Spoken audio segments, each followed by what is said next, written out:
Lazing around in bed all day, not a care on my mind. Well, that's a lie, got so many things to do, they were kicking my old behind. I'm taking it easy for today, taking it one thing at a time. For after today, I swear I'll be a-okay just fine. Taking it easy for today, taking it one thing at a time. But after today, I swear I'll be a-okay just fine. Unchecked checklists going unchecked, not thinking about that, okay. I'll just sweep my troubles underneath the bed and maybe they'll go away. I'm taking it easy for today, taking it one thing at a time. For after today, I swear I'll be a-okay just fine. Taking it easy for today, taking it one thing at a time. But after today, I swear I'll be a-okay just fine. I'll be okay, I'll be just fine. You know I do some work, but hey, look at the time. I'll be okay, I'll be just fine. You know I do some work, but hey, look at the time. I'll be okay, I'll be just fine. You know I do some work, but hey, look at the time. I'll be okay, I'll be just fine. You know I do some work, but hey, look at the time. I'll be okay, I'll be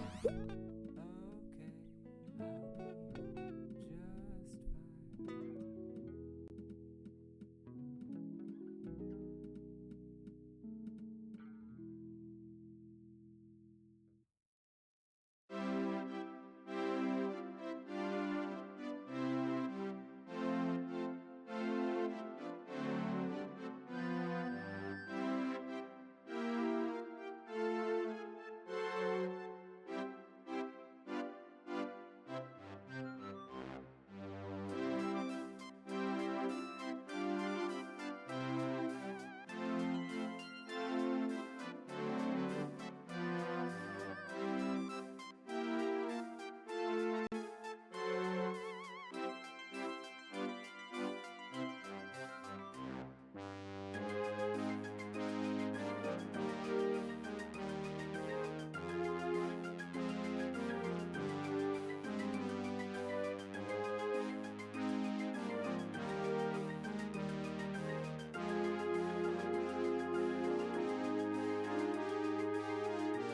Hello, how goes it? Happy Friday.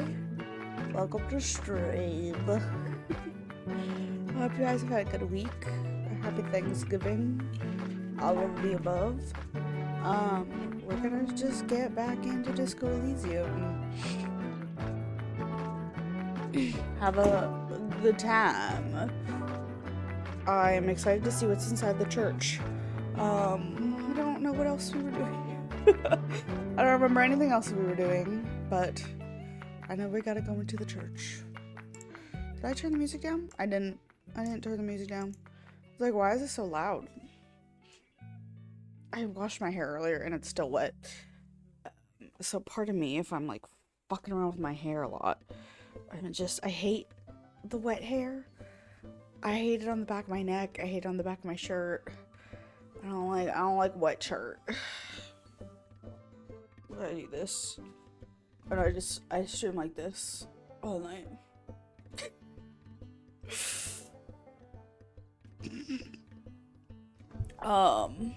Yeah. I've had a good week. We just decorated for Crimbus. Put up our Christmas tree and a bunch of other stuff. Tomorrow is my 10-year high school, what is it? Reunion. Jesus Christ, I forgot the word. So that's gonna be something. That's gonna be a time. We'll see how that goes. It seems incredibly disorganized. Actually, I meant to check the Facebook page for just if there's just any update at all. Just like any mention. Doesn't look like it. Looks like there's just nothing.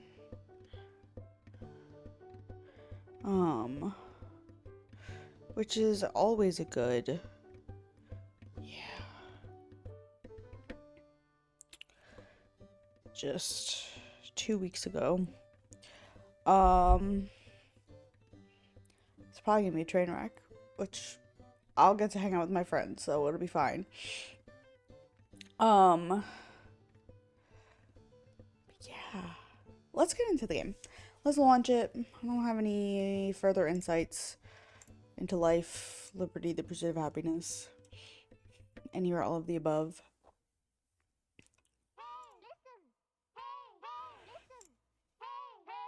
Sorry, Navi. Excuse me, sorry. I didn't mean to just blow my nose directly into your ears. Pretty gross.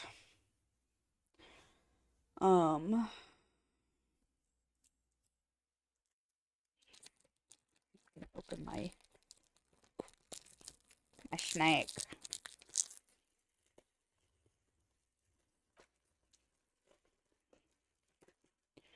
For easy access.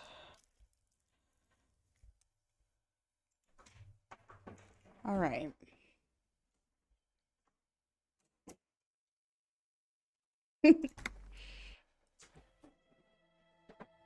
Controls the game. All right.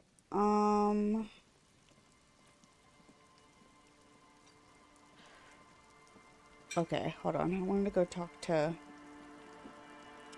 I was told I should go talk to the boys one more time.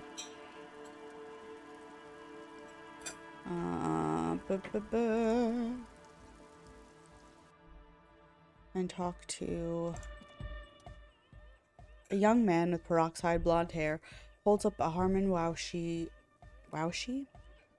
tape player and along to the music. He looks at you with a knowing smile and says, "Hardcore!" Say nothing. Hardcore! Still say nothing. Hardcore to the mega. All right. Here comes the night. Could there have been a right way out of this garden forking path, you think? This is hardcore. Is it? It's hardcore. I don't know what to say to that. You're just gonna keep saying it's hardcore, aren't you? Skipper danger. I am the rearranger. Back to the heavyweight jam. Says the young man with the tape player and the large boots. Long-shaped tree sprout and a silver belt buckle. Hardcore. It's hardcore. Skipper. Alright. Never mind. Alright, let's...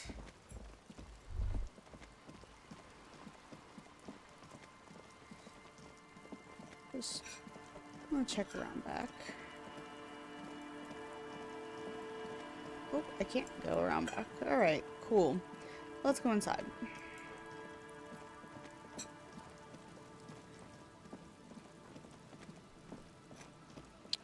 Into the church.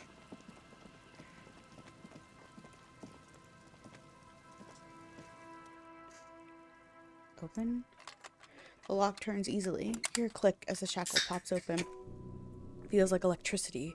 A very small piece of nothingness. Let's go. A great whoosh of air rushes into the dark innards of the church, as though rushing to fill a great vacuum in the heart of the city. Oh.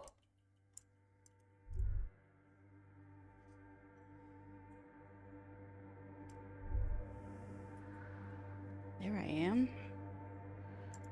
A strange stillness fills you as you look ahead.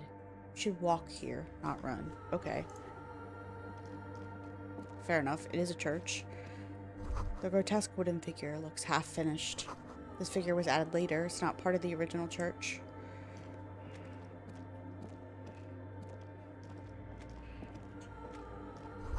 More of the forked lightning patterns you saw outside. Bark beetles? No, it looks intentional. Some long forgotten style.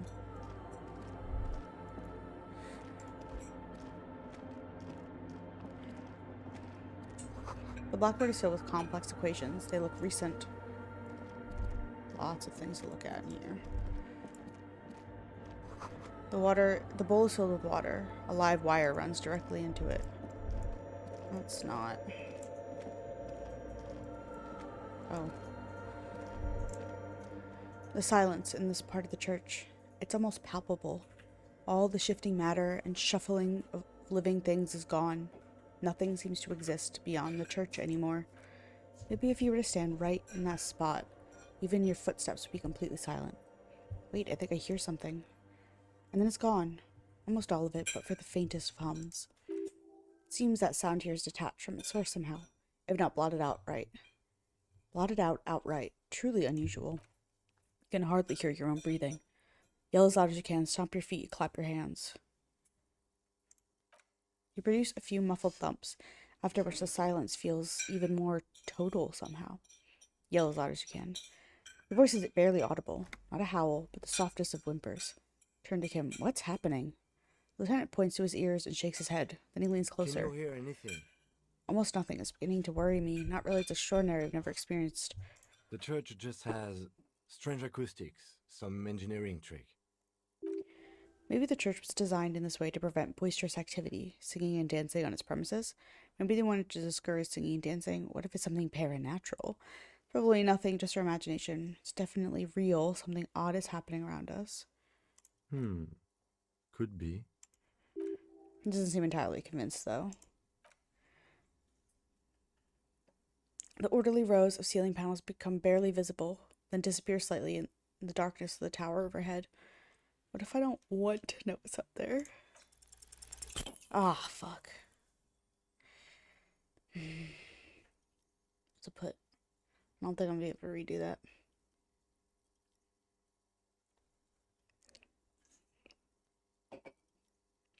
Just darkness without end. Makes your head spin. The darkness like, filled with vague shapes of woodwork, a sense of great height. Try to make out something, anything. There's nothing. You're dizzy and disoriented as you see dark and more dark rising. Officer, what are you looking at? Follows your gaze, attempting to see whatever it is that you're seeing. Oh. I see something hanging in the rafters. Looks straight at you with dark eyes. Maybe it's possible to talk to it.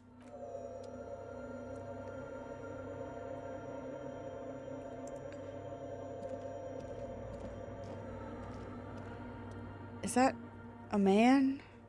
Looks more like part of the carpentry of the building came alive, is now studying you intently. The crab man. Hey, who's there? Be nothing, be quiet for now. The man leans forward a little, fixing you with a steady, unreadable gaze, then speaks. Habitual alcohol use has made you into a scared little pussy, Holmes. But don't worry. Everything's gonna be alright. You come to the right place. That accent is Vilnius, a peninsula in Mesk, and a district in Jamrock. There's a sizable contingent of Vilnius-speaking Mesks in Revachol. The right place for what? Here you can receive the mother's love.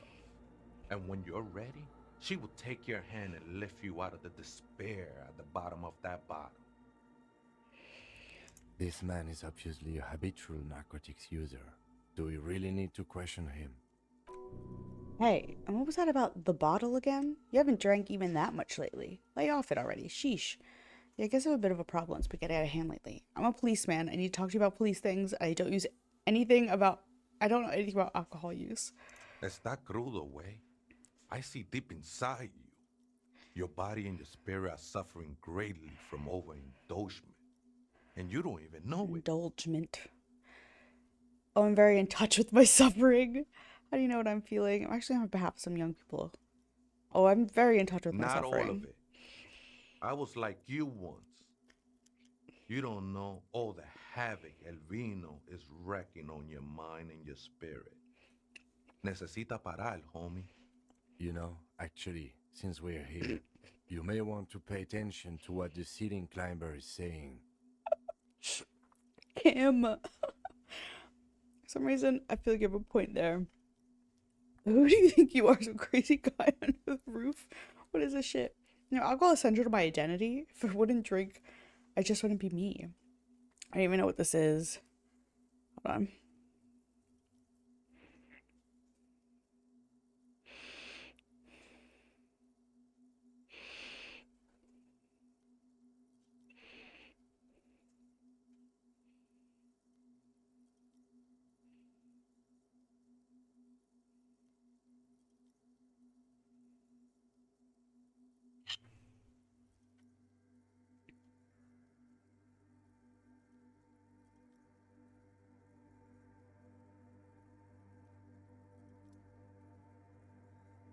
Don't Give trust him like me. Trust the mother. Wasteland of reality. I'm only the messenger, Holmes. His voice echoes in the cold air of the church. This is the church of the Mother of Silence. You are welcome here. He sways gently on the beams, waiting for you to take it all in. You have no idea what the fuck he's talking about. Is he just trying to throw you off your game? Whatever it is, he's quite confident about it. Just look how gracefully he sways. 'Tis not an act, my liege, saving perchance he hath deceived his very self. This man is a zealot. It must be the crab man. Some ravers want to turn this place into a nightclub. You know where the other spooker is? Look at the strange machines. The ones in the tent outside, right? I see him. Think they scared of me. Did they have a reason to be scared? What do you think about the nightclub? Nah, man. They look pretty funny. And I don't harm no one anymore. Anyway. What do you think? Why not? They wouldn't bother me none. I'm usually way up there, imbibing.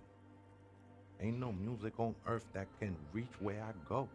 Might even be nice to have some company. You must be the crab man. Never known myself to be a crab. But if that's the name you got for me, I won't stop you from using it. To be fair, it's really more like a spider. If you're not a crab, then what are you? Sorry, you just weren't moving like a human. Hey, it's your neighbors who came up with this name, not I me. always thought of myself more like a flame, flickering along the rafters and beams. It may be that I gotta work on my technique. That's not the only technique he's working on. Look at those carved sculptures. Yeah, that's the words. Carved sculptures. And is that a satchel of tools over there? Wait, did you carve all those sculptures? Sure am. Whittling wood used to be something I just did to busy my hands. Now I use those same hands in service of something greater than my own restlessness. Alright, let's consider the context and meaning here. I see what we've done there, as if these figures are trying to become one with the church, or perhaps Mother herself. Got some nice curves going there. Seem a tad decorative. You're promoting the objectification of women with your reactionary depiction of female bodies. It's all just for the mother, man. No need to overthink it. What were you before you became a crab man and a wood I carver? was in a gangway, but my memories of that time are fading. Most of them are already gone. So many people losing their memory, a certain portent of doom. I lost my memory too, and it haunts me. I lost my memory too, but I like it. I can create a whole new me, start again from scratch. So you used to be in a gang, but you don't really remember. It sounds convenient. No, man. You gotta let that shit go. Then the mother's light touch will fill you with rapture. Do you remember your name, sir? Tiago's my name. Tiago. But those syllables don't mean much to me these days. A name isn't just your identity, but also, so to speak, your place amongst your fellows, your place in the world. I ain't got no use for such a place anymore. My name's Harry. Extend your hand for a greeting. My name's Harry Dubois. My place in the world is Lieutenant W. Frater. I don't do names either. Names are out. I don't care what mine is. That's just the thing, Holmes. None of that matters. He ignores your hand and climbs his limbs a mere shadow below the ceiling. What are you doing here? This is a special place. There's a perforation in the world up there. A way out into nothingness. This church was built around it for purposes of veneration. I circled it, nurtured by the silence bestowed by the mother. One of these days, I'll be pure enough to go drink from it directly. Who is this mother of silence you keep talking about? What will happen when you drink from the perforation? I still don't understand what you're doing in the church. Right, I had other questions. That's no simple question, I said. She is one who can be painted or sculpted. She is a cavity in the dark beyond sense. She saved me, but I couldn't describe her to you. No one can, Holmes, and no one ever will. What will happen once you drink from this perforation? I will be incinerated, but not destroyed. Finally, at one with the state of the world before reality began. That sounds a bit like substitution behavior, no? You know a thing or two about that. You sure you didn't just switch one drug for another? It's not like that at all, man. It's just faith and joyful service. Too gleeful, those words. He's lying. Not to you, to his very own self. Faith is a kind of drug. I heard that before, Way, and I know I can't convince you on the spot. But think, when's the last time you woke up from silent communion with a hangover, regretting what you did last night? I think love might have been my drug of choice, and I think I'm still hungover from She it. took you for a good spin, huh? Don't worry, bro. That love is but a drop compared to the ocean of the mother's love. The mother will eat all of you. and Tiago's never pretty spit chill. you out. Guess you have a point. Let's agree to disagree. I was being insensitive. Sorry. Let's move on. I know it will take time. Don't sweat it. I still don't understand what you're doing in the church. I'm a seraph, Holmes. I sing the mother's glory. Can you sing for me? Sing for me something. Doesn't really make sense for you to sing if she's the mother of silence. I ain't from no Marietti, if that's what you're thinking. And the song I sing is silent as the mother. Marietti is a masque style of music and dance commonly seen at all manner of festivities, especially weddings. It's delightfully quaint, owing to its peasant origins. He lost his cool there for a moment. Seems you hit a nerve. How'd you even find this place, this church? Hard to say. I think I did some construction work here, back when I still had material worries. Up there, I realized what the true purpose of the church was. Been spending a lot of time here ever since. The past is nothing to me now, Way. It didn't belong to me. Alright. You've been here a long time. You know why the church was abandoned. You know what the other spooker is. Other spooker? Oh, esa viejita es muy estudiosa. Don't know, Holmes. Vieta is grandma? Wait, so there is another person living in the church and it's a Vieta? No. I just call her viejita because of her Viejita. clothes. She's actually quite young. Or maybe not that young. H is just one of the many masks we wear. You don't know where she is? That's what I said, Holmes. How can you not know that when you both live here? Don't really follow her comings and goings. Just see her typing on her computer now and then. We got different interests. So you got nothing else to tell me? How does she look? What does she... or what she does? Who is she? I'm afraid not, Essay. You just have to wait until she comes back, or... He shrugs. Or search through her radio computer. You've been here a long time. You know why the church was Police abandoned. raid a while back. He responds, his voice suddenly flat. Did you witness it? Not really. Or at least I don't remember much of it anymore. The mother's love has done its job. That's what's so great about the mother. It lets you forget about everything. Okay then, thanks. Alright. Squaff. It's a little disconcerting to just have him hanging out there.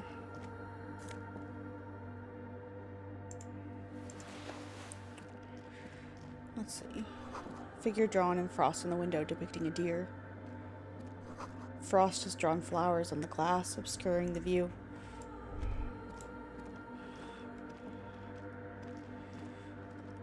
Cracked pane of glass, colorful.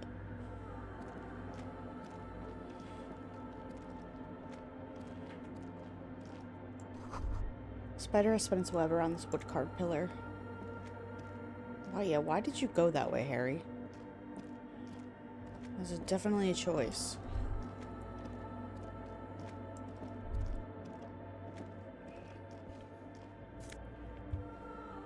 Yes.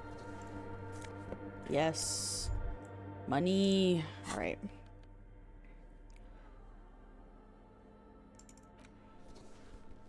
Those are fancy. Plus one.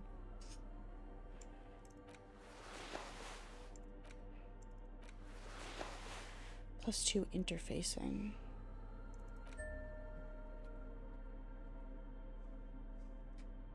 That'll help me with the computer.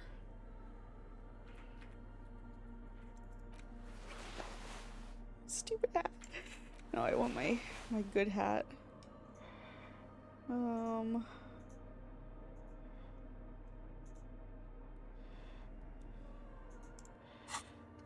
Solve the egghead puzzle. There has to be some way to talk to this person, you just haven't found it yet. It's definitely not about signs. What if you just try again, find your way to the maze of things to say? Alright, I have to talk to Egg some more. Wasteland of reality. It's been brought to your attention that you're an alcoholic, and that it's a sickness, and it's killing you.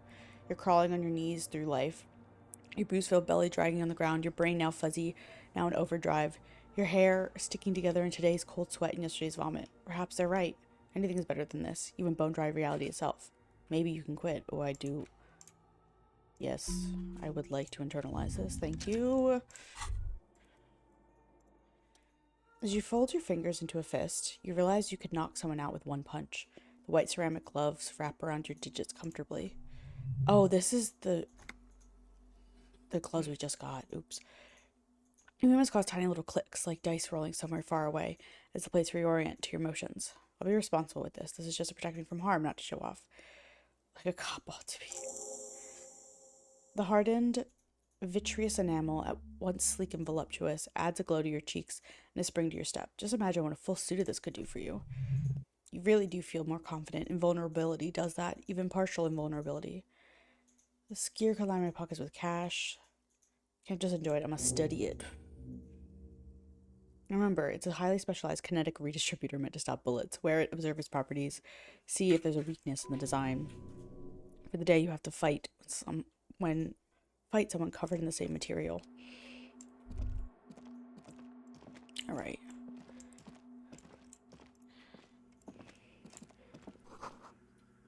Little Harmon, tape recorder, cold wind blows from the broken gallery, makes your skin crawl. Someone's siphoning electrical current from outside into this antenna. Is it possible it's recording something?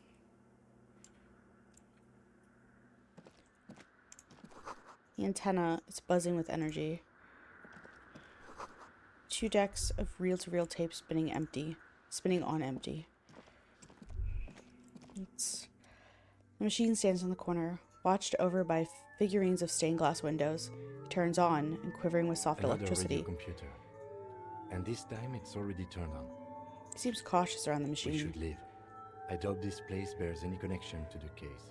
Yes, but this machine looks just like the one in the Doom commercial area. Let me just investigate it. It's also quite similar to the one we have down at the station. Must be the same model. Inspects the machine's framework, careful not to touch anything.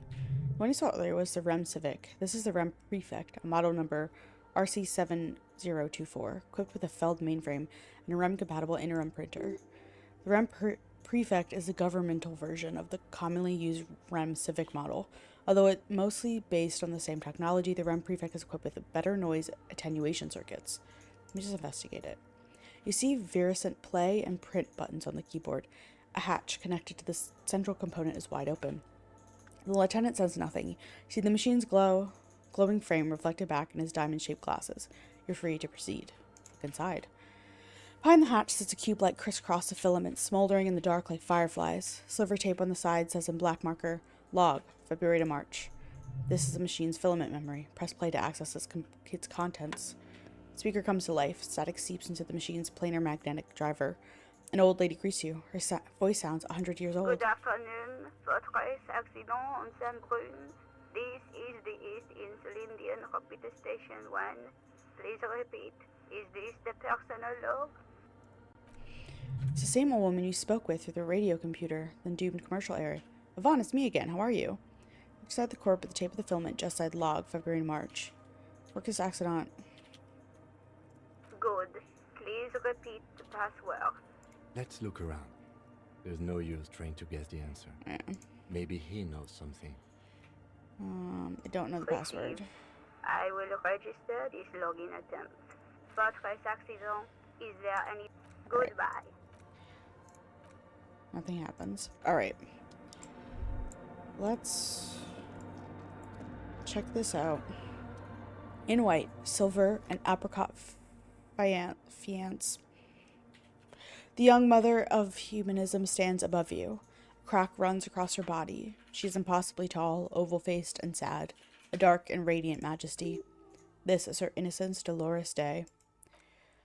Cradled in her arms are a pair of glowing lungs, clearly visible from underneath her flowing dress.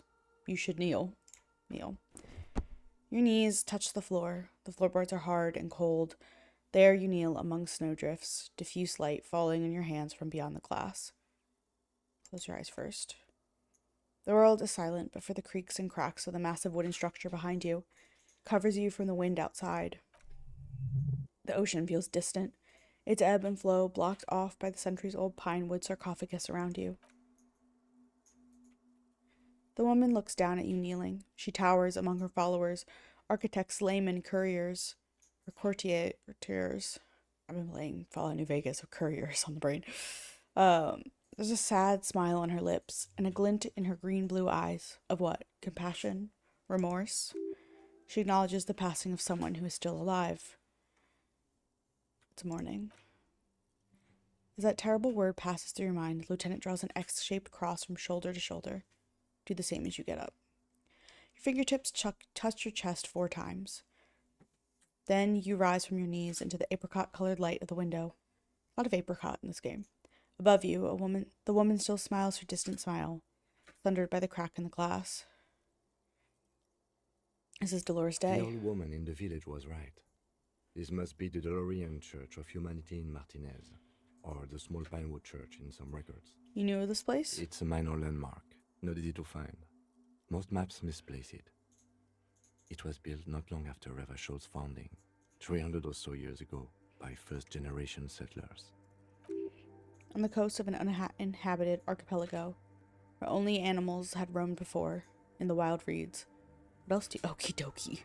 There used to be 7 stave churches on the coast. Les Sept Sœurs, they call them. The 7 Sisters.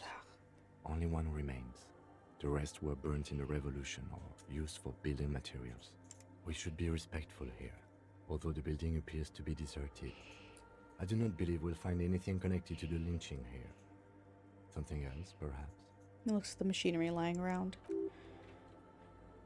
Are you a follower of Deloreanism? Yes, we all are. Her name, body, and rule are synonymous with humanism. The laws we enforce are Delorian in origin. Stroke your chin first. I didn't think you were spiritual. I don't like her. She looks like a lever. The woman looks in silence, smiling enigmatically. I didn't think you were spiritual. It's not spiritual. It's constitutional. The DeLorean system does not demand faith, only accordance. How did I know this is the mother of humanism? Despite the damage you've done to yourself, the title appears lodged in your hippocampus. This is her innocence, Dolores Day, the innocence of humanism, internationalism, and the welfare state, perhaps the most famous human being ever to have lived. No amount of Commodore Red can wipe her sad smile from your brain thing. It has survived the deluge and haunts you still, and will haunt you forever, as it haunts all men. What exactly is an innocence? I've heard of the system. The highest category of historic individual, an embodiment of the world spirit. A ruler? More. An innocence is elected to office by the founding party, a precedent that has taken place a mere 6 times in the entirety of history. The legal system of the Real Belt is built to accommodate innocentic rule, should it coincide with our time. An innocence is infallible. The decisions made by one are not decisions, they are inevitabilities. What would have happened anyway, only accelerated, packed into decades instead of centuries. An innocence is a continuous, compressed event, a sacred human being. It is an honor and a glory to live when one is in office. Is one in office now? No, we are alone. Okay, when did she rule? 300 years ago, in the wake of the discovery of this Isola, the Insulindian, by explorers from the continent of Mundi. She is, among other things, the innocence of intersolary travel and the connected world. What else do I know about her? Many things. You know, she was a woman of the court, the wife of an influential marchese, and eventually the principal advisor to Irene la Navigateur, Queen of Celnace, modern-day Sur la Clef. Also, that she was gorgeous beyond beauty. Okay, what else? Was she smart? Terribly. Women of the court were expected to play both contract, bridge, and chess sufficiently well to prove an interesting challenge to a man. A similar grasp in matters of philosophy, theology, and science was encouraged. She was, by all means, a kept woman. She made the most of her position in the antediluvian court, a court visited by the most prominent thinkers and artists of the day. In secret, she was becoming the era's preeminent philosopher of the state, a scalpel, a piercing gaze. She was an almost preternaturally magnetic and intelligent individual. To her contemporaries, she appeared out of time, a messenger from the future of the species. We all fell in love with her, head over heels. Even before she was declared an innocence, her influence was tremendous. How come?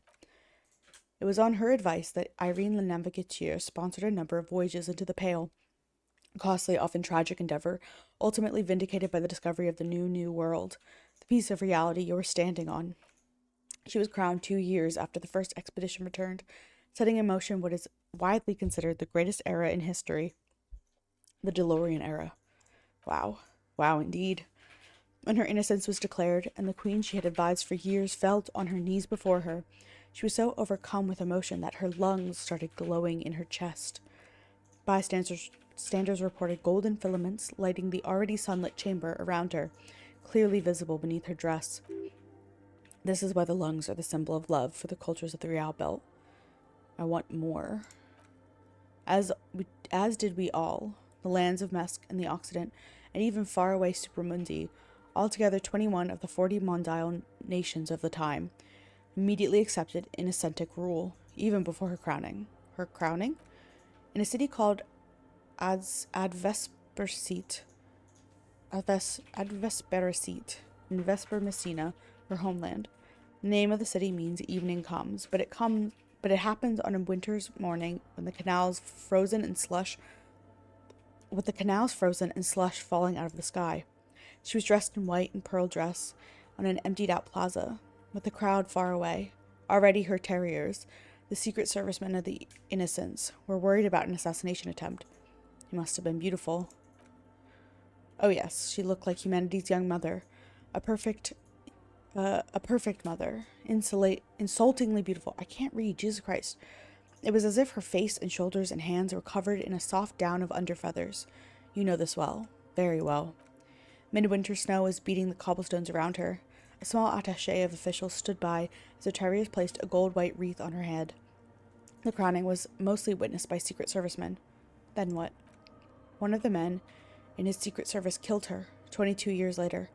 A young man who had come to suspect Dolores Day was not entirely human, but something else. What? Something that had walked in our midst, watching us stumble for hundreds, if not thousands of years, until it decided to interfere in the course of our history.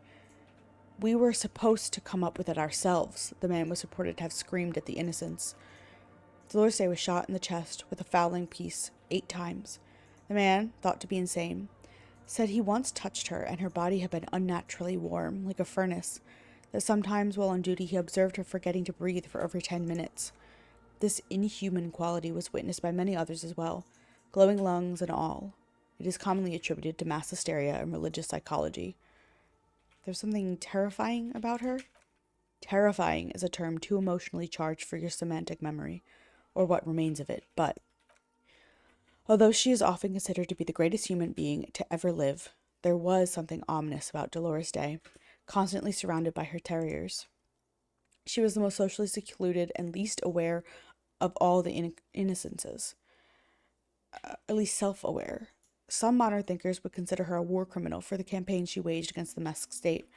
And then there were the resettlement programs. What happened? The Mesk state tried to detach itself from Innocentic rule. Parts of the world were experiencing whiplash from accelerating into secularism. Her mandatory education programs and mass resettlement of upstream Magritte was problematic as well. Dissenters were suppressed by a military force she called the Army of Humanity, suggesting those who fight against it are not part of humanity. She adored chess, yes, but also military war games. Dolores Day often holds a tiny tin soldier between her index finger and thumb, in icons such as this. She was also blonde, the blondest woman you've ever seen, with green eyes the color of Pisantic mare interregnum. Little is known of her Marchese husband.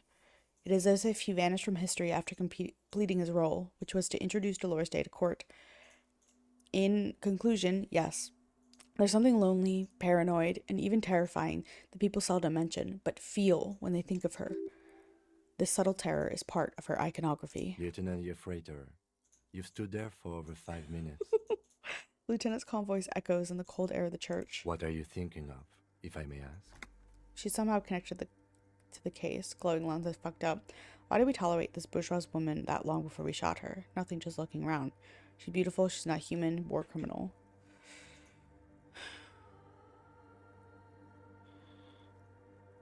She's beautiful. That she is. A great sacred piece. I wonder what we are doing here, however. Takes his glasses off to clean them. In this church, I mean. The coast in general. We shouldn't linger. This isn't a good place to get lost in. Hold on. I want to save.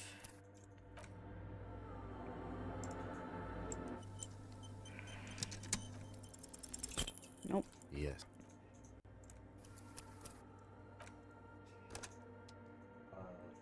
Let's see if I can get this.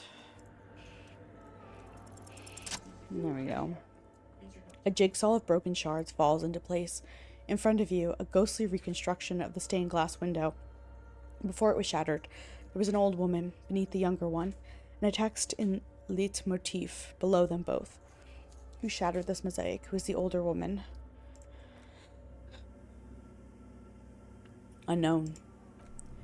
A motor carriage, a gunshot, someone falling into it, maybe just hooligans looking for something to break. Who is this older woman? The escutcheon on her throne says, Irene the Navigator. She's depicted as an older woman wearing thick-rimmed eyeglasses, holding a golden Reichsfell sapfel in one hand and a scepter in the other. This is the queen her Innocence Day advised. Above, she herself is whole. Small figures of wise men, common men, worshippers walking up the stairs to stand at her feet. Secret servicemen, terriers, stand in a row guarding her. It must have taken years to produce this work in all its dizzying detail. The motto, what does it say? Below both women, in luminous black letter, Après la vie, morte. Après la mort, la vie de nouveau. Après, after life, death, after death, life, new life. Nouveau is new. Then along the left side, après le monde, le gris, après le gris, le monde nouveau. Monde. After the monde, monde is day or world.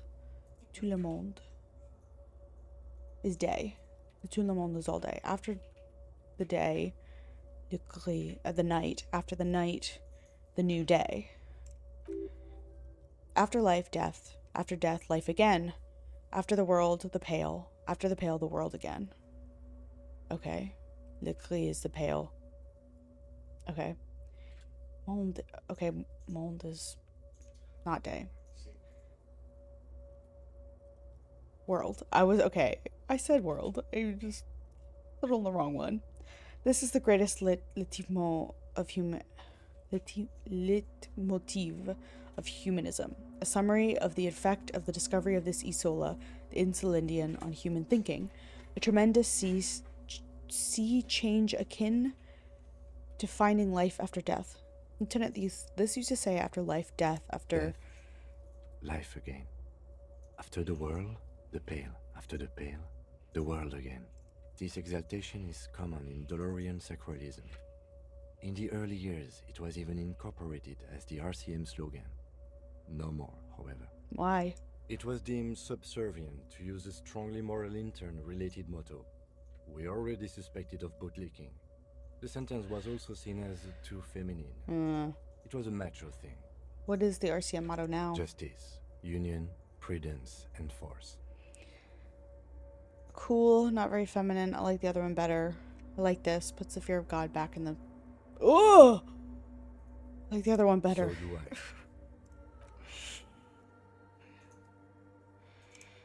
I. Alright. Can I walk through here? No. What else is there to look at? I don't think there wasn't. Oh. Can these wires work as contact microphones? Ooh. Pick up garbage.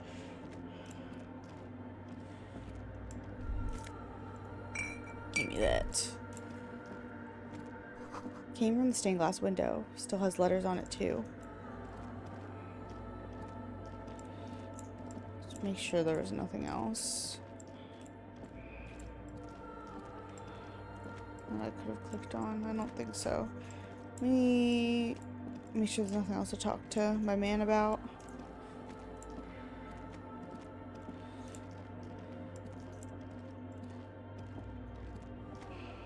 Oh, hey, Wade. There's coffee in the back. Oh, wait. I meant the mother's love. There's coffee in the back. Something familiar about it. Coffee and stale cookies. Have you by any chance heard the Vejita say the password to her radio computer? Too many times, essay. You need it for something. Surveys are a good way to fish for personal information, especially with the name of public safety. Doing a survey of passwords and passcodes, identifying regional trends. Tell me the password. It's for first-degree murder investigation in Martinez. I'm going to break in a radio computer, see what's on it. Lieutenant raises an eyebrow but doesn't say anything. The password is afterlife death. What you think of that? Makes me almost pity La Nilita Pequeña when I hear it. Was that about coffee? I feel like I've heard it somewhere before. Look, man. I'm like at AA? liberty to talk about the sacred blaze of the mother's glorious heart, but not about the coffee. All right. I think we're done here, essay. Figure crawls off into the darkness That above. was an interesting conversation. Yes, it was. However, I'm still not sure how it's relevant to our investigation.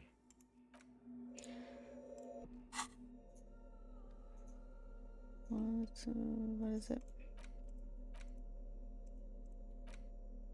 Oh, it's alcohol. I don't want that. Alright. Well, hello. Someone seems to have found himself a bottle of alcohol. Here's where the magic happens.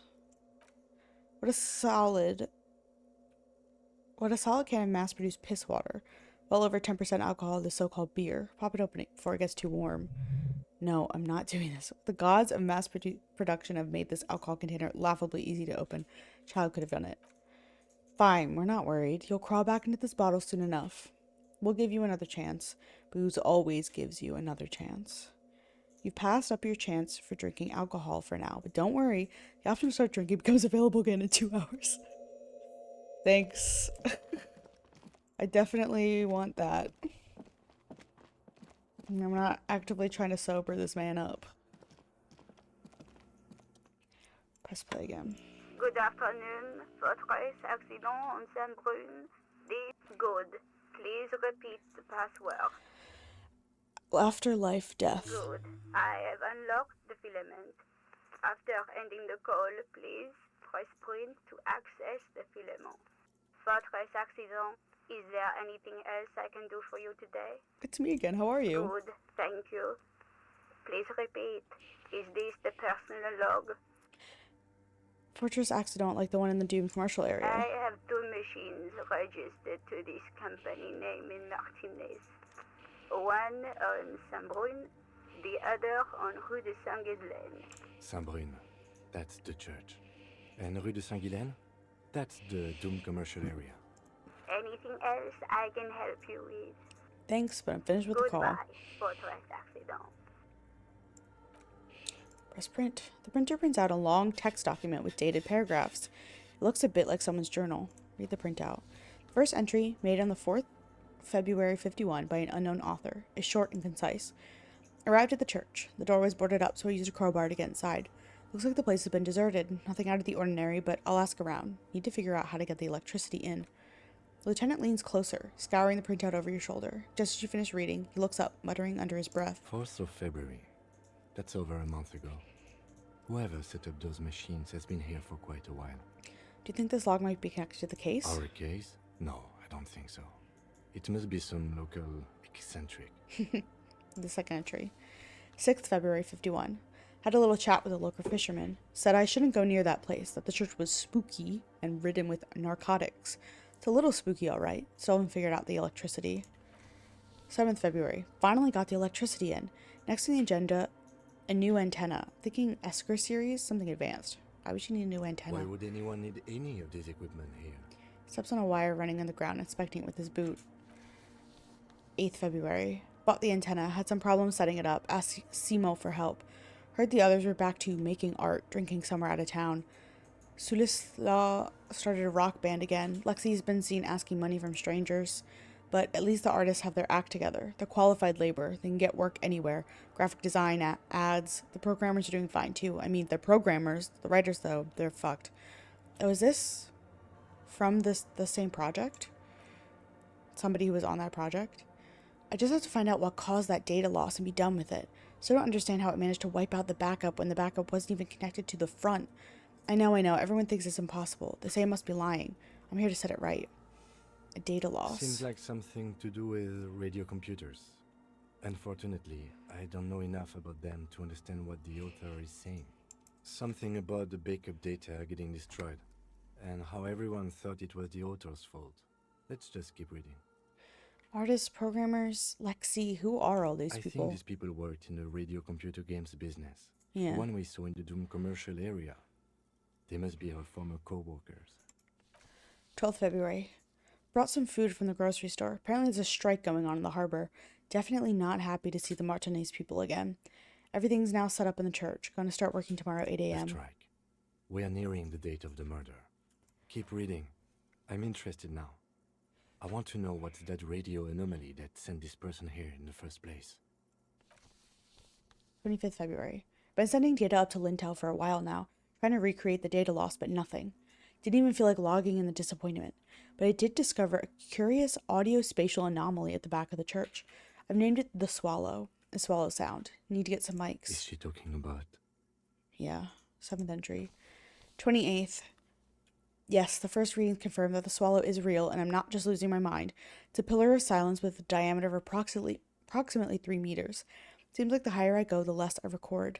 This might be a coincidence, or it could be connected to the data loss that led me here. The pillar of silence. She is talking about the silence. Is she suggesting it's more than just an architectural quirk? What could it be? Look at the water basins behind you.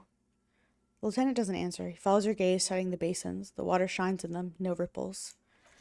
March 51. Some kind of young disco men have appeared next to the church. I've been trying to record the silence to find the epicenter, but now it turns out I've also been capturing the future of dance music, one neo-disco song over and over again. Fortunately, the song is so monotonous, I was able to devise an algorithm to factor it out. The other day, one of the disco men came in. Before I could even say hello, she got scared and left. Good, I don't want anyone distracting me from my work. That disco man, it must be Adele. She must be a drive. Girl on the ice? Sounds like her, yes.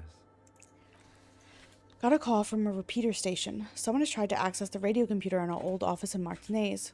Can't do anything about it. Storekeeper still doesn't want to let me inside the building. Thinks I'm part of some kind of curse. How Martinez of her.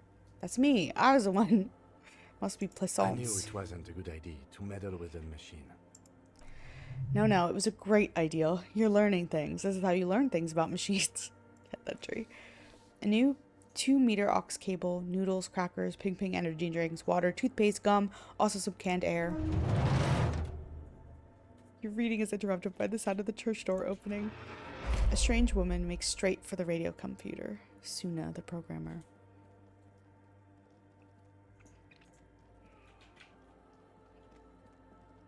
Hi, sorry we're reading your journal entries. A strange woman. Oh. Breaking into my radio computer, I see. She glares at you as she holds down the off button for several seconds. The machine reboots. Yes, you are breaking in, but not into her radio computer. You're a master circuit bender. I do apologize for the intrusion, madame. We are with the RCM, you see. I can assure you I'm not an expert circuit bender, or I'm an expert, not breaking, no. We're on a side case representing certain music venue organizers. Well, you won't find any music venue organizers here. Barely looks up from the keyboard. You hear the machine whir back to life. It's just me and my computer, and it has been this way for weeks. Now please give me some room. I need 2 seconds to see that you haven't destroyed anything. We should talk to her after she has rebooted the machine.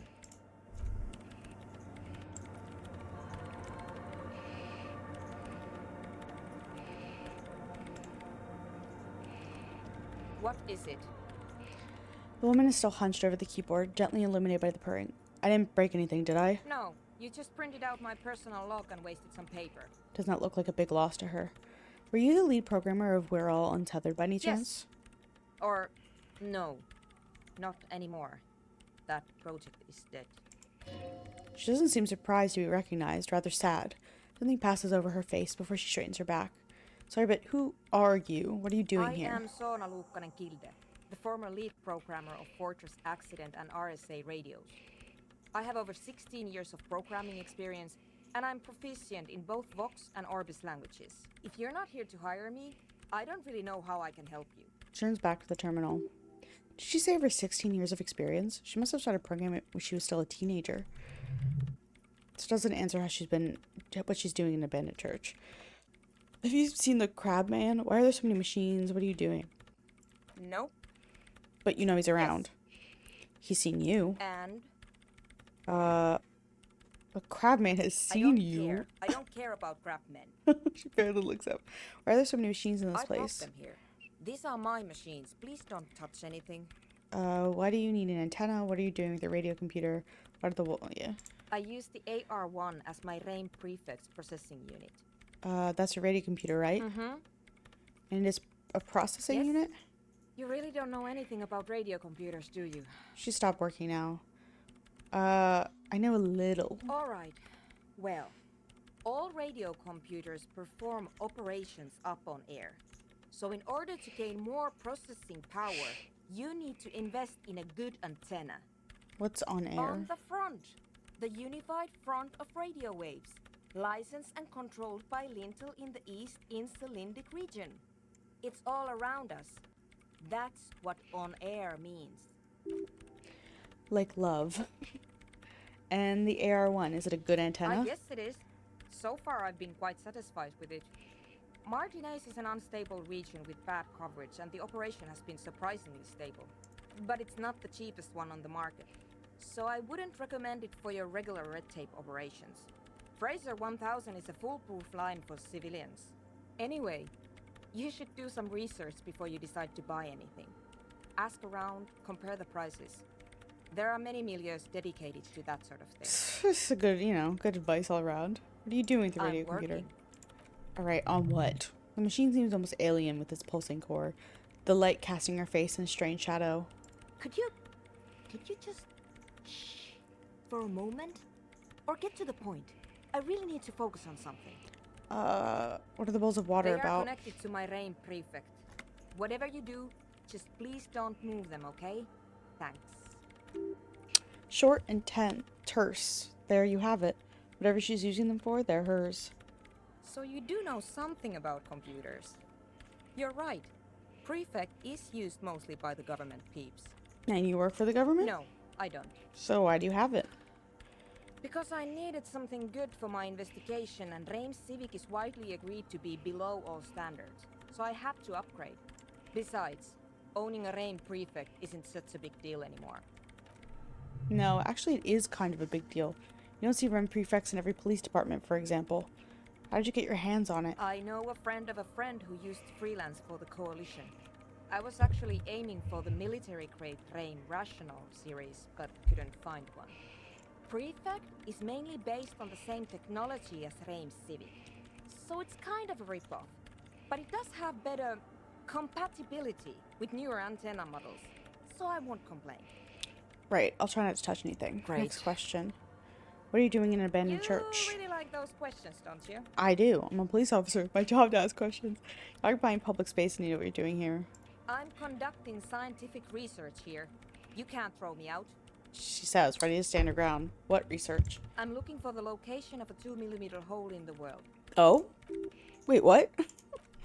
She's looking for a disruption in the radio waves. That's what her personal log said. Lieutenant raises his brows, but doesn't say anything. Is the hole connected to the data loss in your journal? Yes, that's what led me here. But I suspect it might be something a bit more complicated than that. Hole in the world, what's that mean exactly? What does it mean? Up to now, it has been impossible to say what it is because it's impossible to measure nothing. There's something frantic about her as she locks her gaze with you, eyes shining like pearls. What do you think it is? What qualities does nothing have? How do you measure something that does not exist? Suddenly absorbed in the conversation, waiting for your answer. Easy, you measure it by the world around it. We're living in a world that has holes in it. You measure it by collecting data on its surroundings, on that which exists. Can't understand what we're talking about somehow doesn't exist. Exactly. Very true. That's what I've been aiming for. That's why I have those basins. I've tried using hydro transducers to record the silence, to find out where it begins. Hydro transducers. So that's what those water basins are. Devices for recording sound through water. But honestly, it's not progressing very well. She grows silent, staring at her circle of basins. Looks like some ancient ritual. Do you have any idea where this hole might be located? Somewhere underneath those roof beams, I assume. She looks up, eyes trying to pierce the pitch black heights above, but without much success. And a faint crisscross of rafters. Only a faint crisscross of rafters can be made out from the dark. Most of the tower disappears into the shade. Why there? There's this place at the back of the church. A place where all audible vibrations seem to decease. I've named it the Swallow. And the higher you go, the less you record. The Pillar of Silence? Are you sure it's not just an architectural quirk? Maybe. But it's oddly close to the physical coordinates of the data loss that led me to this place. This is where the Crabman lives. I know. You don't think Crabman might be somehow responsible here? No, I don't. You said that the research wasn't going well. Why not? Because it's just trial and error. Trying to locate the Swallow, the exact point in space. And I don't have a... You know what? It would be really helpful if you could just stop talking and let me work.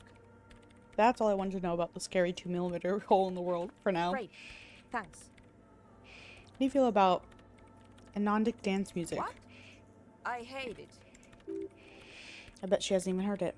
Have you actually listened to it? Like, actually listened? What are you, 40? It's the future of dance music. Same here. It just doesn't connect here. Not like disco does, anyway. Yeah. Like all the time. My tent neighbors don't really ease up with their partying, do they? She pulls a face that looks absolutely scathing. Maybe I'd have to be on drugs to get it, but to a sober mind it just sounds like uninspired rug whipping. No idea what it has to do with either dancing or music. Right, but how do you feel about a club for anodic dance music? This is about those speed freaks in the tent, isn't it? I've got some news for you. It's not a nightclub they want to build here. What do they want to build then? Take a guess, why don't you? A youth center would be nice. Petting zoo? Community space for elderlies? I'm still convinced they want to establish a nightclub. They said it's their dream. I can't believe they got you so easily. Go have another talk with those up-and-coming entrepreneurs, will you? Thanks. Good luck. I'm not coming in there. I don't blame you, man.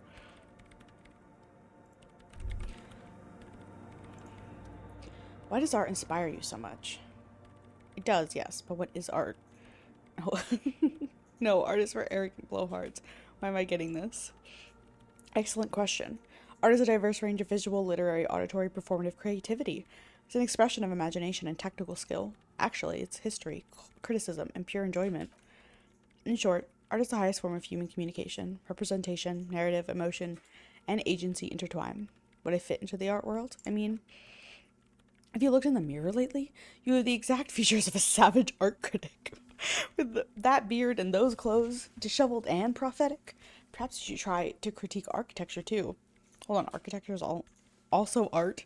I guess I have been feeling critical lately. It's stupid. Architecture's stupid.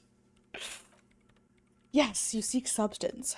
No vapid representation and reproductions of social mores as made manifest in stuffy biennials. We're talking about living here. Become the art cop. Half art critic, half cop. But wait, don't I have to be 100% cop to get the case finished and all that? Okay, 50% art critic is what's needed to free me from rote repetition, so be it. Quit being so indecisive. What are you going to do here? Some kind of indecisive and camp aesthetic now? Strike a bold shape here. Go art or go home. Let's do it. Actual art degree. Exactly. It's not only your duty to catch the criminals of the street. You must also apprehend criminals of the printing press and the gallery, the trite and derivative artists and writers of the world. Go ahead and provide savage criticism, art cop. The world is yours to rip to pieces and reassemble. Oh my gosh. Yes, it's another coppa type. The worst one. The most savage and brutal. The art cop. Can't even look at the shit. Nothing is good enough for him. Everything is shit. You have to employ an armada of objectives and depict and demean mediocrity of the works and visual institutions around you. Really flex that critical muscle till the vocabulary for punishing mediocrity becomes second nature. Endurance.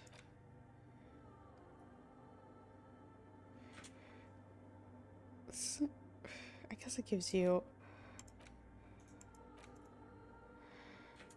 action speed.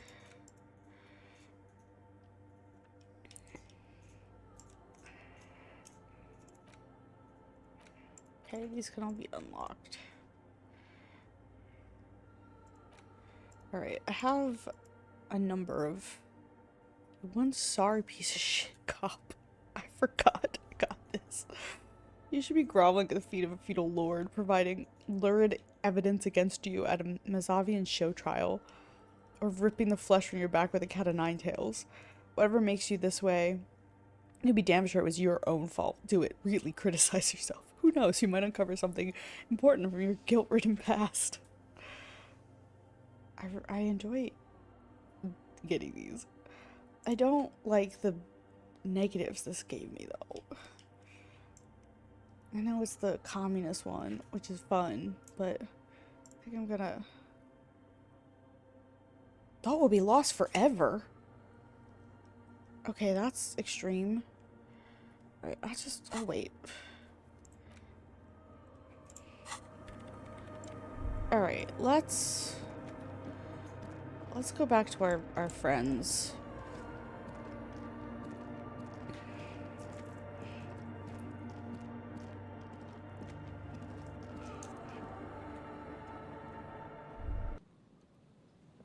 Run again. Winter. Slow to let go of Revachol. Flecks some more wet snow from above. The snow falls lazily, making the beach and sand paler still, mixing with the rust-colored sewage runoff. And to think, it seemed as though it were already spring. How does it feel? You're warm in your hat and your coat. Like a well-equipped explorer, you comfortably survey the white landscape. What's in the west? More winding coastline lined with abandoned buildings, crumbling piers, salt water lapping the dark piles, red and gray, forgotten city blocks, with remains of the pre-revolutionary effort to gentrify the coast. And beyond that, the waters turn black. Coal city in the shadow of San Martin, a boom town, black when the coal extracted from countless shafts near the city was needed to power Revachol. No more. The coal was supplanted by petroleum from the ocean floor and hydropower from the Esperance. Everything crumbled. These days only the weakest remain in Coal City. Their hopes to get rich linger in the defunct shafts under their feet. What is there? Beyond the old mines, l'ossuaire municipal, Revachol's underground cemetery. Les petits rats brave the underground passages, trying to get into Elysium, where Philippine kings were interred, with their doctors and their admirers, mausoleums, buried chapels, chambers. Leaf gold still remain on the double door in the morning. Les petits rats, children under 14, they go underground looking for artifacts to sell to foreign museums, and for fabled relics. Their parents let them. They go deeper. Deeper. After rubies, malachite, lapis lazuli plundered from Safra and Sol during the time of the suzerain. In the burial chambers of the kings, Grandol Philippe, Guillaume II, even the mausoleum of Philippe the Opulent. 2 kilometers underground, in a winding shaft along those walls, mirrors have been placed so that daylight may eternally fall upon the richest of all the kings. The mausoleum contains untold quantities of gold, and that special, purest of the pure, magenta cocaine favored by Revacholian royalty. How can it be pure if it's magenta? How can it be pure if it's magenta? Snow falls, and there is no answer. Some things are not for mortals to know. Few petits rats return from the shafts, and even fewer find what they're looking for. A small child steps out of a black tunnel, with silver trinkets in her pockets. All around her, white snow on the extinguished coke furnaces, on the weather-worn shacks, where fathers beat their sons after drinking. The snow melts on your fingers, turning to water.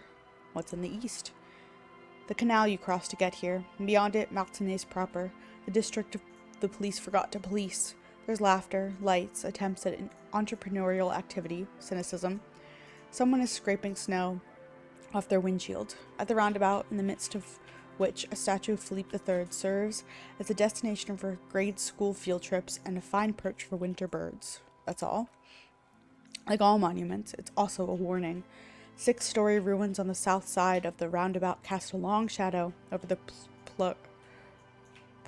profligate king. A fenced-off yard. There's a truck belonging to a logistics company parked next to the gate. Bright light from a building behind the fence reflects off its hood. Clean white light coming from the window of a clean cube-shaped office building hidden amongst ruin. A secret. It's in the north. The abandoned church, its walls covered with hoarfrost now. When Les Septieurs, the other 6 sisters, were destroyed during the Revolution. And further north? A serpentine strip of land weaving its way into the Martinez Inlet. Unfortunates on the run from the law, from themselves, sometimes hide out in the nearby inlets, little dots in the ocean that are occasionally submerged when the tide is high and weather foul. And on the inlets, the remains of a camp on a jagged piece of rock, a tent, old dishes and cutlery, long since abandoned. A hermit crab scuttles among the debris, looking for a new shell. Further out, the lights burn bright on Resurrection, way beyond Martinez, a popular spa destination for ample-bodied ozone kids with equally ample pockets. And on the other side of the inlet, then there's Ozone, but its snow falls too thick. You cannot see beyond. You cannot see that far. Before the curtains are drawn. The Bay of Revachol, vastness, great depths, over 1,200 meters at its deepest. Water, air brinier than here. It is crisscrossed by huge cargo ships bearing company logos. Wild Pines, Zam, Morian, I don't know. I want to put a French accent on everything. And at the furthest reaches of the Bay of Revachol, the shadow of coalition warship Archer, on perpetual patrol duty, ready to unleash artillery fire if you were to rise up against the market. You shudder. What's in the south? The raised motorway, 881, separating Martinez from Jamrock. Vehicles whoosh past one another, day and night, while those who reside in the labyrinthine alleyways beneath the motorway attempt to carry on with their lives in the snow and the slush. And south of the 881 is the Pox. The Pox was once a park, a place for reflection and recuperation for the patients of the old military hospital. In the 1920s, it was used as a quarantine center during a measles outbreak that killed many children. Most everyone has avoided the hospital and surrounding park ever since. The Pox is completely wild now. Evergreen thickets covered in snow and industrial dust. Feral dogs and even wolves roaming in packs. Police try to keep the deepest corners cordoned off. But still, heavy drug users do slip through and hole up in the old military hospital, hoping to find something to get high on among the hastily abandoned supplies, or just to overdose in peace. Further south, a line of motor garages with armored carapaces hunched in the cold. A mechanic is hard at work, patching up bullet holes in the side of a Capri 40. These are the garages of Precinct 41. Snow settles on the roof of the repurposed silk mill and serves as your station. Shivering RCM personnel hurry in and out of the main entrance. Around you, snow continues to fall. To the west, the ocean swells. No, it was home. I want more. The stairs descend to central Jamrock. A man named Kuklov has a snow-covered stall there, in the market across the bridge. He sells kebab infested with fly larvae to your colleagues who believe eating it will make them immune to food poisoning. Snow falls in the utility districts, the library, the florist, the Samarizian restaurant that offers homemade wine, and also on the brothels and drug dens and the chop shops of the Zemyulaki. All of this built around a lake that formed in a meteorite strike. At the center of this lake, there's a little ship. There are lights at the bottom of its hull. They are lights directed to the seafloor, looking for something, like whiskers. For what? A chill comes over you, crawling down your back. The sand under your feet is wet. Somewhere in the south, tarpaulin flap in the wind. What's above? More coalition aerostatics. Occasionally lights flash as they maneuver through the falling snow. One large airship carries crates in its belly. What's below me? Layer upon layer of sand, poisoned with industrial runoff. The storm drainage, hidden bunkers, rats scuttle. Tell me a secret of the sands, wind. Someone stuffed a big old polar anorak into a concrete pipe under the boardwalk. It could keep you warm. You'll probably never happen across it, but who knows? We should keep moving. Who knows when the snow will let up? Thank you, Kim. Okay. Love an autosave.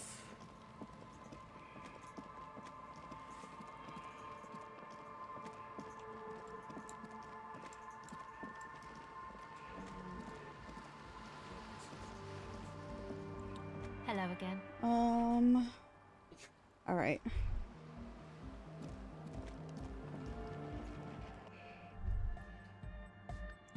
Hi again. So, how are things going? He looks excited. Tips of his hair are sharp and white. The bleach has consumed almost all of the toothbrush on the mirror in front of him.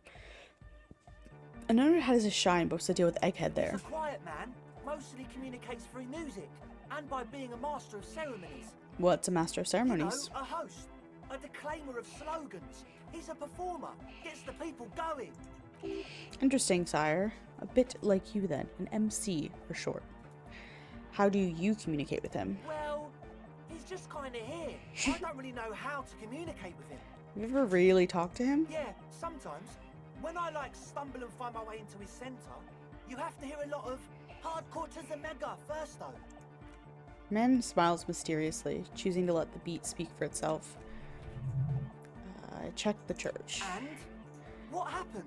I talked to the crab man. Oh man! Who is he? What did you think? Seems okay to be honest, very spiritual. Give me an odd lecture on alcoholism before rambling on about mother's love. You were raised a true narcomaniac. Seems okay to be honest. Huh. Interesting. What's he doing in the church? Preaching and praying from the looks of it. Clearly enjoys physical activity. Guy climbs like a freak. No matter. Is he gonna be a problem? Yeah, Noid is right. Let's get back to the point. What are we gonna do about him? These guys will never catch him. You will never catch him. There's nothing to do. Of course he's a problem. He's a crab man. Keeps himself physically active, thinks spiritual thoughts, and doesn't drink. Who am I to evict such a person? As far as I can tell, he's not going to leave. He'll climb around up there, and guys, you'll never catch him. Actually, he told me he wouldn't mind the nightclub at all. I don't know, man. Doesn't it feel like a major hindrance to you? A spooky guy climbing around when all the guests are trying to have nice, friendly hyper time? I don't think he really gives a damn about you or I guess anyone it's else. Not a massive problem, now that I think of it. Everyone is welcome to dance till the morning light. Yeah! Maybe. I guess we'll figure something out. Okay, but what about the other spooker? The one in Grandma's clothes? Did you see her? He's using the mainframe as Suna, the former lead programmer of Fortress Accident, appeared. A programmer? That's odd. What was she like? Did you ask her about the nightclub? She said you guys haven't been completely honest with me about your plans. Come on, man. Who will you trust? A spooky programmer or us? We just want to make the world a better place. Feel the love! Get down and feel it! The stuffy tap muffles the last two words. The command fails to impress. A half-hearted sell of something which does not seem worth buying. Maybe I'm kind of feeling it. You'll get there, believe me. When we've got our gear set up, things will be flowing and pumping. Anyway, now that it's settled, how did she seem?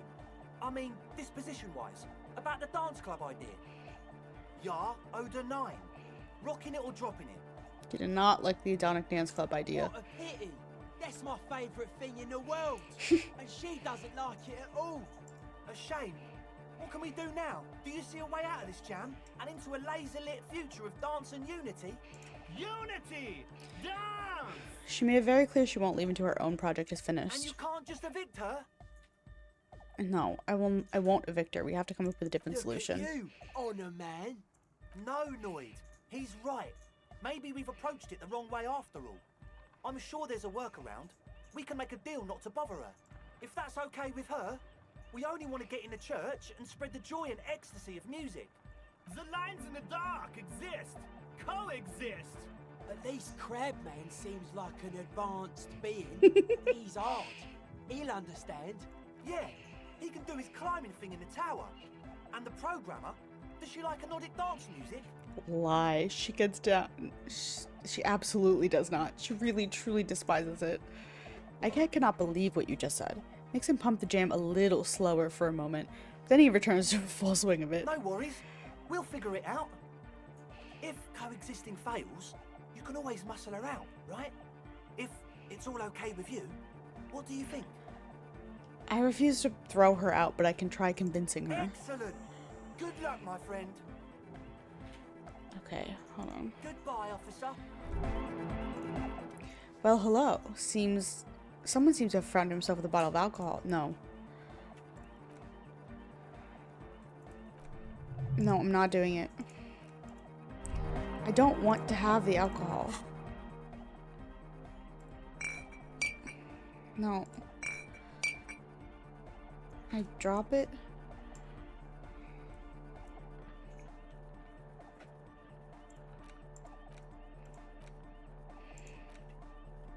I don't know.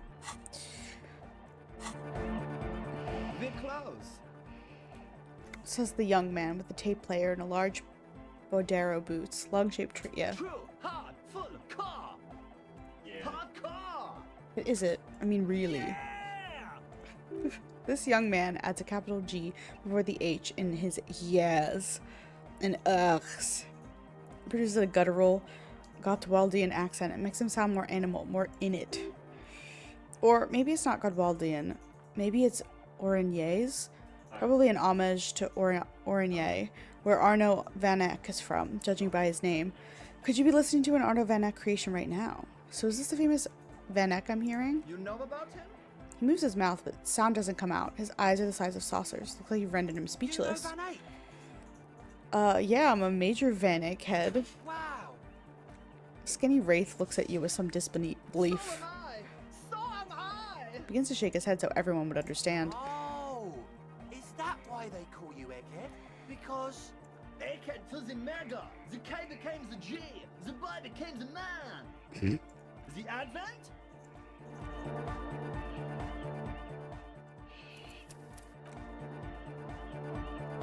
We're close. True, hard, full, it's hardcore. Skibberdy. We're close. True, hard, hardcore. Yeah! Yeah. Y to the E to the A to the A to the A to the A to the A to the G to the H to the exclamation mark. Yeah! You missed one A. Missed an A there. I yelled mine with 6 A's, so you have to yell it with 6 too. I'm the hard rhymer, the track attacker, the mic enforcer, the sixth checker. I am the law. Oh my gosh. Okay. This is We're gonna be. close. True, hardcore. Yeah! The Y to yeah! It's nice to be important, but it's important to be nice. I don't know how to get through this conversation. I have no idea. Solve the egghead puzzle. Alright, I want to save. I think maybe I just did, but it's okay. I'm gonna save again. And then. Hi again. So, how things going? Ugh.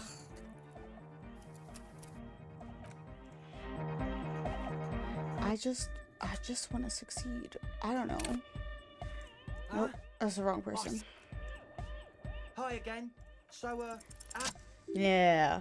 Number of things don't add up. Let's take a look. How about gather around, kids? Okay, kids, now gather around. Young Speed Freak puts down a busted capacitor and looks at you.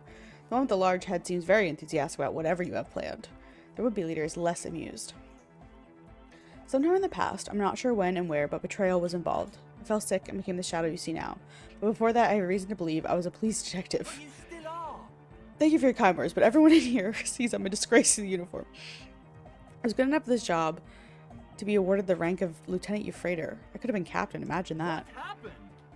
Disco happened. It smelled so impossibly sweet. Life tore me a new asphalt. I did. I happened to myself. That's a real downer. Now, obviously, that might as well have been 1,000 years ago, but there's still some detective left in me. The young Speed Freak is silent. Suna said you've been lying about your plans. Your answer is very unconvincing. A girl at cell as high as a kite out there. Might have been hard for you boys to keep sober for this meeting. Fuck, man. It's difficult to get along with some people, but we're trying to make an effort. We are on a mission here. Girl at cell as high as a kite out there. We don't need drugs to be hardcore.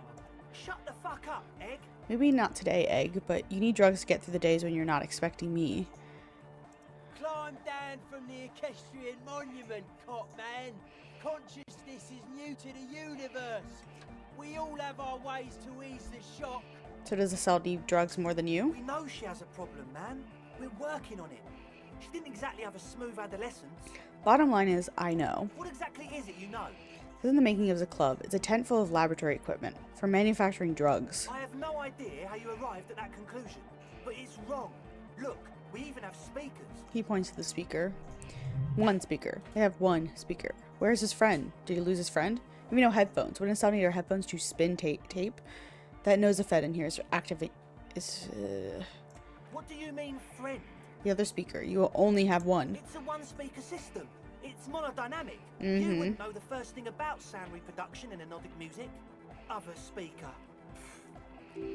This may be the brain damage talking, but you've definitely heard of monodynamic or one-speaker systems. You know headphones. Wouldn't a cell need her headphones to spin What tape? do you know about spinning tape? I knew Nothing. you pawned them, like for lab equipment and drug ingredients. I'm sorry, but there is no lab equipment and no drug ingredients. That nosefed is here for its active He ingredient. said it was for his nose. What more do you want? Likely pseudoepinephrine, almost exactly the shape of ephedrine.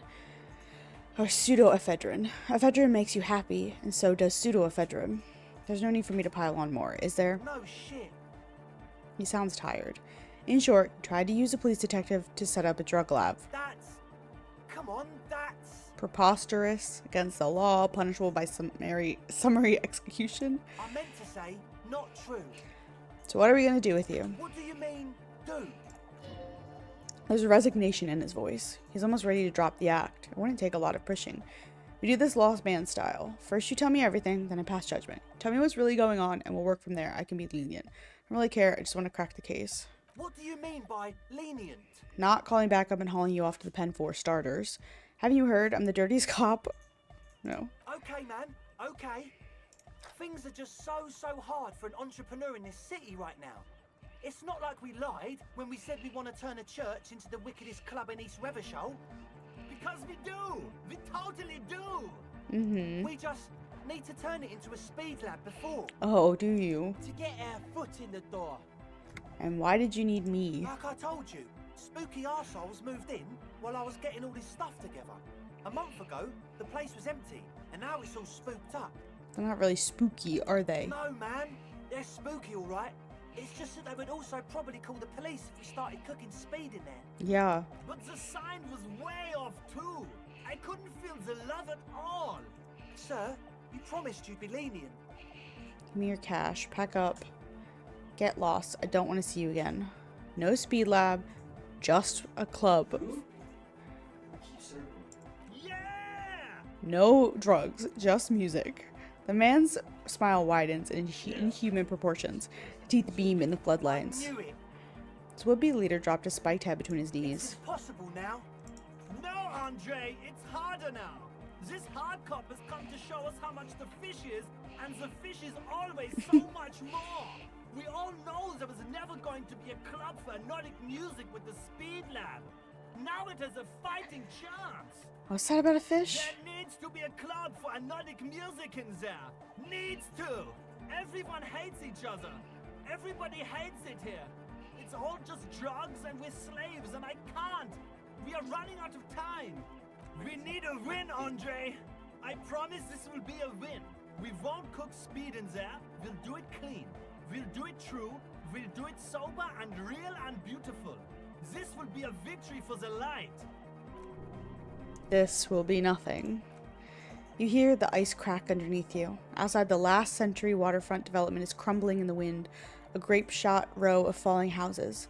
So is Rue Saint-Jérôme and all the houses on Main Row. The old cinema is sinking beneath Villalobos. Wait, does anyone feel that? Nothing. Let's call this incident crime prevention, but I have my eye on you. Okay, we'll try to do it without the drugs.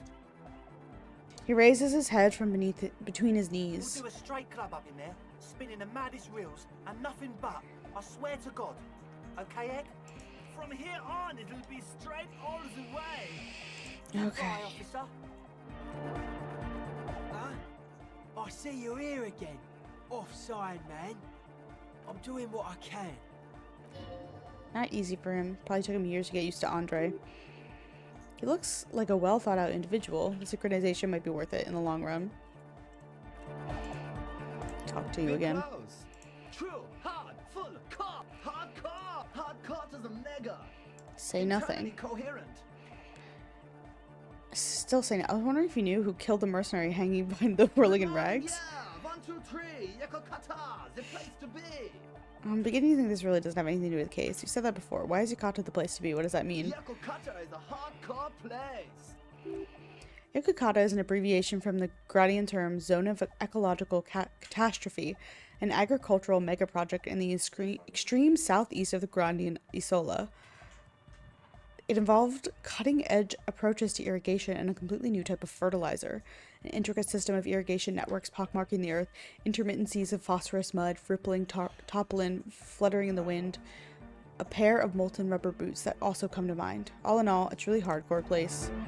We're close. True, Alright. hard, hardcore. Still say Hardcore nothing, is say nothing. Internally coherent.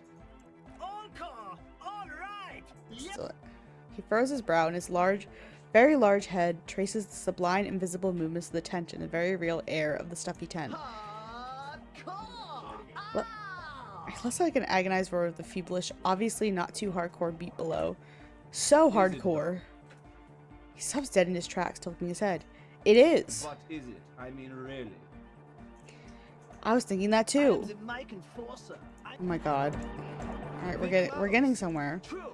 Hardcore, internally all core, all right. Yeah. Gotta get the people going.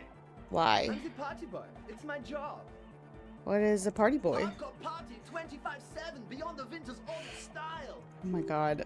There's a place far away in Ketla, beyond the certain latitude known as Winter's Orbit, where there are 25 hours in a day. It's a tremendously cold place, abandoned to the drunks and failed rock stars, full of eternite, depression, and half-finished ski-flying hills. The Suru live there. Oh my gosh. Oh, I just clicked the wrong thing. Internally coherent. Where's his brow? Is it though? Just thinking that a moment ago. Oh my god. True. Hardcore. Internally. So hardcore. It is. What is it? I mean, really. I don't know what to say exactly. Oh my god. True. Hardcore to the internally. Good morning, yeah. It's the message, so listen and you will see. No illusion. The spirit is what you feel. I'm gonna figure out my way through this. True. Hardcore. Internally. So hardcore. It is. What is it? I mean, really. I am the Okay, so that's the end of those. True. Hard. Is it? Skip it. Skippy toilet, I know. True. It's hardcore. Skip it. Big close. True. Hardcore. Internally coherent. Good morning, yeah. 1, 2, 3. No. It's Fuck. the message. I don't know how to get through this. I don't know what I haven't clicked on.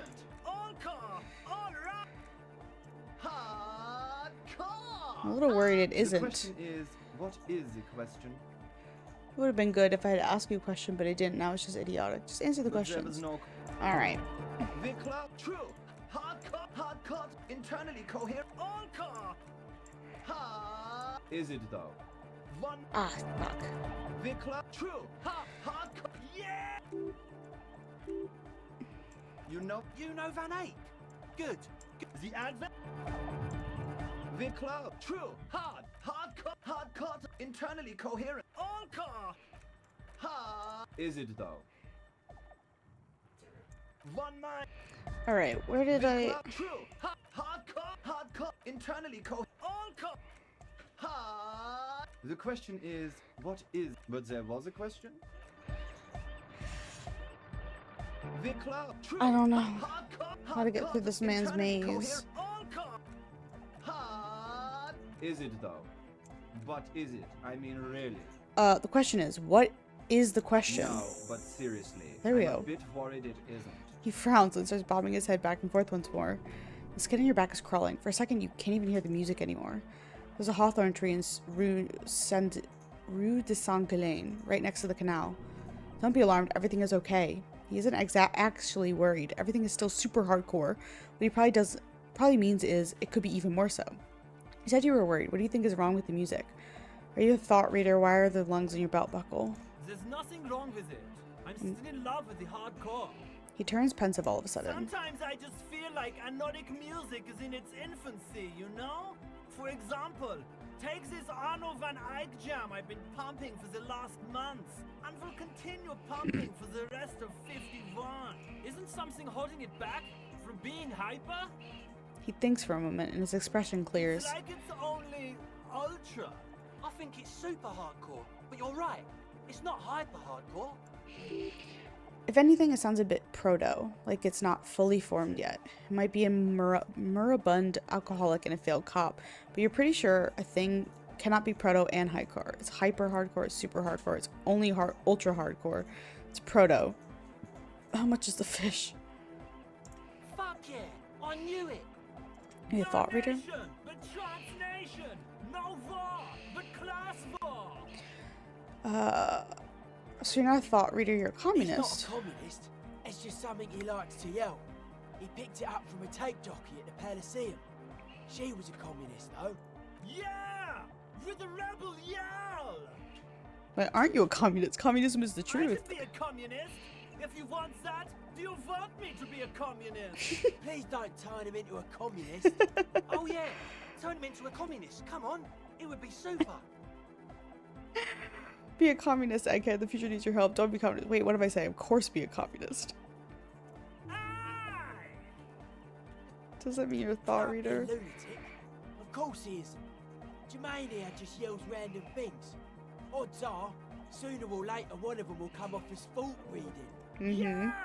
Reversion imperative! Unless you were thinking Reverso imperative right now. Anyway, I've had a similar thing happen with eggs yelling.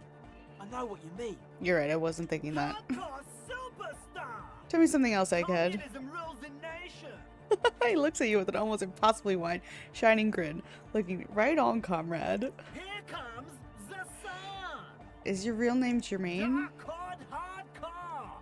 Agree. Basically, yes it is. The lungs in your belt buckle. Love! Good to know. I know it is. Alright, goodbye.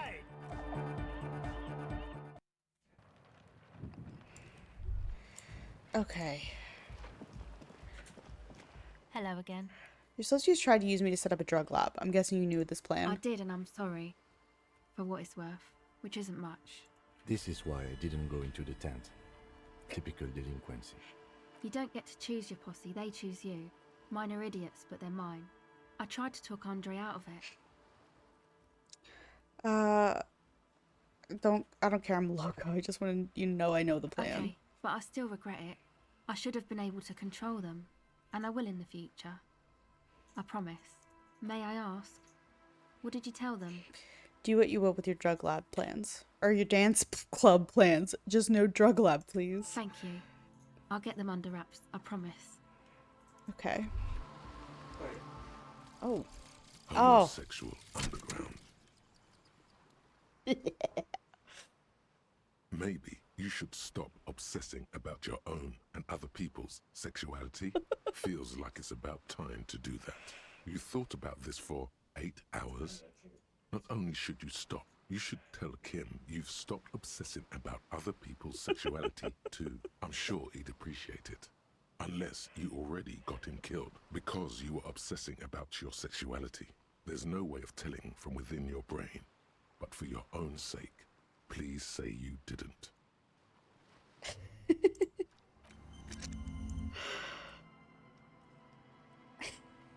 Oh my god. Hold on. I'll tell Kim. Yes? I have big news, Kim. You no longer obsess with your sexuality. Okay. I managed to stop obsessing about my sexuality. Great. Imagine all the time you'll have for work now. Matter of fact, we should get back to it right now. Yes. Mm-hmm. Just one thing though. What? Are you part of the crowd? You didn't stop at all, did you? You are just obsessing about other people's sexuality now. Kim, I love you and I'm so sorry. Yeah, but... But am I? I'll spare you another 20-hour mind project. Yes, I am. Oh my god. Now let's get back to work. That's the truth. I did, yes. He said, get back to work. Yes, leave. Basically, is the, just, leave me alone. Do your job. And stop obsessing about it. Which, fair. How do I fast travel? It sounded like I could fast travel. I don't know how to do that.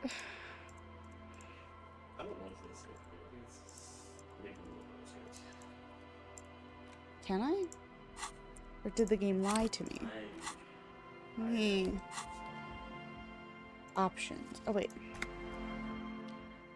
There's a map. Thoughts. Options. Controls.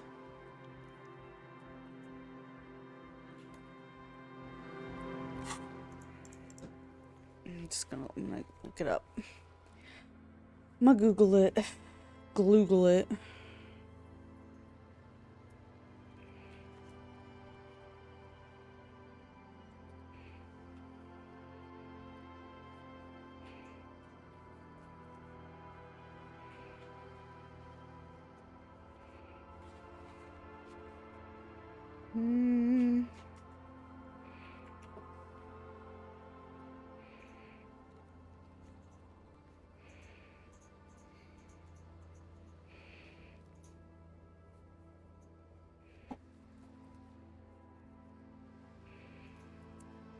Okay, hold on, sorry. Of course, right after I checked the Reunion info. They made a new post. Disco Elysium fast travel. How to fast travel? I have a map. Standing near a fast travel point. Okay.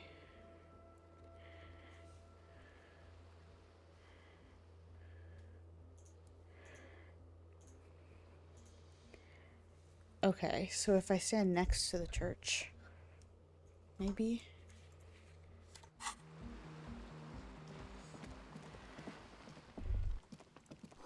To your right, a white-bellied cormorant eyes you suspiciously.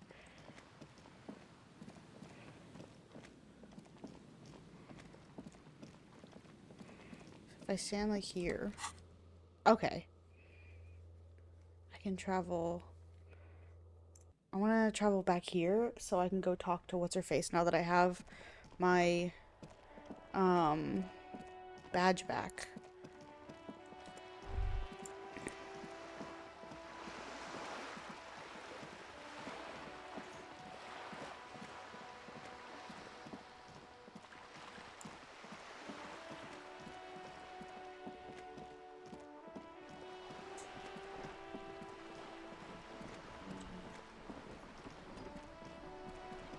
All right, lady.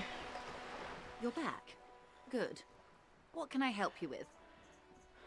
Tell me about Wild Pines. Spot my missing I'm badge afraid again. I can't say any more until we've taken care of You'll formal protocol. never guess what I found. Did you? Wonderful. She inspects a piece of blue plastic, the faded green pearls of her eyes scanning left to right, quickly and methodically like an electric printing machine. She's memorizing your badge number. It is a relief to see a W freighter here. The situation is precarious, to say the least. It needs a quick solution, or we will have a bloodbath on our hands. You said contain the situation? Yes. I'm afraid this strike may descend into a small-scale civil war, with possible consequences for all of Rivershoal West. Jesus. Since you are sharing, ma'am, this is also the RCM's worst-case scenario. Then we're on the same page, as grim as it may be. Tell me again, how are the lynching and the strike connected? I have an indirect role to play, I'm sad to say. My employer experienced a momentary lapse of faith in me. In that moment, they elected to deploy a private military contractor as an insurance measure. They called it my security detail.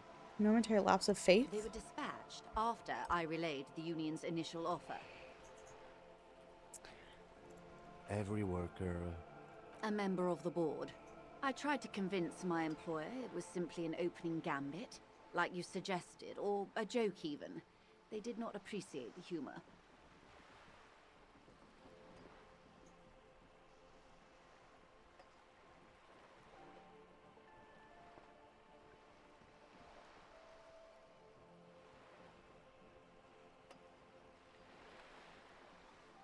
Do you need a security detail? Absolutely not. These mercenaries are muscle, pure and simple. They are meant to intimidate the Union into surrendering. Who are they, exactly? Crenell, an Oranese military company. As far as I know, 3 arrived in Martinez. They report to me sporadically, but they do not answer to me. To be frank, our relationship is deteriorating. They wear ceramic armor, have semi-automatic weapons, and years of combat experience. They also have trauma and stressor disorder, and no idea how to conduct themselves in an urban civilian environment. So, what happened? The story is, one of them, the Colonel, I don't know his real name, sexually assaulted a local woman while he was drunk and separated from his unit. This allowed some of the more militant Union members to subdue him. He was taken out behind the whirling in rags and lynched last Sunday night. Nothing. Mr. Clare refuses to let me into the harbour. I have not been able to discuss this matter with anyone there. The remaining 2 Crenell contractors carry out their orders, for now. For now? It's a smokescreen. In secret, they are conducting an independent military tribunal into the lynching. Once this investigation is concluded, executions will follow. What is the nature of this so-called investigation? Whether to execute one, some, or all of the Union militants. Whew. Ooh, I've made a mess here. I have to say, this is not disco. Maybe the investigations can team up, you know, share resources and intelligence. Surely you're joking. These people are killers. My only hope is that yours provides a single, concrete suspect before they indiscriminately pick theirs. Simply put, if you don't pin this on someone good and do it fast, they will identify and execute everyone present at the lynching. This in turn will force the Union to respond. That's not good. have over 2,000 men. It will be 1,000 to 1. Have you ever seen a hornet invade a beehive, Lieutenant? It's not pretty. The Surrey's giant hornet, the world's second largest insect, can kill 40 honeybees a minute, while a group of 30 can decimate an entire hive of 20,000 bees in less than 4 hours. These men work in tandem using semi and fully automatic firearms. Their armor is virtually impenetrable to muzzle-loaded weapons, even yours. Most Union workers don't have guns at all. The muzzle loaders need to be reloaded after every 1 or 2 shots. The automatics every 1 or 2 minutes. As I said, a bloodbath. I can't see it happening. Too many things would have to go wrong first. This is a pretty bleak scenario describing. The confrontation is inevitable. Many bleak scenarios have already come true, Lieutenant W. Frater de Bois. All we can do is keep the rest from going the same way. One single concrete suspect delivered into civil court, and I may be able to defuse this situation. What can you tell me about Krenel? You said the deceased assaulted a woman. Not much. Their public resume is relatively good, as far as private military contractors go. I believe they were once called Downwell. They boast a long list of clients. Saint-Baptiste, Welchman-Lorenz, Eintracht. A warning sign, however. The operations concerned all take place in third or fourth world countries. Guarding facilities, escort missions and such. Meaning they're used to operating in war zones. Yes. All the good conflict corridors, Supramundi, Yesut, the Seminese Islands, countries that don't have a good record reporting atrocious military conduct on their soil. Okay, anything else you got on them? Sadly, no. Before this happened, I had little interest in them. Now that I do, I don't have the resources. She thinks. If you still have access to the ICP's database, you could run a better background check than I ever could. It may take some time, though. Do you know a lot about the inner workings of the RCM and the ICP, ma'am? In my line of work, it pays to do your research. I was prepared to deal with the RCM. I did not think I'd be dealing with a group like Crenel. Did you contact the company? Tell them to call them off? I have. And they will. However, these orders take time to reach what is basically a rogue unit out in the field here. Until they do, it's all on us. Ugh, that's bad. She's being truthful. She's pressing them as hard as she can. The deceased assaulted a woman? Or he didn't. This is information passed on to me from some teenagers loitering around the canal. I cannot testify by it. Who did the passing on, though? The remaining contractors. Their tribunal. It's what they believe. What did the teenagers by the canal say? That the man was killed because he assaulted a local woman. I've asked around a bit. This seems to be the accepted story around Martinez. Lieutenant consults his notebook. His eyebrows knitted in concentration. We haven't heard any reports about an assault in connection with the lynching. Where did it take place? And when? The guys in the whirling rags did Last say Sunday that. night, at the Whirling in Rags, the hostel by the gates. Supposedly, the colonel was drunk, maybe on narcotics too. Either way, he's alleged to have sexually assaulted a woman. Sometime later, a group of dock workers got their hands on him. And who was this woman? That's a good question, officer. I don't have the slightest idea. As I said, it's a rumor. About a rumor. In any case, it's what the colonel's remaining colleagues believe. This colonel, the one who was hanged, did you know him? If you mean did I see him alive? Yes. But I did not know him. His name was... Lely. His service name. A nom de guerre, most likely. He wouldn't divulge his full name. Only one of them did. A bad sign if there ever was one. Tell me about the others first. One is a man. Corty, they call him. A nickname as well. The other a woman. Phyllis DePaul. Corty is the gunner, I believe. DePaul is a radio operator. What would you say was his eye color, the deceased? She closes her eyes, trying to picture the man's face, then shakes her I head. can't remember. There's a pang of regret in her voice. The lieutenant was testing her, asking a small detail first to see if she knew him better than she let on. She passed. That's all right, then. Anything else? Nationality? What would you say was his age? He was 40. Or 50. It's hard to say which. He had a combat injury on his lower jaw. It made it difficult to estimate his age, or gauge his facial expressions. Indeed, this matches the dental reconstruction we saw on the body. What else? Nationality? Accent? He was, Occidental, I think. Light brown hair, a mixed accent, Oranese, or Messinian, maybe. His injury gave him an accent all his own. In a way, it was humanizing. He had to learn to speak through it, through the injury. That's all I know, I guess. I only met him once. Where are the remaining 2 mercs now? They've gone to ground, as it were. I don't recommend seeking them out. For one, they're almost certainly armed to the teeth. They don't have the same respect for the Revachol citizens' militia as I do. To put it bluntly, they think you're vigilantes. Ghetto savages. Yeah. It will not be a fruitful meeting. Still need to know where they are. You're likely to run into them eventually. When that happens, I'll be in a better position to mediate if I don't appear involved. Where are these mercenaries? One is obviously the scab leader at the harbor gates. The one chanting the idiotic slogans, barely maintaining his disguise. One must be the goon of ill-filling work clothes by the harbor gates. Maybe so. I still hope you heed my advice. There's no need to kick the hornet's nest. Right to work. Absolutely. For all Hello, your talk of welcome averting this in. catastrophe, the situation at the gate is a powder keg. Does this not bother you? That guy's a little crazy. Of course it They're all a bothers little me, crazy, honestly. Lieutenant. But my hands are tied. How would my employer react if it appeared I were intervening on behalf of the Union? Your concern may be appearances. Ours is keeping the peace. I had another question I for hope I you. can answer it better. How much time do we have? Until the executions start? Truthfully, I don't know. It depends on their progress identifying the members of the lynch mob, and their impatience. They don't report their progress to you? Not on this matter. I'm afraid they consider this a personal initiative. There's a brief silence. Seagulls squawk over the bay. It's a matter of days, not weeks. All right. I am sorry to have been the bearer of bad news. If there is anything else I can help you I can with, ask her about the please tattoos. ask. Yeah, now can you tell me about them?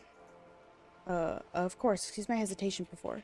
She reaches over to the guard wire and takes a photo, holds it in her hand. For about half a minute, in silence. She wears fingerless gloves. Her fingernails are cut short and fractured, like those of a working woman. It was taken with a trigger not long ago. This is the man's upper body. There were no more markings on his hands or legs. Stay quiet. Observe the woman's expression. What do you think? Her mouth is relaxed. The accordion lines near her mouth vanish. The pearls of her eyes move slowly on the photo surface. What do you think? Sorry. I was trying to see if I can read the web of interdependencies between these points. The stars. I can't. But that's how you read this story. The points themselves don't have letters, numbers, anything. Their size, location on the body, and distance from each other tells you what they represent. Like stars in the sky? Close. Port cities. This is an Oranese map of the waterways, a sailor's tattoo worn by wayfarers of the Dolorian century. Over 300 years ago, the sailors would mark their bodies to map their travels. Very interesting. What is use of this map? The sailor's soul would use it to fly back home if they should die abroad. This is a sort of contraption to be reeled back in by. The silver cord, they would call it. What travels did the dead man make? Quite a few. Vredefort, the Oranese capital, traditionally stands on the right shoulder. He started somewhere near here, I think. What next? Then he made his way to the Pretto Grande, through what I think must be the Stad's Canal, an artificial channel through the Occident. From the Pretto, he sailed to the Insulindic Ocean, first the Semines Islands, then this. She points to his heart. What is that? Oh. I think I hit space on accident. Revachol, she says. Those are two constants. Bredeford on the shoulder and Revachol in the heart. They started the tradition of these maps right after the discovery of the Insulundae, at the dawn of the Insulary Age. The old world passing by, and the new world already here. You said you can't read it. I can't. This man was no sailor, and these are no ports. I can understand geographic fragments, but not their meaning. Bredeford has a military academy. Summonese Island saw recent conflict. Revachol, he was executed. Maybe it's a record of his military career. That makes sense to me. We have no more use for a map of the waterways, just like we don't need sailors the way we used to. This is what the custom would morph into on the Occident. Mercenary tattoos. For all the boys looking for adventure, a blood splatter on the seas. Who could tell me more? His platoon members? The other contractors. Though I do not suggest you go and show them that picture. This man was their friend and comrade. Yeah, it's a bad idea. Surely the other people to ask about the tattoo. There are other people. This is not necessary to complete the task, officer. It's a dangerous side task. Search elsewhere. I need this information. It's not a good idea. I am relieved you think so. I don't think deciphering that tattoo should come before public security. It's all for the tattoos. Thank you for your help. Is there anything else I can help you with? Thank you. Okay. So that was good. That was good stuff. We got some things crossed off the list. Let me go try to call Alice again. Maybe I called her back too early in the day.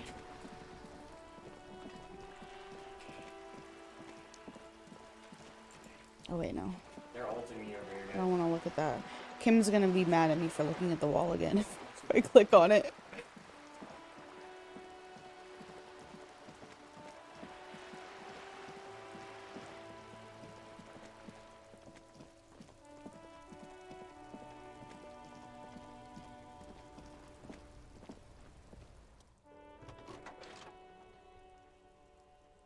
This is Precinct 57. How may I... Just a moment. 10-4, come in. Roger that. 10-10, over and out. This is Precinct 57. How may I assist you? Find out more about the armored boots. Still no word, I'm afraid, sir. I know it must be frustrating. Was there anything else you wanted to ask? No. Alright. So she's not done with that, I guess. Unfortunately. Find my heraldic bird. Oh, I can go buy that book on the cockatoos now. Find the secret passage. Morel, know if you see her. Alright. I do want to go back to the fishing village and search around there some more.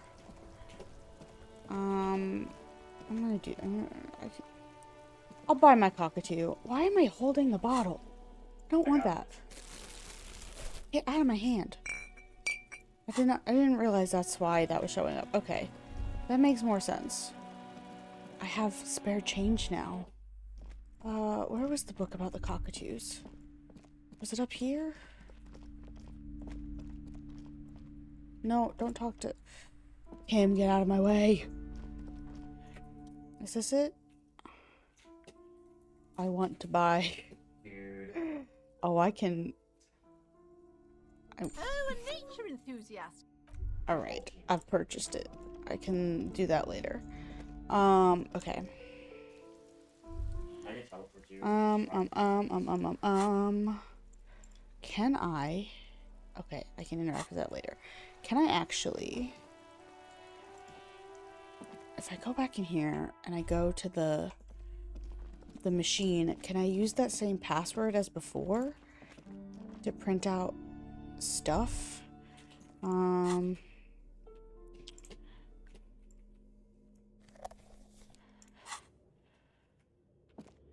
Let's see. Might be a different password, who knows.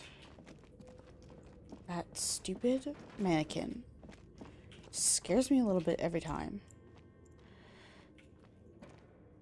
Alright. Insert the production schedule. Press play again. Good afternoon. Please repeat. Is this the production schedule? Good. Please repeat the password. Afterlife death. Good. I've unlocked the production schedule.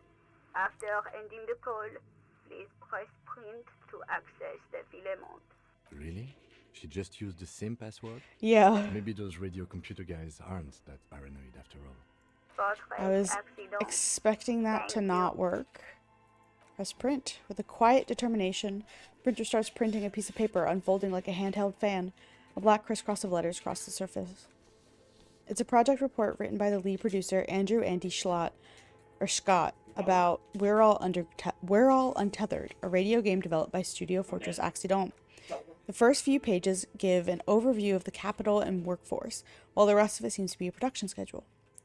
I read about capital. I want to know about money. Read about capital. It's a short time of existence. Fortress Accident SCA managed to burn through truly insane amounts of money. The first tranche of seed financing brought in 150,000 real, but then came the delays. Eventually, the damage reached 400,000 real with only half of the game finished. Gosh, where did they get all this money?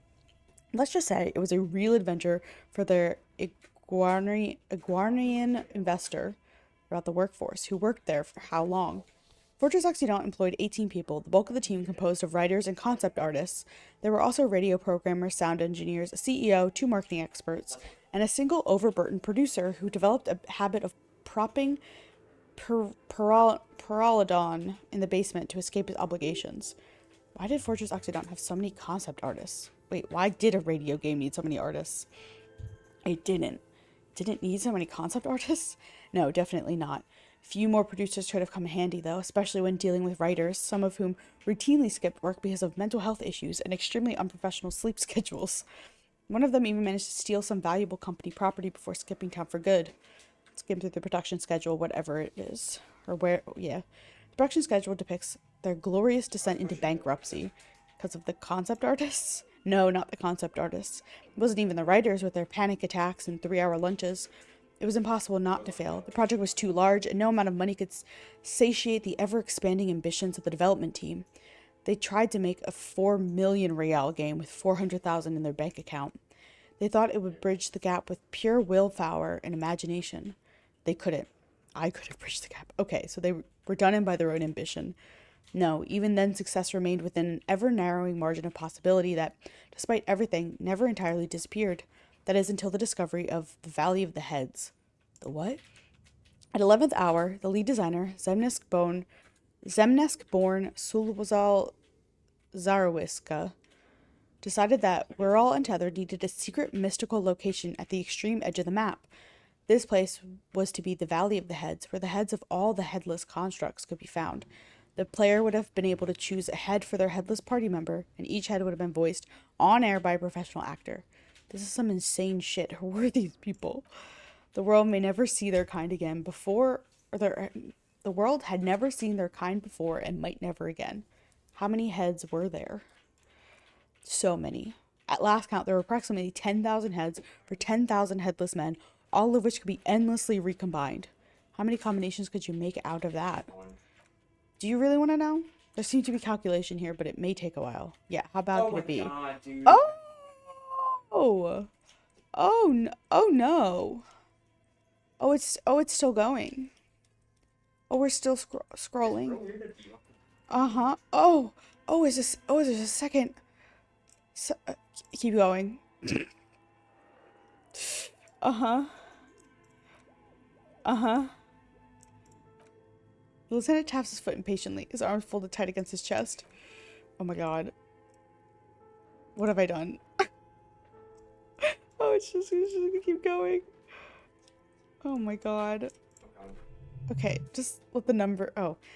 What if you broke the radio computer? What if it's never gonna stop? Just let the numbers wash over you. Oh my god. Okay, so that's what did them in then. Well, yeah, that and the catastrophic data loss. The what now? In the nature of the data loss, there's ominously little information in the production log. It comes at the very end, where things get fuzzy and dark, where tables and numbers seem to vanish into an eerie nothingness, before their Iguanian investor pulled the plug. What is clear is that one day an unidentified numeric anomaly occurred on the East Insulindian Lintel front, just as the Rural Untethered project was being compiled that day, and the anomaly caused all the data to get lost in the air. When the project was returned, it was completely blank. The team spent weeks on the phone with Lintel, the service provider, but despite their diagnostics, they could never produce a satisfactory explanation or pay for the loss.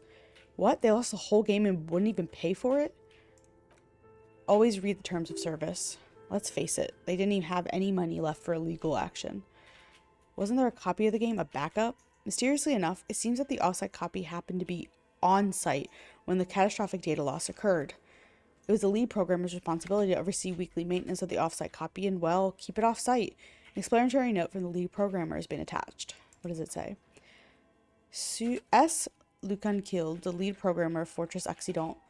The offsite copy was on-site because there was no off-site anymore. Not for me, not after 8 months of crunch. I didn't have a home anymore, so I started keeping it in the basement in the Ice Bear refrigerator near where I sleep. It was perfectly safe there. The temperature conditions were optimal. It's not very convincing, is it? Seems like a perfectly reasonable explanation. Her former colleagues would agree with you. Is it in the other ice cream machine? She's right, actually. Nothing wrong with keeping this type of filament memory in the fridge. Anything else from the lead programmer? Production schedule ends with a few random notes that seem to be added sometime later. Read the notes at the end. 4 months later, by an unknown author. I am the only one left, and it's gotten rather damp here. A few other businesses have gone under too. Slipstream switched to making skis, and the hairdresser just left, cursing Martinez. They're right, though. Something's seriously wrong in this place. Martinez, all of it. Still haven't gotten an answer from Lintel about what happened. All I could get were the physical coordinates of the error on the East Lindian front that day. Since the computation happened on air, I reckoned it had to coincide with an actually existing location. I have compared the coordinate to a map of Revachol West. Turns out it's only 800 meters from here. The address is Saint-Prune 1147. I'm going there to look this thing in the eye. Saint-Prune 1147. That's what the street sign next to the church said. Tear off the printout and throw it away. Tiles on the cube are still smoldering, casting the framework in a soft glow. Fluorescent play and print keys. I swear it's in that freezer. It must be.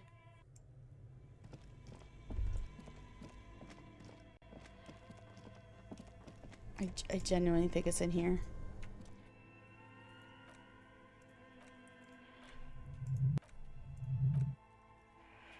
Oh, I don't think I'm gonna be able to. Yeah, I think it's still gonna.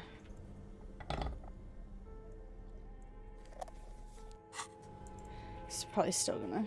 Yeah. Still not going to work. That's fine. But I think it's in there. I literally. Alright. Let's go. Let's get out of here. I'm gonna maybe go back to the church and talk to the lady again. I mean, right this. About No, right this. the fridge thing.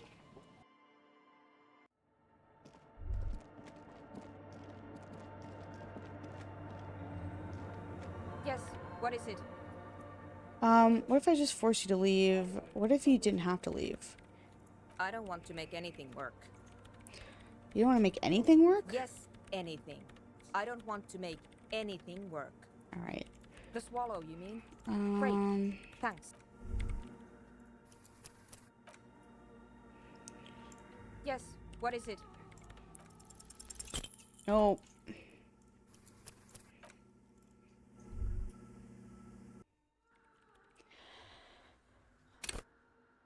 Yes, what is it?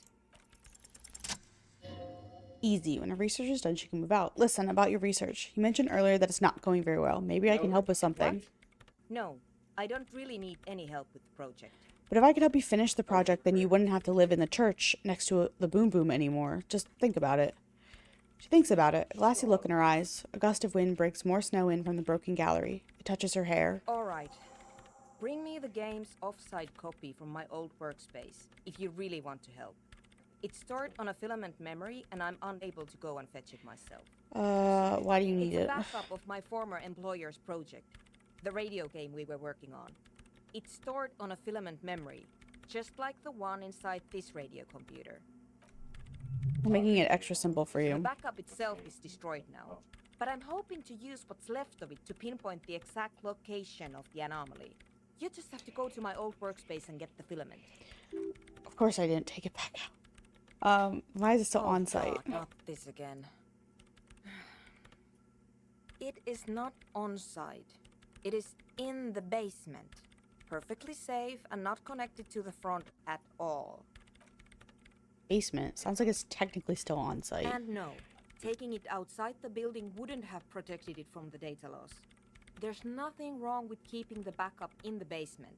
What happened was a freak accident that has nothing to do with how the backup was stored. We clear? Stares at you with pleading, furious eyes. Yeah, that's the one. You can get in through the bookshop. You just have to do some explaining to the bookstore lady. So I've already been inside the area. Then you might know the giant ice bear fridge in the building's cellar. The filament is inside the fridge. Just go and get it. Where exactly is the offsite copy? The giant ice bear fridge. I just told you. But you've been to the fridge and it wasn't there. There was a note saying, I found a note from the ice bear fridge. It says that the offsite copy's been moved to a safer place. Wait, a note from whom? Did it specify where they took the filament memory? So the offsite copy had been taken to a nearby ice cream maker. The note was signed by someone named Sulislo. Jawiza. Of course. Our project lead, Suliswov Jawiza. God, he was always so hell-bent on keeping the copy somewhere safe. And feature creep, and the Valley of the Heads. Like it would have made a difference. The offsite copy was perfectly safe when the data loss happened. That data loss was anomalous. Cross her arms And defiantly. the heads. I won't even get into the heads. Millions of them. Go find that copy from that ice cream maker, will you? Valley of 1,000 Heads. You like the sound of that? I found the ice cream maker, but it couldn't get it open. It's completely frozen. This is ridiculous. Can't you just defrost it? Or, I don't know. I don't know about the ice cream maker. Just figure something out. Why can't you get it yourself? The bookstore lady hates me. Says I'm part of the curse. Oh, wait. Whatever that means. Are you part of the curse? Of course not. Anyway, I don't have my keys anymore and she won't let me in. Why does she think you're part of the Because curse? she's from Martinez, and people from Martinez have never ever seen a radio computer. It's a bit biased. It emits elemental evil. Only because of their socioeconomic situation. It's a bit biased. No. She literally started praying for the higher powers when she first saw my Rain City. I'm not making this up. Lieutenant coughs like he's amused. Once I came in one morning, only to find that my terminal was full of those strange trinkets and amulets. Wards. It looked like some Seminine magic. Thanks. Alright. Reach around the radio and you hand you what looks like an oversized pry bar. Ooh, yeah, here we go. You might need it to hack loose some ice. Alright, It opens perfect. everything. If you get me the offside copy, then you can keep the Falsund. Alright. Let's do this. Let's...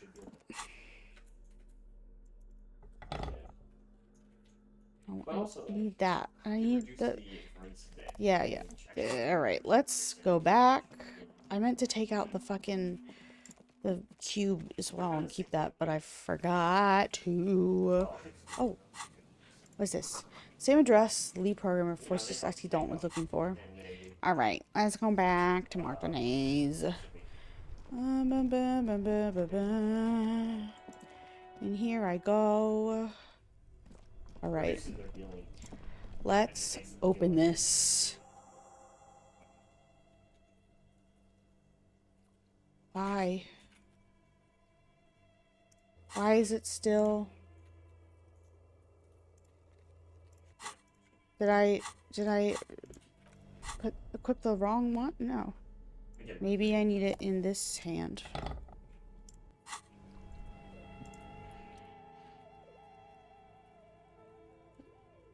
Okay, maybe I need to unplug it. Unplug the black cable. Very smart. Opening the lid should be much easier after the ice cream maker has defrosted. Alright, that helped. 8%. Okay, maybe I need to come back in a little bit. Maybe I give it time and it'll defrost. Okay, I'll come back later. Alright, let's go back to the fisherman shacks.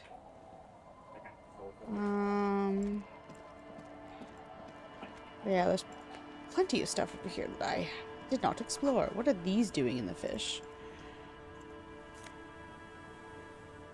Help.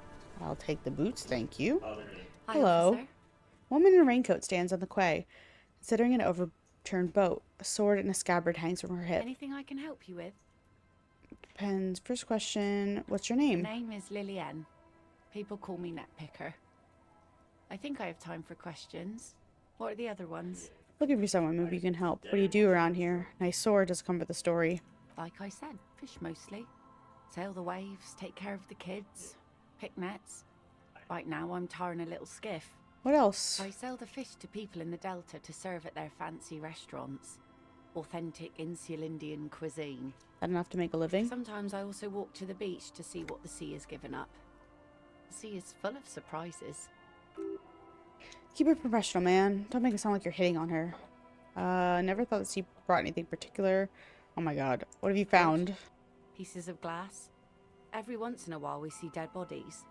Human, animal, fish, other odd sea creatures. A mine washed ashore once. Bottles, drugs also. Lost cargo in general. Most of the time it's just wood and glass. Alright, major choice moment. You only get to ask one thing. Be weird to say them all. Choose wisely. What about those human bodies? A mine. The RCM could use a mine. But in this major narc. Why don't you leave? Well, you're barking under the wrong tree then, officer. I have no interest in floaters. Seen enough of them in my life already. Very unattractive bunch. Looking for someone, maybe you can help. Let's see. Who are you looking for? I'm looking for missing cryptozoologists. I don't think I know what these are. Care to elaborate? People who look for animals who are hard to find. Like snowmen? Snowmen? Haven't heard of Two old those. guys have been wandering around here, nose in sand, talking nonsense about snowmen and the like. Meet the like? Right. Not only snowmen, also green men, monkey men, burning rhinos. You get the picture. Oh, you're getting it. And it is gorgeous. Where did they go? I don't really know. Further down the peninsula, I guess. I mean, that's where they were heading. Who else are you looking for besides snowmen? That's it. I'm not looking for anyone else right now. Well, how can I assist you then, officer? Nice sword. Unfortunately, the factory sold this one with a 3-year warranty instead of a story. It's to intimidate folks mostly. Do you know how to use it? Not really. I know some basic moves, and I know it sure as hell beats a knife when you're in a tough spot. Not when you're in a tight spot. It is imposing. It's a regular mass-produced sword, like a shovel or an axe. Nothing fancy, just for intimidation. Why do you need intimidation tactics? From time to time, people need a lesson in respect. That's just the way it is. Back in the day, I caught the eyes of many men. And believe me, men need a lesson in manners from time to time. I'm not taking this woman's sword. Where are the men now? Patched their wounds, their lesson learned. Others were more thick-headed. And one of them, I ended up marrying. Where's your husband now? The harbor seawall ensures the wash of freezing wave endures. Many things wash up against it and onto the beaches of Revachol. Some inanimate, some just no longer alive. You shudder. Gone where? To the waves. The sea took him. It was a long time ago. Oh, say no more. That's bad what happened. He didn't respect the sea. Went out there, drunk like a skunk, and sure enough, one day the boat was found floating empty. The bloated corpse turned up 2 weeks later. Now, before you tell me how sorry you are for my loss, know that it was 4 years ago, and I've moved on. There's only so much mourning you can do for a drunk with sinewy muscles. Yeah, death is nothing. I shit on death. You should have thrown yourself in the waves after him. That's awful. Time really is the best cure for sorrow, isn't it? It's healthy to let go and move on. Gotta keep the wheel spinning. Us working folk don't have the luxury to be bedsick with melancholy. I buried him, mourned for an appropriate amount of time, and went on. Life didn't really change that much for me and the kids. She glanced at the village where two little kids are playing with what look like rocks. This is neither a touchy nor very interesting topic for her. She looks like she's ready to go on a date with another better drunk. No. Goodbye. Boat is oh, there was something about a boat. The sea's gonna Is that your skiff? Sure is. The sun, I call her, coated with a fresh layer of tar just yesterday. It'll take some time for it to dry, assuming the sunny days continue. I'm not telling her that that's my car. Not doing that. What's this? Oh my gosh, yes please. I will take planks creak beneath your weight. Ladder leads to a school of fish swimming in the kelp. Alright. Let's see.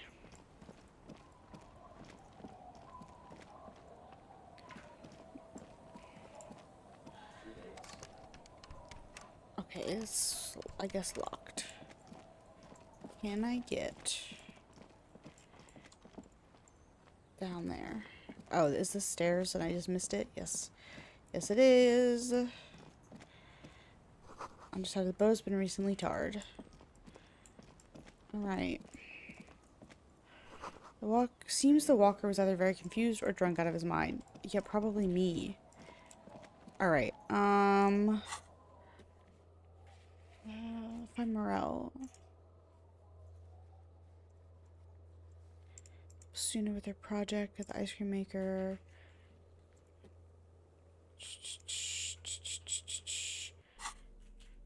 Alright, map. Damaged ledger. Oh. Alright, I think I just need to explore more. Keep going. Allez-vous-en. Allez-vous-en. Oh, hello. Did I talk to you guys at all? I don't think I did. Good to see you, friend. Do I have deals set up for you, buddy boy? What are you doing in there? Does he actually know you, or is he just shopkeeping? Good to see you too, friend. So what do you want? I got smokes. They're cheap. Very cheap. I got Pilsner. Great deal. You won't get a better deal on that piss. Spirits I can let go for 300 real. I also have speed. And by speed, I mean amphetamine. Do we know each other? Sure, friend. You know it. Don't mind old Rosemary here. He's a buffoon. Let's have a word after your high-concept transactions. I'll give you the lowdown. Okay. Why does a bottle of spirits cost 300 real? Friend, it's real valuable. Worth every real, if you catch my drift. Got it from a bit of a business venture. Let him speak. You know, it's funny, actually. Bursts out laughing, then takes 3 gulps of his Pilsner and stares at you intently.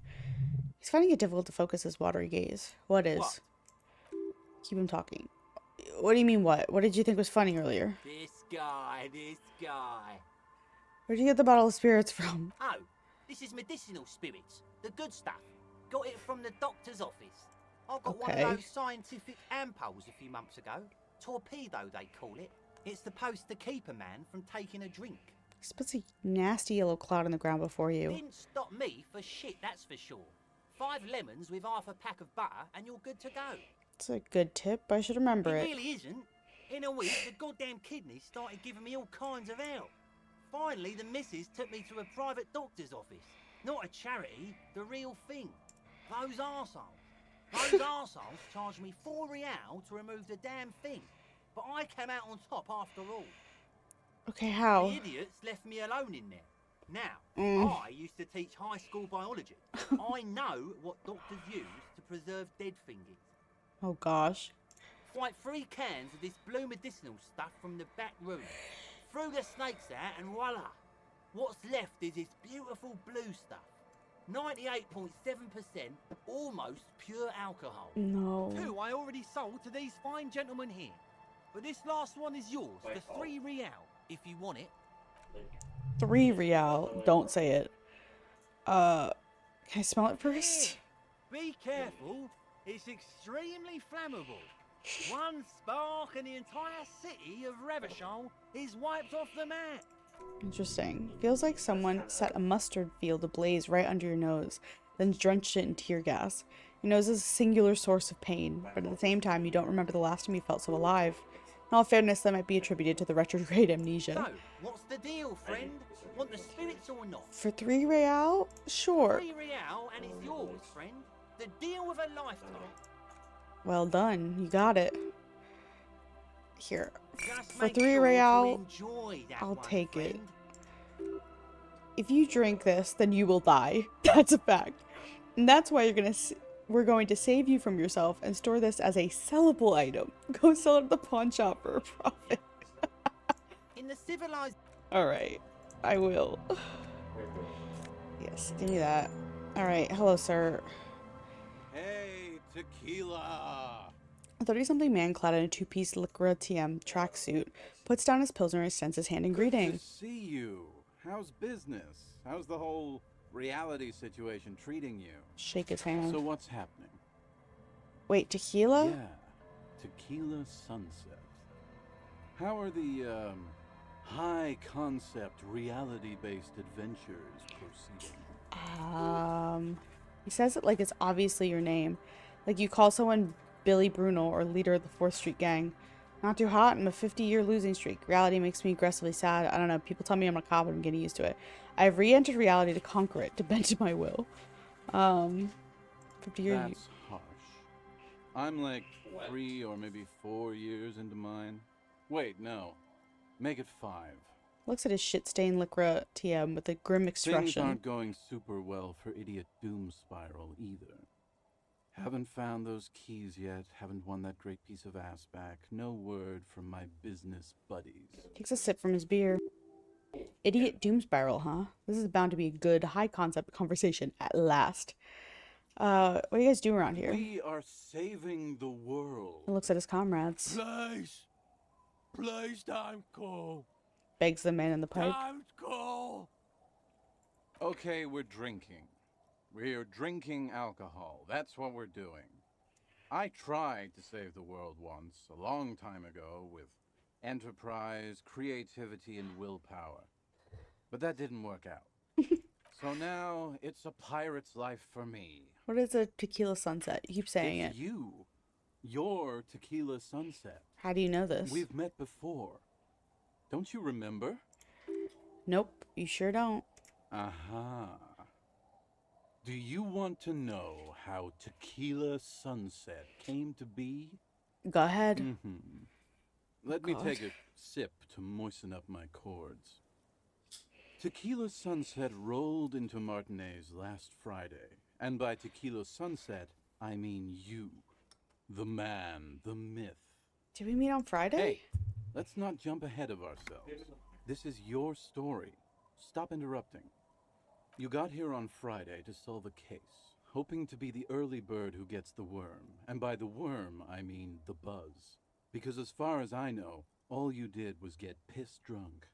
Word on the street is you went around the local hostel telling people that you're a police officer, and that it would be really fucked up if you shot yourself in the head right in front of them.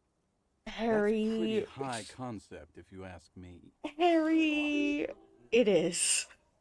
Lieutenant's brows furrowed. He's listening as casually as he can.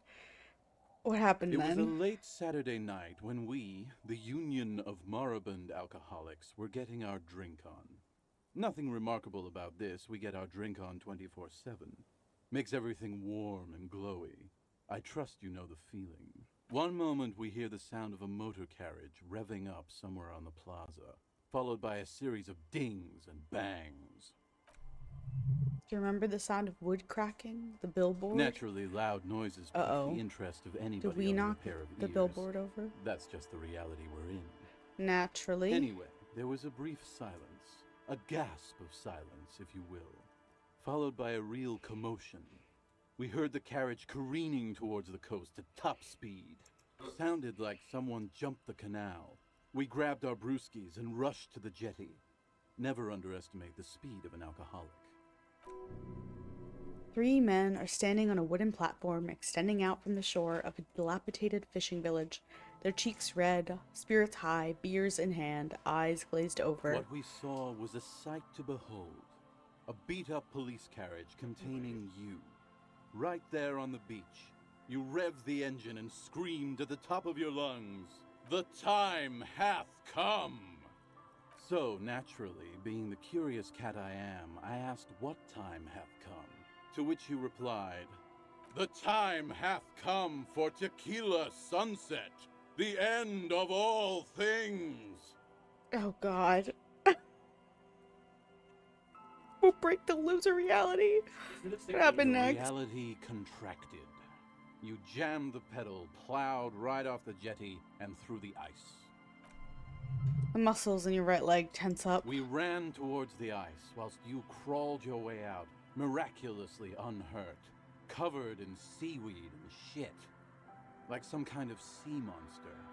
When we finally got there, you were sitting on the beach crying. You said that your badge and uniform were in the car. It was too late to get in there, though. The carriage had sunk too deep. In this way, you and your motor carriage have a lot in common. Recognizing a brother in need, we offered our condolences and invited you to party with us, which you naturally agreed to. We asked about the whole tequila sunset thing, and you told us it was your name now and insisted that we all call you that from then on. So wait, is tequila sunset an event or a name? I'm not sure. I think you were the event. Tequila sunset. You know, as opposed to a tequila sunrise, which is long gone. My real name is Harry. No, that's just what your mother called you. Your real name is Tequila Sunset. Okay. Just embrace it, brother. That's what all those things at the beginning of the game that was like, your name feels orange and fiery. How long did we party for? It was an all. How they're beautiful and also whores. I didn't mean to do that. How one of them fucked you real bad. After a short while, you crossed the event horizon, looked sullen, got up, and left without saying anything. Oh. Wow, that's quite a story. Yeah, I bet Tequila's a fucking legend around the precinct. You must be proud to work with him. Uh-huh. If you only knew. Did I tell you anything specific about the person that fucked me? Did I mention losing anything else? Did I say anything about my colleagues? You Let's were just start pretty from the vague top. about it, but you kept saying you got fucked real hard, and that we've all been fucked too. Uh-huh. Probably No one's about my fucked me. wife, I do the ex-wife. fucking around here. It seemed pretty painful, to be honest with you. If I had to guess, I'd say you're still working through some shit. Yeah, definitely. Did I mention losing anything else? Beside your gun and your badge, you said something about your hope or heart or something. To be honest, the details are a little hazy. In retrospect, I guess you lost your motor carriage too? That's a big one. Did I say anything about my colleagues? You told us that they were a bunch of fucking losers whose main interest was cramping your style. No specifics, though. It was more about you that night. You were the star of the show. Did I say anything about the case? Yeah, you said it was no biggie and that you'd solve it in no time. And that you didn't need anyone to do it. You're doing it solo now. A lot of cops go solo and hermit once they reach that level of alcoholism. Yeah, definitely. Did we talk about politics? Yeah, you kept talking about how the coal mine owners were fucking us all over, just like that woman fucked you. I didn't agree with you, by the way. The spectral hand of the market makes sure everyone gets exactly what they deserve. Did you get a read on what kind of cop I was? You kept apologizing for being such a bad cop, and for the damage you've inflicted on everyone around you. You also kept pausing to knock the heel of your hand against your temples, saying, "Stupid, stupid, stupid." Yeah. I don't need to hear anymore. It's a hard thing for a man to confront his past. That's why I avoid mine at all costs. Seem like you're characterized by your storytelling ability. Want to tell me another one sometime? Whoop-de-doo. So now I'm a fucking storyteller. Right. Why not? No, I don't. Is what you would almost say, but the words choke in your throat. I don't want to hear. Do you really want to miss out? Perhaps it is. Alright. No, I don't want to miss it. You look like someone with a lot of cool stories. It depends, really. Are you willing to help me out? Oh. I have a feeling this is going to cost me a lot. No, the reality of the situation requires a rather modest contribution. A little motivational package. What do you need? Did you already forget our party? Oh, I have The thing 2 I bottles. relayed to You can earlier. have both of them. So, have you got anything for good old idiot Doom Spiral? A bottle for a story. Seems fair to me. Got some Commodore Red. Classy. Snatches the bottle and pushes the cork in through the bottleneck. Hey, Spiral Boy, you gonna share that? Don't call Abigail! Shut up, guys. I'm telling a story here. Something happened to you. Something happened to me, too. My actual name is George, but around here, you already know. I was once a reasonably high net worth individual, a founder/junior partner at a high concept creative services agency. When my story begins, I had just landed a major contract with an insurance firm. I used the profits from my agency to finance what I called a cultural incubator. Abstract value generation, value per person, high concept stuff. I developed the paradigm, worked within the paradigm, but the burden of leadership weighed heavily on me. So I went jogging every so often to keep myself sane. How many people did you have working for you? 22 full-time employees, an all-star team, a potentially historical set of individuals. Worrying about them often kept me up well into the morning hours. Did the jogging help? It did. With my trusty Sansarique tracksuit, I felt like I could conquer the world. But now dreams are worn thin, much like my tracksuit. One day I left on my evening run. As you may know, it's impossible to clear your head when you're distracted by the sound of keys jangling in your pockets. Just want to miss your ringing sound. His eyes are clouded, his dilated blood vessels encircling his irises like stinging brambles. His eyes are your eyes. So I removed the key ring and put the keys for the front gate and the apartment into different pockets to stop the jangling, you see? At least, that was the plan. I was halfway done with my usual lap when it started to rain. The reality situation became very wet, very quickly. How wet are we actually Wet, talking? okay? It was raining really hard. There's raised a derision in his voice. I made my way back home and discovered that I didn't have the key to the front gate. I'd mixed it up with the key to the letterbox, which was useless. Naturally, the situation required me to climb over the gate, which I did. There was no climbing down because I slipped and landed on my ass. Reality was looking rather grim just then. Me lying on my ass in a mud pit in the middle of a heavy shower. But when life knocked me down, I always got up. So I made my way across the yard. Standing in front of my apartment door, fumbling with my pockets, I realized that I'd also forgotten my apartment key. I rang my neighbors' buzzers. It was late, and most of them didn't even answer. Those who did assumed I was trying to sell them something and hung up before I could even explain the situation. People are naturally wary of ad men, you see.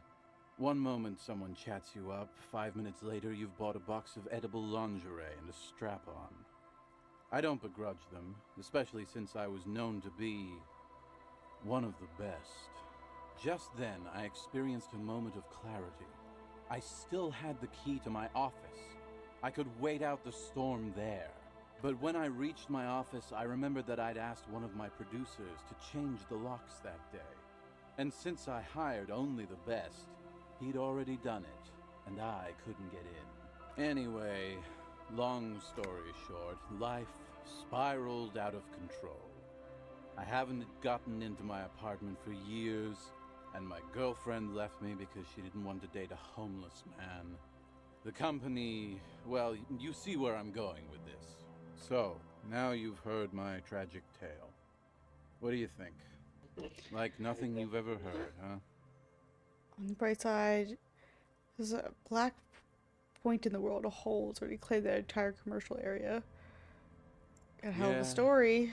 Maybe I've exaggerated certain parts over the years. When you tell a story too often, it begins to take on a life of its own. But what matters is that it's true to my subjective experience. Anyway, that was all the story one bottle gets you. Why do you keep losing all your stuff? Fucking question, Tequila. If I knew the answer, you think I'd be hanging out on a beach in this formerly premium but now extremely dirty two-piece lycra tracksuit? I used to own my reality situation. My business buddies and I had our own creative services agency. I had a nice apartment, an even nicer piece of ass. Now I can't hang on to anything. Just last week I stole this nice new jacket, but then I lost it too. The only things I haven't lost are these two drunks. Lost Jacket sounds like a mystery you could look into. What was the name of your agency? My agency. Man. The Boom Boom Room. Our concept was combining high art with the lowest forms of marketing. Interesting. The color red, breasts, and oil painting. I convinced my partners to reinvest some of our profits in an even more high-concept cultural incubator called Thin Air. The artists were happy, the clients were happy. I was financing a group of poets in East Revachol who were developing a new universal poetic language. But then it all went to shit. Sounds intriguing. What do you say, Art Cop? Sounds like it makes no sense. It's because it does. Doesn't. Makes me want to paint some breasts to make high art isn't high art. Man mixing high and low. It's extremely my shit. It's just cynical wankery. Well, you know, sex sells. That's the first rule of advertising. Maybe, but it's still tired. Maybe you're right. Who knows? Alright. I'm all ears. You too. Let me... Why not all that? There's stuff on the ground here I could pick up? No. Alright. Let's see. Where else can I go? Ooh, I have a drop in temperature, an easy flow of air, an empty street. Before you a thoroughfare unjammed with lorries. No more drivers smoking and hitched steps, just silence. What did the smoke smell like? Chemically sweetened. Across the road, a forgotten bus stop. Corrosion has opened a hole in its roof. An elm tree watches over the building. Its branches are dripping with rain and snow. The road is smooth and motley, craters filled with the black asphalt. The asphalt first is laid gray now. The asphalt first laid is gray now. A row of tenements are under construction in the distance. Who are the people who live across the road? A tub warm with water, white with soap. A man bathes while radio waves transmit the lottery numbers. 4, 18, 21, 4, 1. Modern washing machine rattles a drawer full of silverware. What about the bus stop? Number 312D. Young girls used to come here, huddled up, hoping for more warmth than their thin coats could give them. The bus took them to school. It has not run for 8 years. There was not enough girls to sustain its cost. What about the road? Craters pocked the surface. Children played in them until heavy trucks full of black pitch rolled in. The landowners have filled the craters with money. It is a vital artery of flow and trade. There's one bump in the road. A dead dog lies flat about 200 paces away, right at the turn. A dead dog. Tragedy came from the wheels of a fast RCM vehicle, hurrying to work. The cold washes over you. The sound of the sea has grown distant. That is enough. The wind moves the aerosol. A detective stands behind the boom barrier. A breeze moves a curl in his hair. Okay, so it's not a place I can go then. The children. Can I go this way? Ooh. A little black swallow circles above you. You hear its chirp.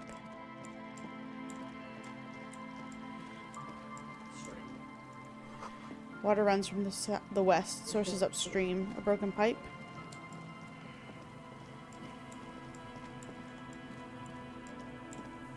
Oh. What is all this? Field electrical. You see a once bright mural towering above you. The signage has peeled off over the years, but you can still make it out. Feld Electrical R&D. A slogan used to intertwine with the loops a long time ago. Now only a shadow of peeled letters remain. It says, tomorrow is just a whisper. Whisper away. Looks like tomorrow never came.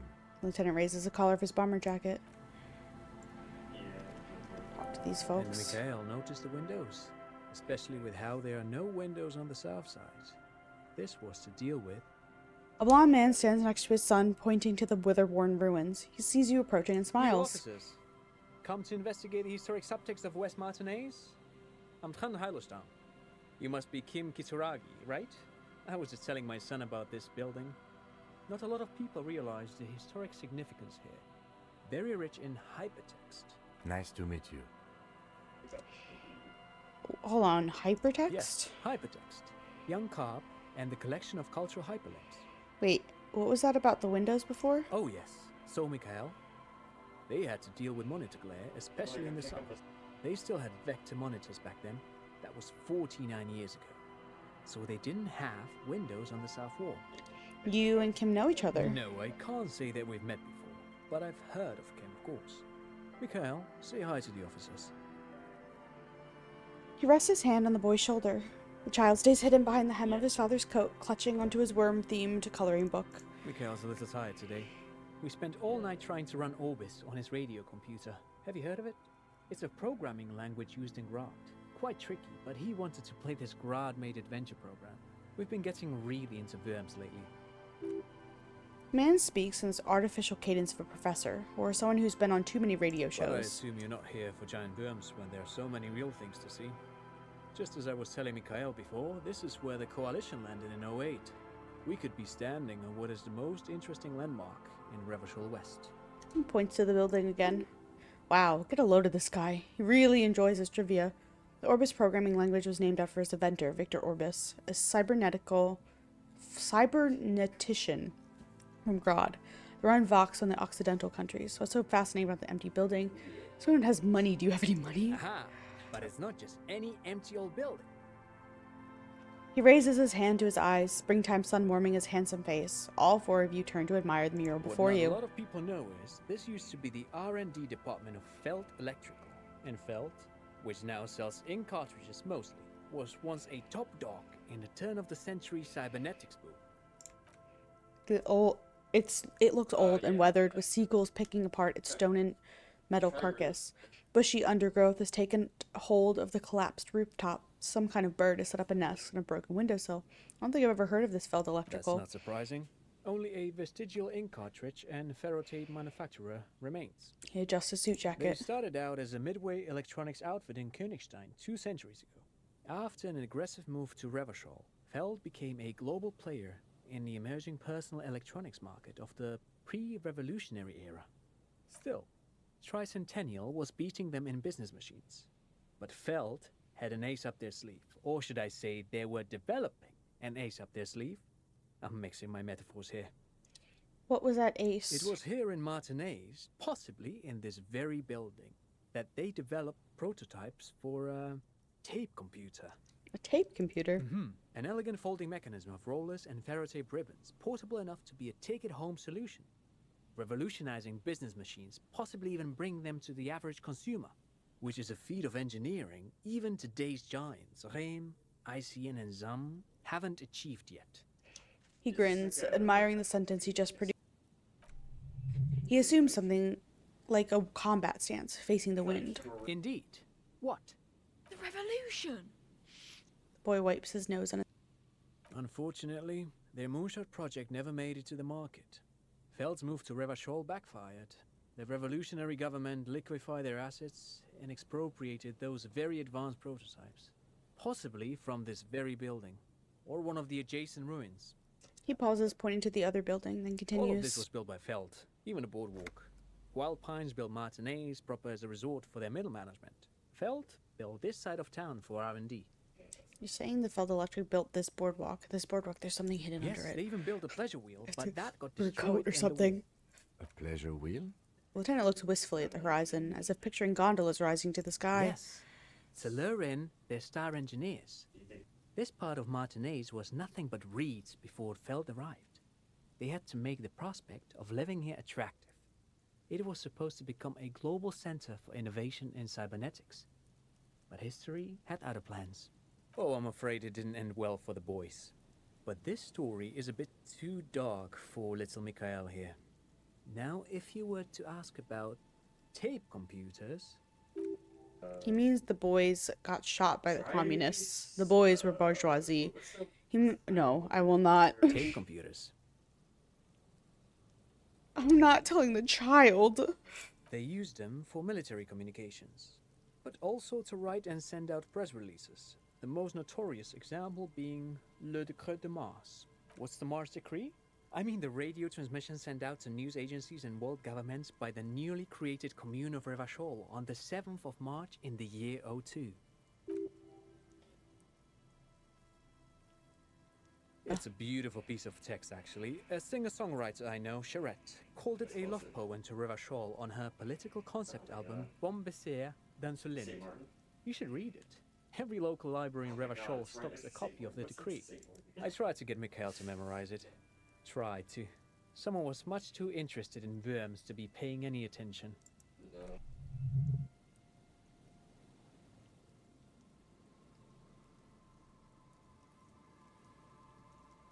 Actually, no one knows. No one even knows what a computer made entirely of tape would look like. But word has it, they were very elegant, exquisite, alien-looking turn-of-the-century hardware. It is just a... 10 years ago, I did a little freelancing, I guess you could say. I was a special consultant for an exhibition at the Wompty Dumpty Dum Center in Vredefort, Oranje. It raised the same questions, and we had lengthy discussions with Paul Ockerman, who was head curator at the time. This was before the twins Keith and Guy Jews joined the team, trying to...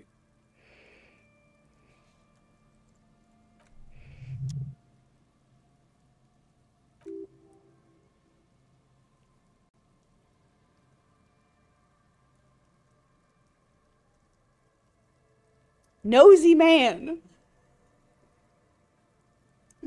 Sorry, what the hell is a Wompty Dumpty Dum Center? Who the hell are Keith and Guy Jews?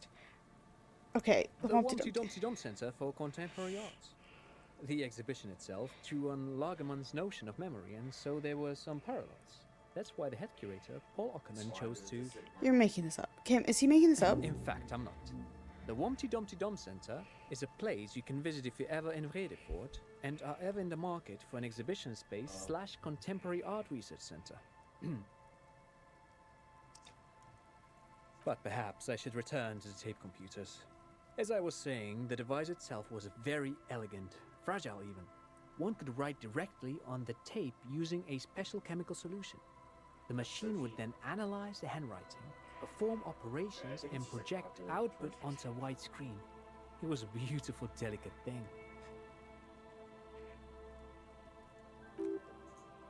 Cool. Very, very cool. Though I understand the socio-economic causes of the revolution, it pains me to imagine the revolutionaries setting fire to this precious device. But so they did. The Feld playback experiment vanished into the fires of 07.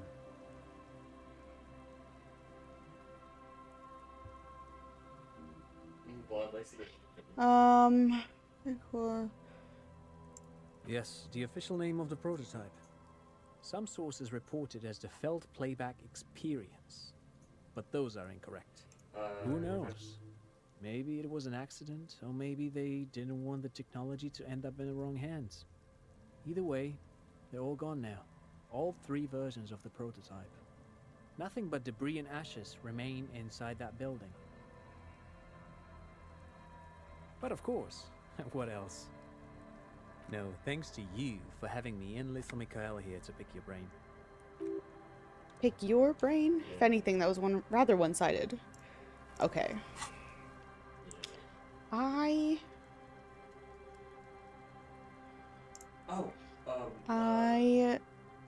think I'm gonna forget this so I can learn something else. I want to learn. I want to do this. Yeah, I would like to learn that.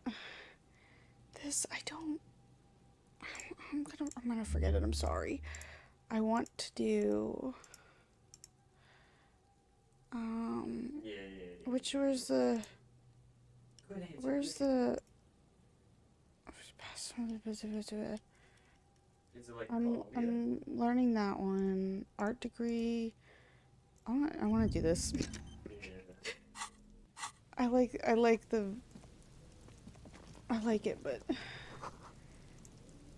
it's just. Can I just clicking on this? Okay, no. Let's do that. Fence blocks away. There's a person. Oh, that's definitely her husband. Can I get into this building? Bars cover these long dusty windows. The remaining windows rattle from a strong gust of wind, covered in a thick layer of grime. They must have been like this for 40 years. Try to see inside. Dripping water falls from a high place. All you can see is the shadow of a collapsing staircase. There's rust and corrosion on the bars. They're foaming with it, and a small layer of white salt in the sea. Lieutenant, can you make out what's inside? No. I won't even try. You know, He takes his glasses off. I had a partner once. They called him Eyes, because he had to show me things. It's that bad. Oh. Can you shoot, though? Well enough, actually. It's odd how that works. I'm no sharpshooter, but I passed my shooting courses 7 out of 10. That's good. Oh.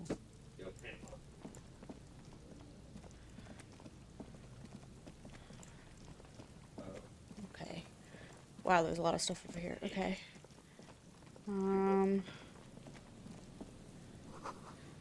Smash the plastic dome. Metal payphone under the yellow plastic dome. You use it. Could use it to call someone unless you're out of change. Why? I don't know who I would want to call. Dial a random number. No, I'm okay. I'm good there.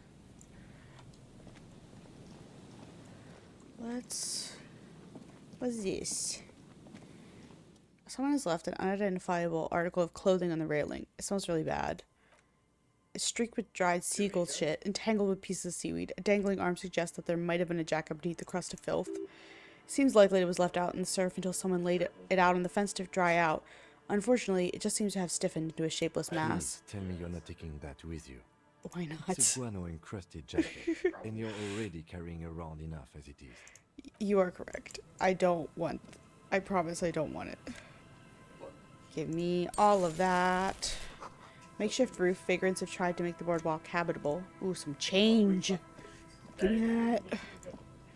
Loose change. This tarp will keep out neither rain nor snow nor wind. A big wine canister is open and empty. Who are you? Careful, these floorboards look rotten and weak. The smell is awful and familiar. Hold on, it is awful. What is it? Don't you recognize it? The hideous pungency, that faintingly cloy sweetness. Only death smells like that. Something cold wakes in the pit of your stomach. Fear. It is death. It must be. Kim, what is that smell? Eyes up, detective. Something's not right here. There's some tear, an empty cigarette packet, and a crumpled kebab wrapper in the trash bin. 2 empty bottles of Tabula vodka and a can of black potent porter is all you find. No, there's more in here. Livis strawberry liqueur, and some Pilsner bottles too. Better not pick them up, they seem unhygienic. Whatever tossed here is a heavy smoker. The brand name reads Red Astra. Red Astra is the black market version of Astra cigarettes, known for their high tar content. You see traces of mayonnaise and ketchup on it, as well as a tomato wedge. The wrapper reads Shish Kebab Revachol. It's no older than a day or two. No mold yet. Working class corpse. A man lies on the boardwalk, his limbs bent and neck turned at an unnatural angle. Right next to him is an empty bottle of spirits, in his cramped hand a chewing gum wrapper. The smell is not as bad as a 2-week-old corpse, but it's definitely heading there. Hold on. The lieutenant squats next to the corpse and examines his face. 2 bulging eyes stare back at him, void of any signs of life. Lividity is faintly pronounced. Whoever this is, he's been dead for 2 days. No longer. We need to investigate. Calm down. Carefully. Just another day. Just another dead body. Breathe. Study the clothes. He's wearing mud-caked boots, beige trousers and an old brown leather jacket with a bright blue lining. There's traces of kebab sauce on his chest.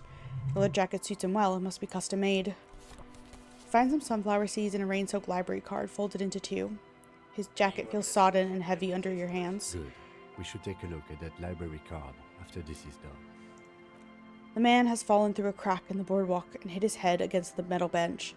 Coagulated blood covers his dark hair. One of his feet is still dangling through the hole.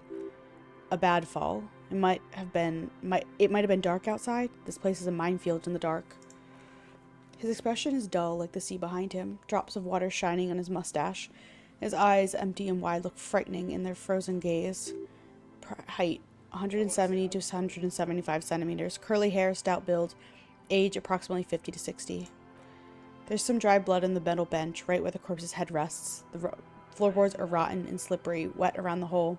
An empty bottle lies nearby. A chewing gum wrapper is clutched in his fist. Be very, very careful where you step here. Examine the man's head. A dry chunk of blood covers the hair at the back of his head.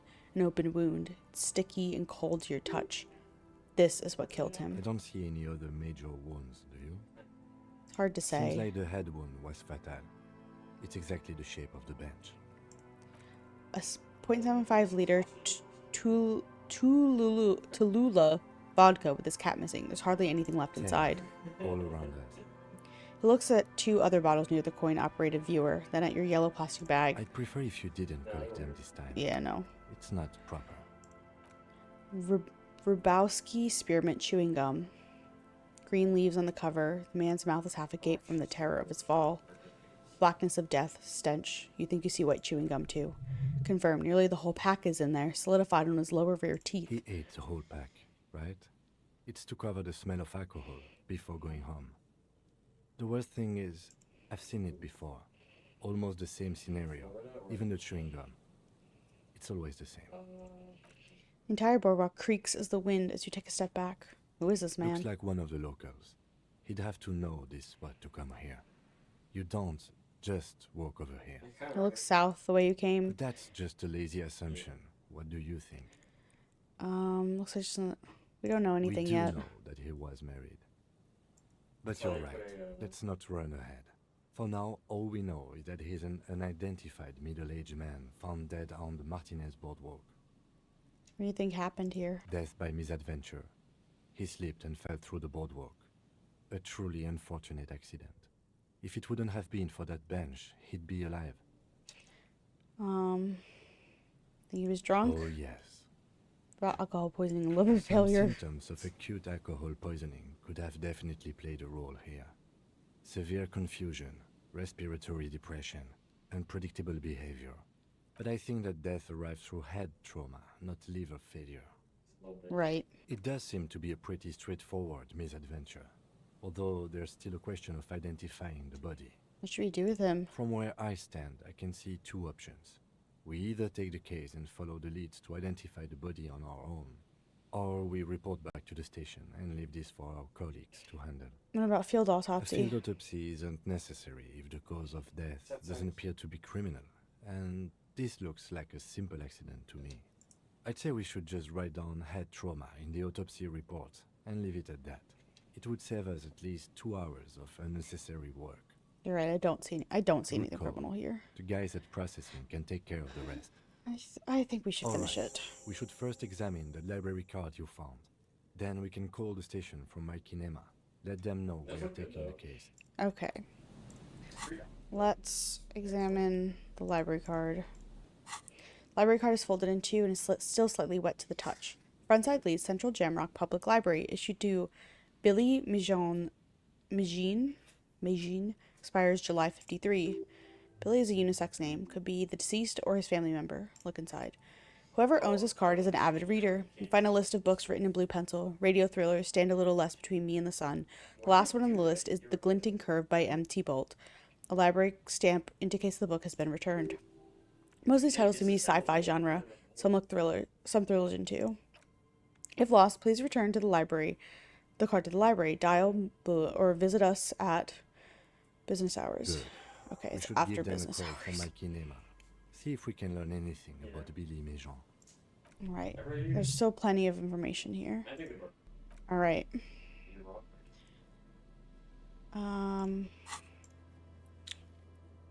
I can't call the library now because it's too late. Okay. Yeah. I guess let's go back to examining. Oh, moonshine probably. Yeah. Smells like tasty fermentation.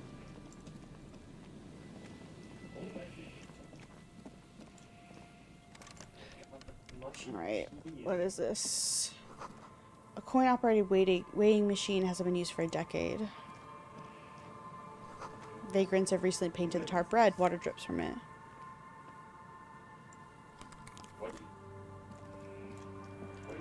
What is this? Yes, I will take those. What is that? Oh, shush. No alarms, please. Oh, this is the church. Okay. Oh, see, this is where I wanted to go here earlier. I will take that money. Thank you. What is this? Rusty gears used to turn the whole machine. Chain trails off into the ocean to who knows where. Barrel has been recently discarded. It smells like fuel oil. Door unopenable. An old door worn by elements guards the depot. The wind has blown a sand dune in front of it. The doors have been opened in a long while. You see the handle. What is this thing anyway? Military. A service depot of some sort. Use to service what? Probably something that is no longer there. Okay. Impossible. It says, so I'll believe it.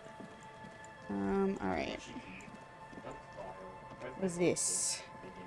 Oh my god, there's so much to explore. Cigarette butts cleaned away under a rock. Brand tumultuary. Take a mental note. Seems important somehow. Someone's made a campfire a long time ago. Rusted, broken control box for the radio relay tower. Ladder's too rusty to climb. Sea's eaten away at it. This relay tower coordinates boat traffic from the bay, barely. Ooh. Tiny inlets there, off in the far distance, where the post travels towards. Alright. I'm gonna find those men. If I can. Okay, I have to go all the way back around. Okay, that's fine. Ooh.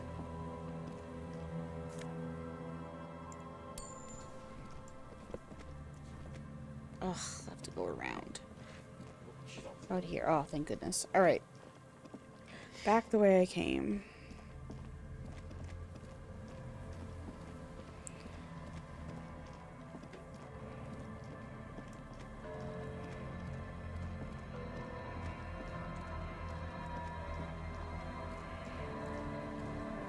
Can't call that right now because it's not operating hours.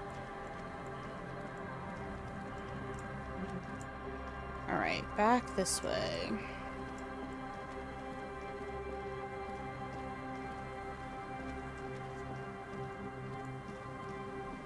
Where's this building? Oh, I just have to go this way. That's fine. This is the way I wanted to go anyway. Hey guys. Tiny cages, carefully constructed. Here we go. Yeah, there he is. Nice and easy. No way out, little guys. Not out of this jam. There's a cylinder on the ground in which the man is arranging some netting. Looks like some kind of trap. He notices you. Who's there? Oh, the police. Hello, officers. His self-conscious enthusiasm renders his movements ungainly. It looks like your understanding of a scientist. Is that the police? Why are the police here? Don't worry, Gary. I'll handle it. He must be Morel, the cryptozoologist. To what do I owe the pleasure? That's sarcasm. He takes no pleasure from your appearance. Lena sent me. She's been really worried about you and is waiting for you to get back. Of course. Thank you for passing along the message. That damn water lock is broken, and we can't go all the way around the 881. Not telling the whole story. It's been fixed. Oh, good. We should really be getting back. Gary could use a hot shower and a warm bed. Did he say we can go back now? Yes, Gary. We can go soon. If you see Lena, tell her I won't be long. Sir, your wife is waiting for you. I just have to do one more round. See if the phasmid has taken the bait. Then we're going. He refastens a bit of netting that has come loose in the wind. His hands are large and weather-worn, but also used. Tell me about this phasmid. Okay. It's fine. Listen. There are lots of things to investigate, so buoy says number 11. A lot to look at, and it's nearly the end of the day. Yes, please. No boat in the boathouse today. Ooh, I will take all of this, thank you. Shoddy boathouse is shoddily constructed. Chip paint is peeling off the roof of the shaded bench, covered in rust. A scattering of bullet holes is spread across a cracked wall. Even more bullet holes. Something's definitely gone down here. Correct. The density of the bullet holes is unusual. Even in a general average bullet hole frequency in Martinez sense. Grim affairs. Meaning, this is a lot of bullet holes. Looks like fully automatic rifle fire. Something you don't see these days. Why not? The manufacturing and sale of automatic rifles was curtailed after the revolution. The destructive power of such tools proved to be too much. We do need to retain some humanity in this world. Let's try it. A row of ghostly shades standing facing the wall. There are many of them, a dozen at least, their heads lowered and eyes blindfolded. It's quiet. No sound. No movement. 10 meters away, other shades are lined up in an orderly manner. Automatic rifles, primed. A gust of wind blows by. The coats of the firing squad flap slowly in the breeze. A single person stands on the side. A long time has passed since the movement of this fusilating.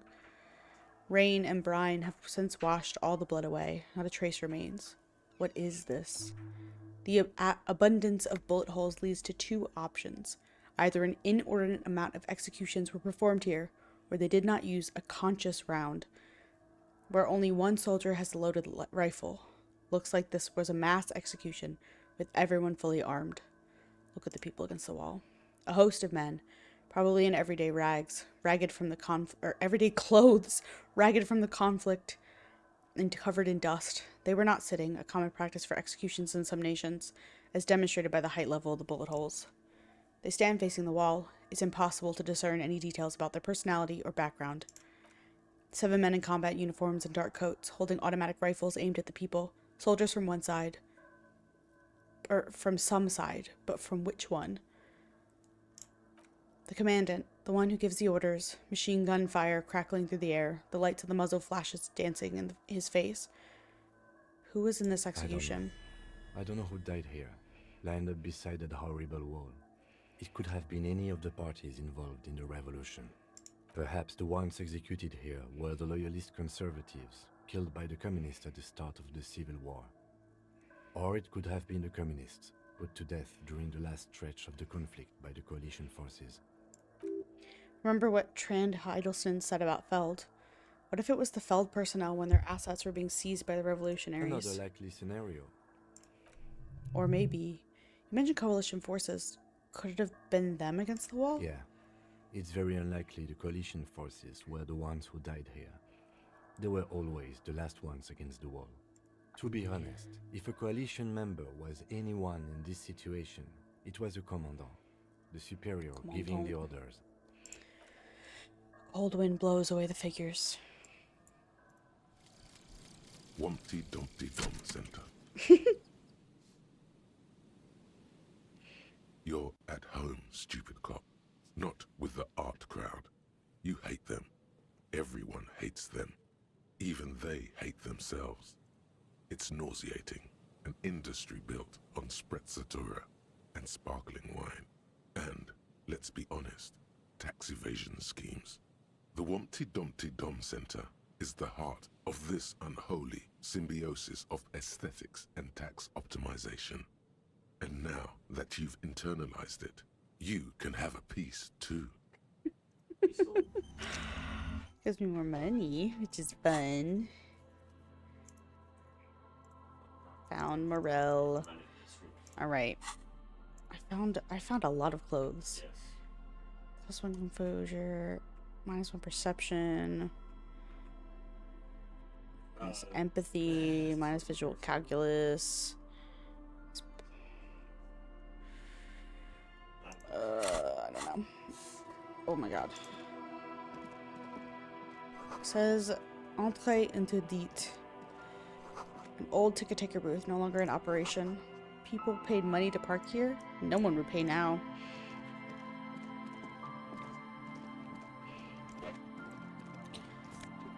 So I will take all of that. And I will take that. And I will take that.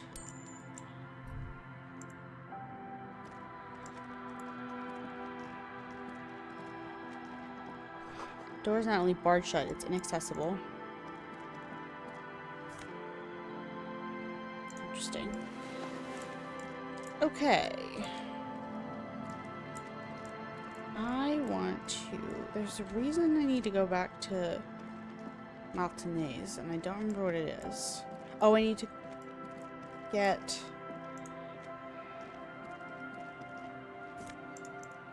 I want to go check the freezer compartment again before I end the day. Ooh, what is that? This section of the coast hasn't been used in decades. Alright, let me... hold on, I have a quick thought. Can I...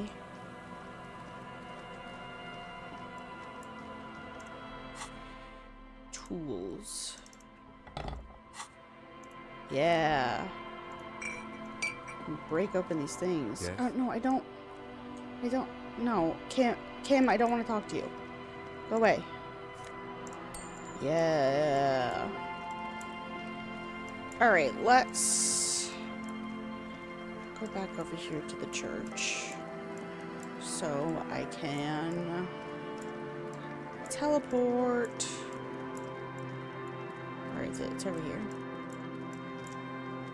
Fast travel, not teleport, but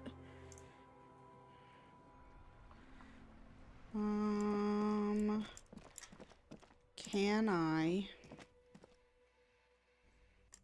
break it open now? No.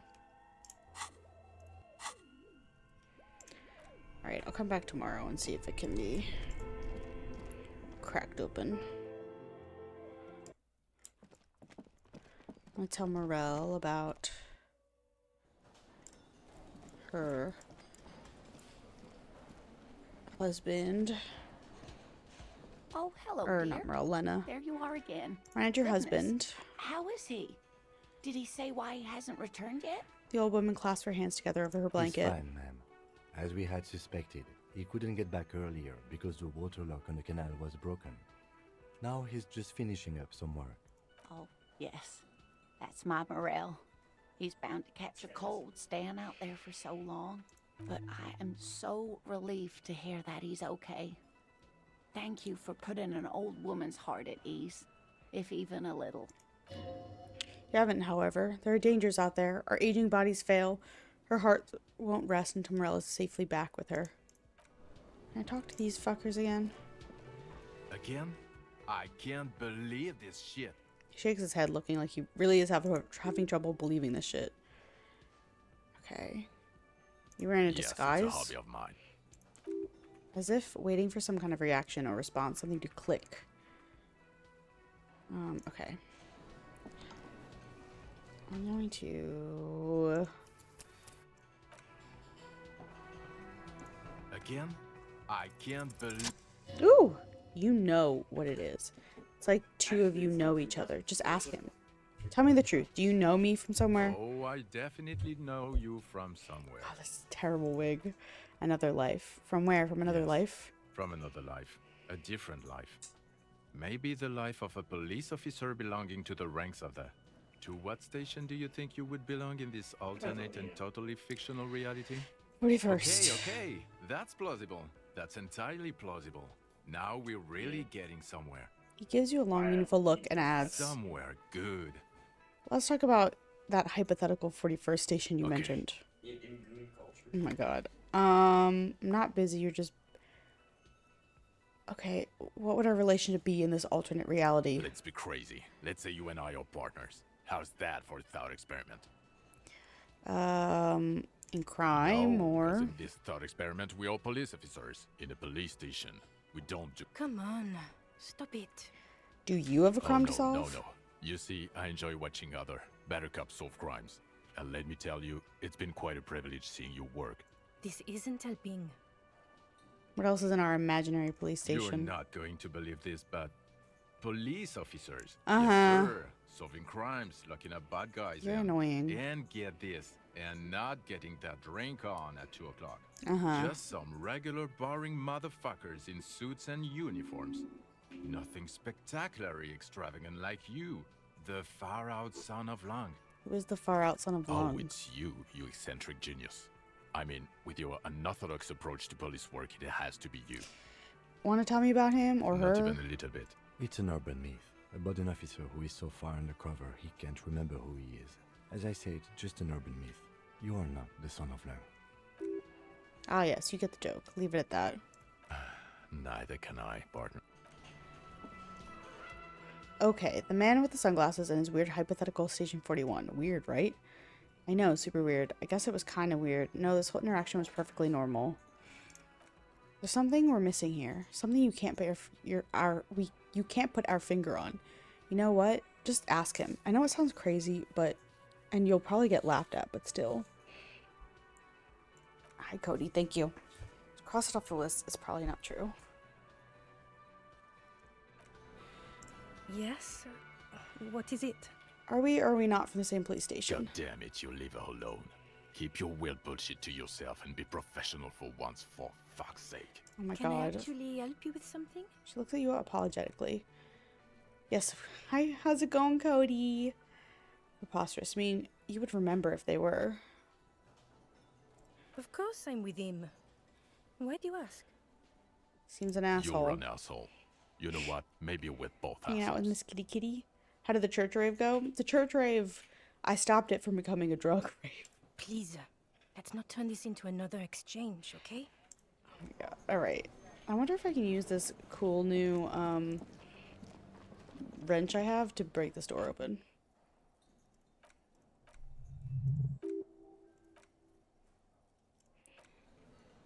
No, I can't. Okay. Miss Kitty Kitty.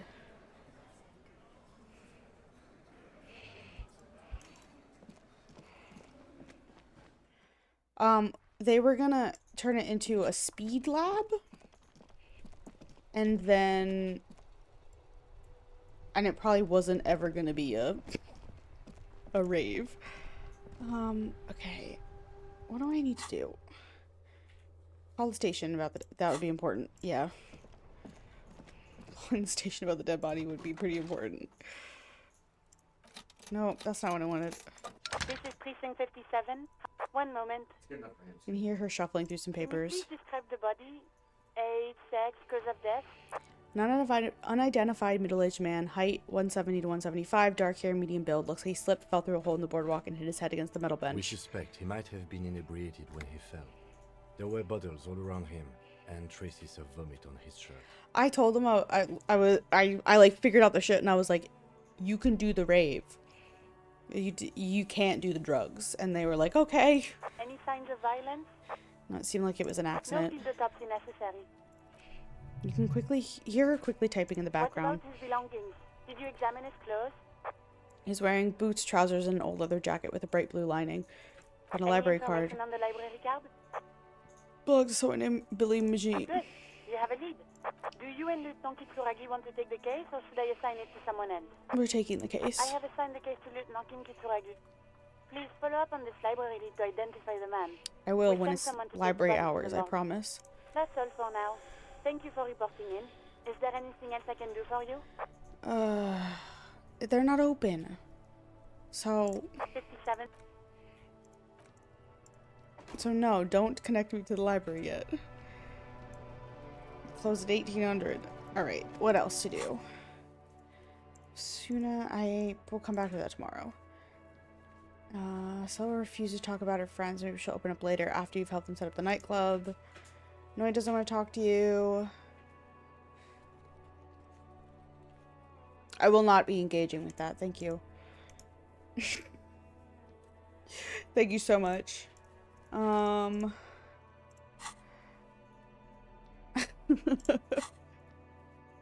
I travel here again?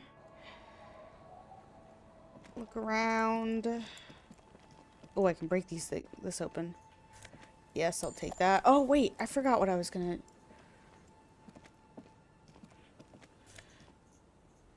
go to... Hold on. Go back to Martinez. I'm gonna sell all the stuff that I have.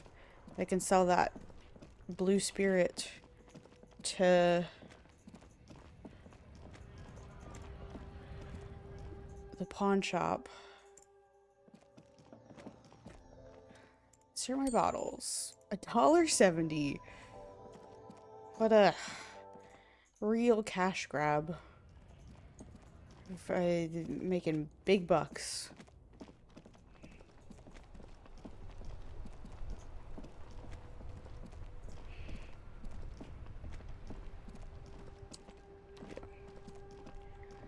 Into the pawn shop. I do have something to sell you. Hello. Sure. Let me have a look. Anything else you're thinking of selling? I don't know how to sell it. It's a problem.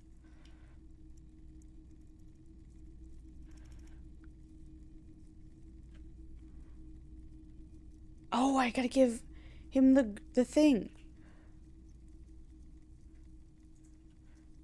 Okay. Alright, never mind then, I guess. Another time. So you have enough money to replace the car that sunk under the ice?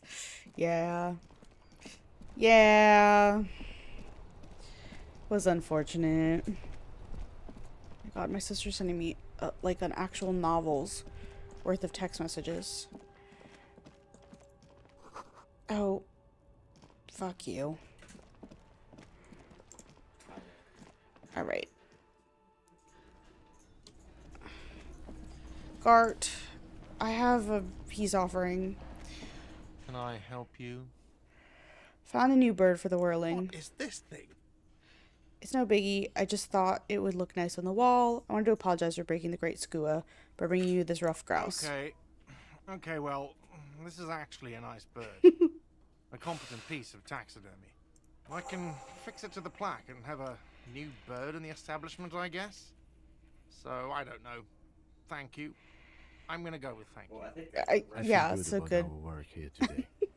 It's all about the little things, like bringing people random stuffed animals. Kim, it's not actually about that, but he liked it. Alright. Kim, I get it, but also... I'm trying to make people like me. Why? Your guess is as good as mine, but I am trying to do that. Alright, let's go back here.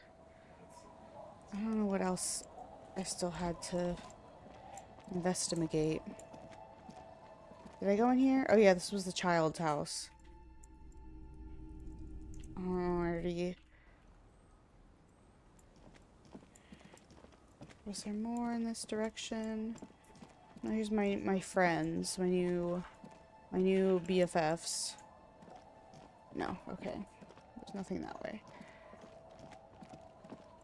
Back up the beach. Just checking on the outskirts. Go as far to the left as it'll let me. Alright. I'm stuck. I'm stuck. I want to get into this building.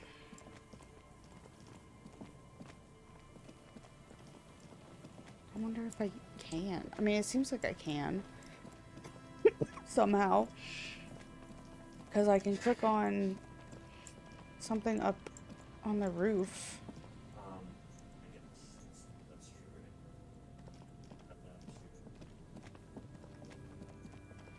But I don't even know where the door is. I was curious if someone like Baldur's Gate 3 would you recommend them this game. Telling Autumn you should play this. Or you were playing this and told you should try. I love Baldur's Gate 3. These are very different games. Like, this is not combat. This is... I mean, I think she would enjoy it. I'm enjoying it very much. This is a very narrative-heavy game. It's very lore-heavy and dumpy. It's possible to get fire going near the ocean. There's a lot of story. It is a very vibes-based game. In a good way. Like, you're just supposed to kind of go with the flow. Can I get up here? No. Cannot. If she likes a story-rich game, I think she'll enjoy this. It's a lot of reading and or listening to a narrator very slowly talk at you.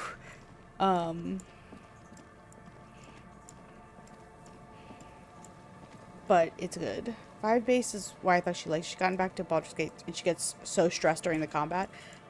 There's none of that, baby. So she doesn't have to worry about that, at least. It's good. It's very good so far. There's only been a little bit of me not knowing what to do. Or getting stuck.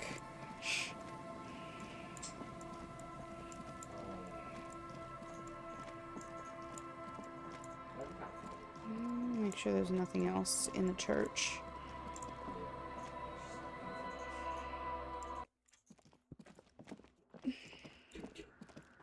No, I don't think there was.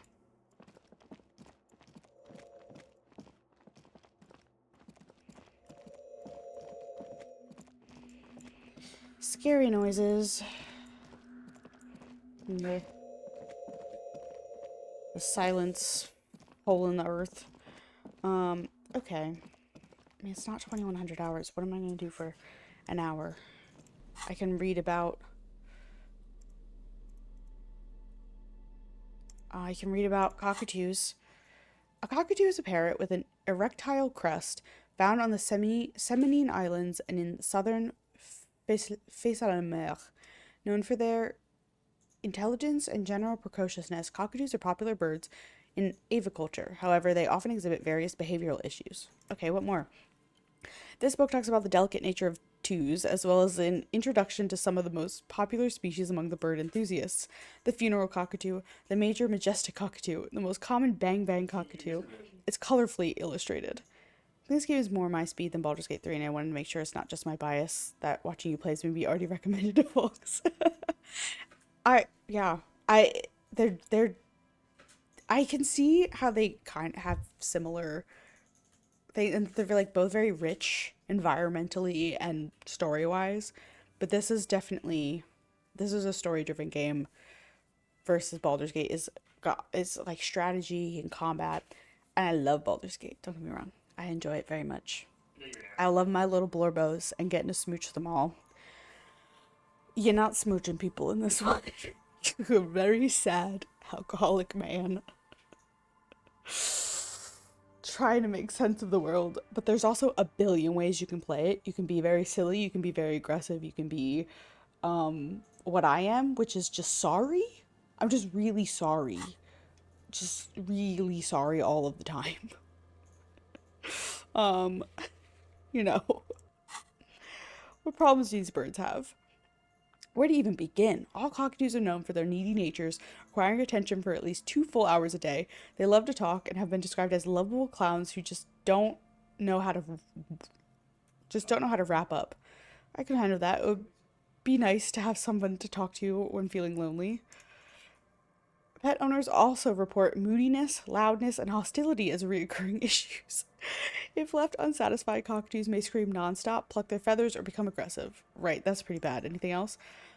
It is not recommended to get a cockatoo if you're not able to cook them food every day and give them the full care they need. These birds will never understand that you have a life of your own.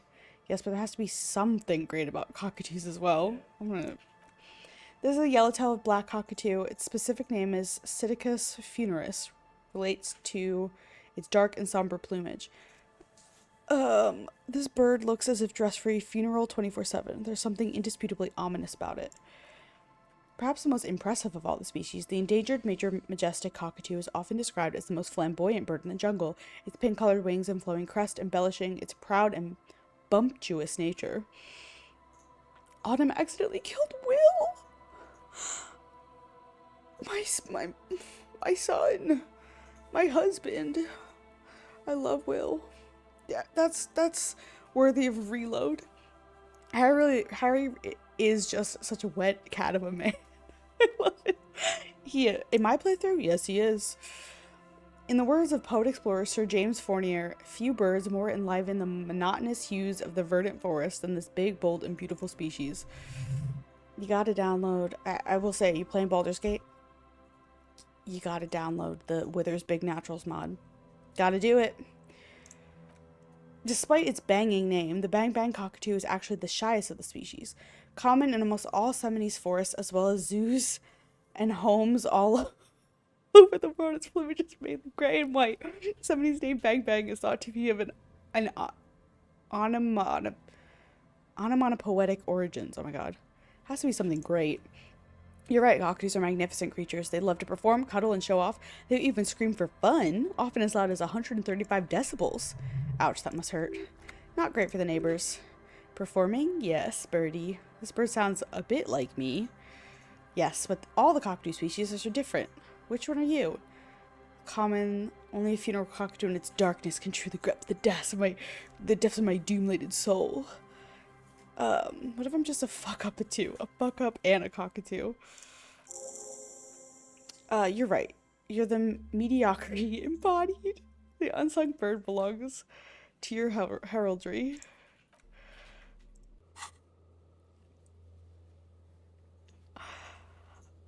We each have one character that isn't allowed to die. Hers is Astarion, and I told her she can't let anything happen to Will for your sake.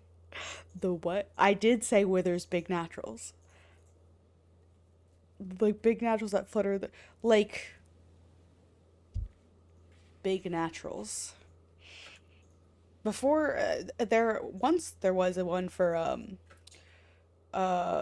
what's that old man who tells Gale to kill himself? Whatever his name is. There was one for him too. Withered. No, sorry, not Withered. Withers Big Naturals. Got him tittied up. I have a bunch of skill points. I should level up some things.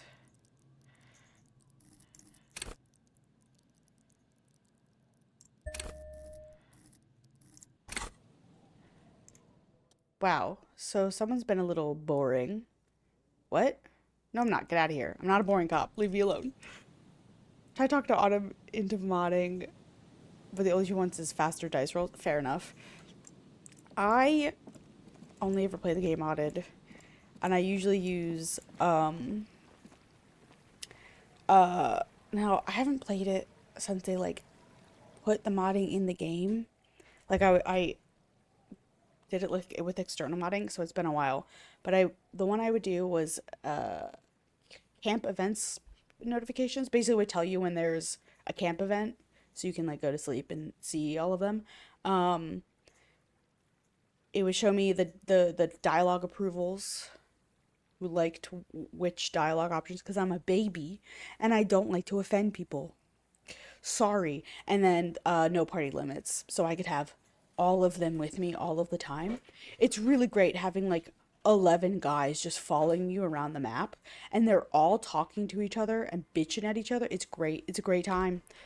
I highly recommend it.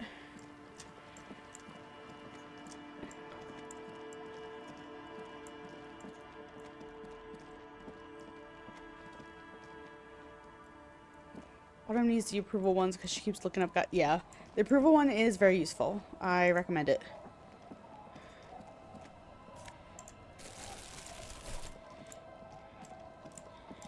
All right.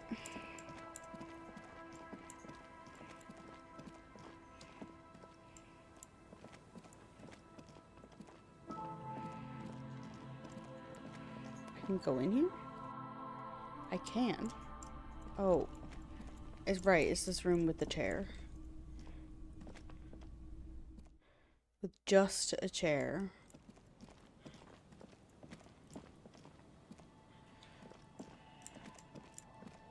Alright, Kim. It's probably time for us to part ways. I didn't talk to this man. Oh, we're going the long way around. Of course. Didn't talk to Don't Call Alice. Or Abigail. Grumbles an unshaven man with a ruddy nose, narrows his eyes at you as if in recognition, then turns his head away. The noxious odor emanating from the drunken man is strong and familiar. Don't you call her? Yeah! Don't call Abigail! Who's Abigail? Abigail.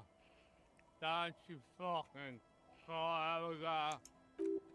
You're not gonna get anything from this guy. He's too drunk. Alright, who are you? What's your name? Don't call Abigail! Don't call Abigail! Oh no.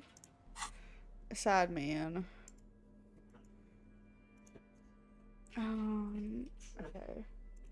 I'm back for this again. What was the 9? Okay, 9 o'clock. I can.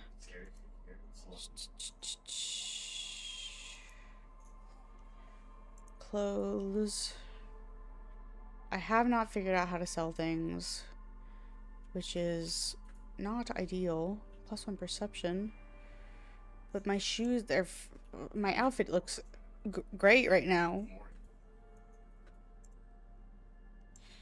It's a really good outfit. I would love to get rid of this other alcohol, but I don't want to talk to him again. He talks a lot. Can I go? Oh no, I cannot go down that way because of this barrier. Alright. Talk to these children again. They have anything to say? It must be Lillian's twins. This one doesn't say anything. Kicking the concrete with the worn out sneaker. I already said that. Said too large for the shoulders. The other laughs as well. Is little Lily your sister? Yes. Yes? Yes. That's it? You're being laconic about it. Children are stupid. Don't say that. That's mean. Harry, you're an idiot, but not by that much. Inside you hear the cozy sound of some kind of heater sputtering. Is this my house? No. Yes. It is. Okay. I just need 7 minutes to pass. Do you have anything else to say, lady? Our tenant, the policeman. I hope the waves... No, you do not have anything else to say to me. I just need 7 more minutes to go by.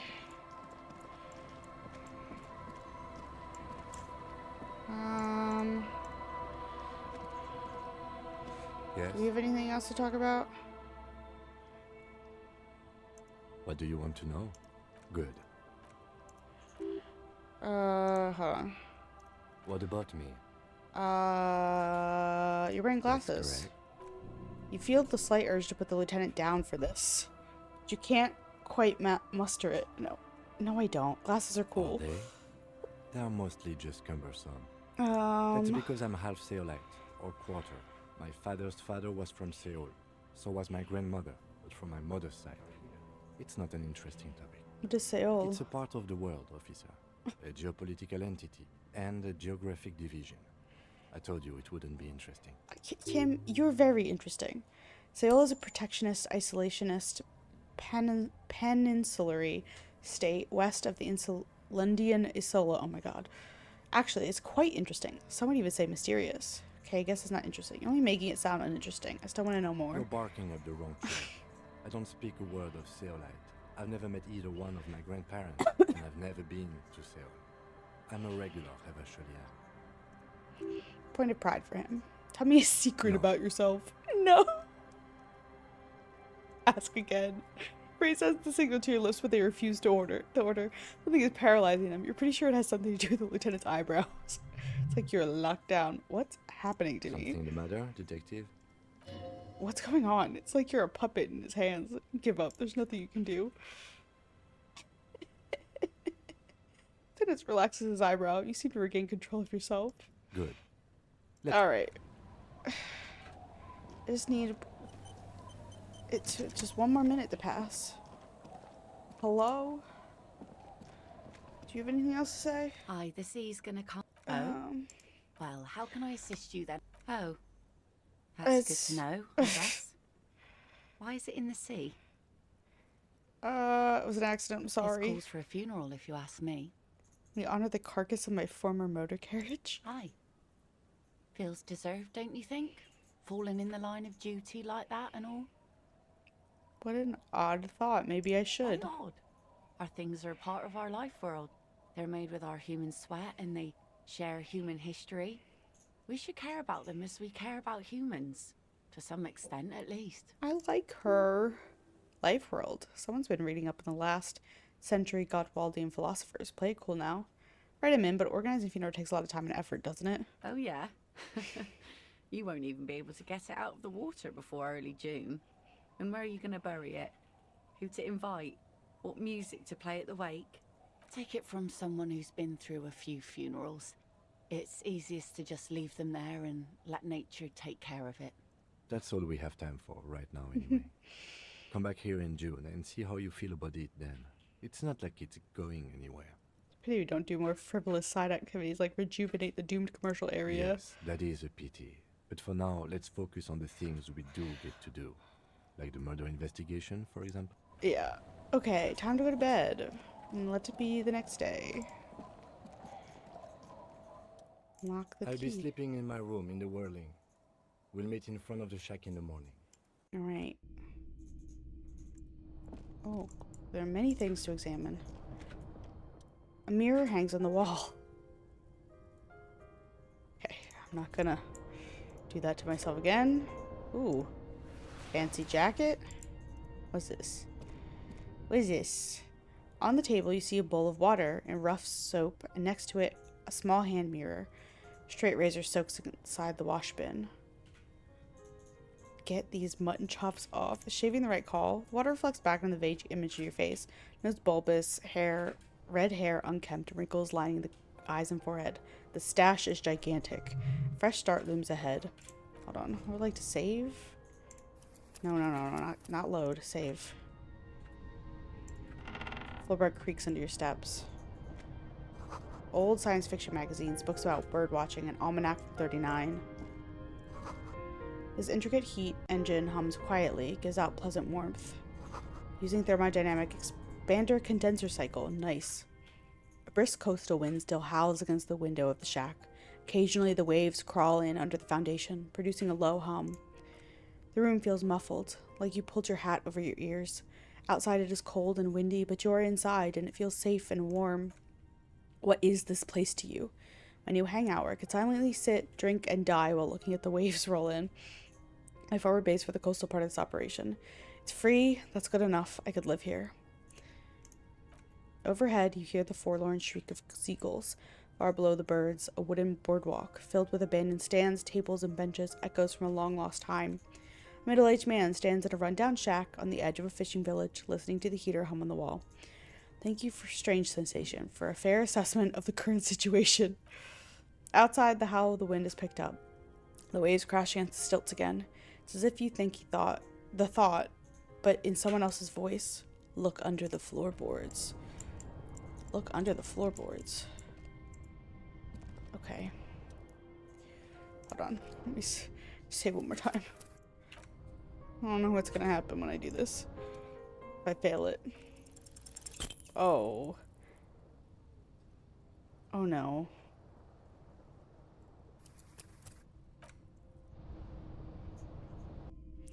Only gonna give it one reload. Like an artist with a brush or a master swordsman, you use the small mirror and the straight razor with some soap to remove all the unkept hair from below the nose line. The sharp blade chafes against your skin, producing a scratching sound. The surface underneath the beard feels tender, the air brushing it against it chilly. Feel your clean-shaven cheeks. They feel so surprisingly smooth. So smooth, surprisingly so. A feeling of freshness overcomes you. Oh, portrait picture changed. As if you just came from a cold bath. Was shaving the right call? Water reflects back a vague image of your clean-shaven face. Despite the bulbous nose, unkept hair, and persistent swelling, you look a little younger, maybe. You look almost like a professional.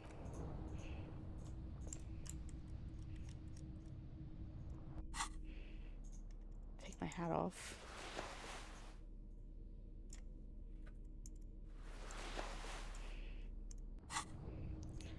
Alright. Let's go to sleep.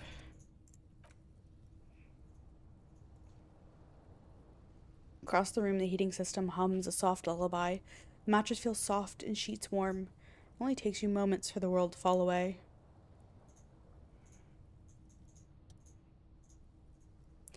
Thoughts, baby. A million little lights in the dark.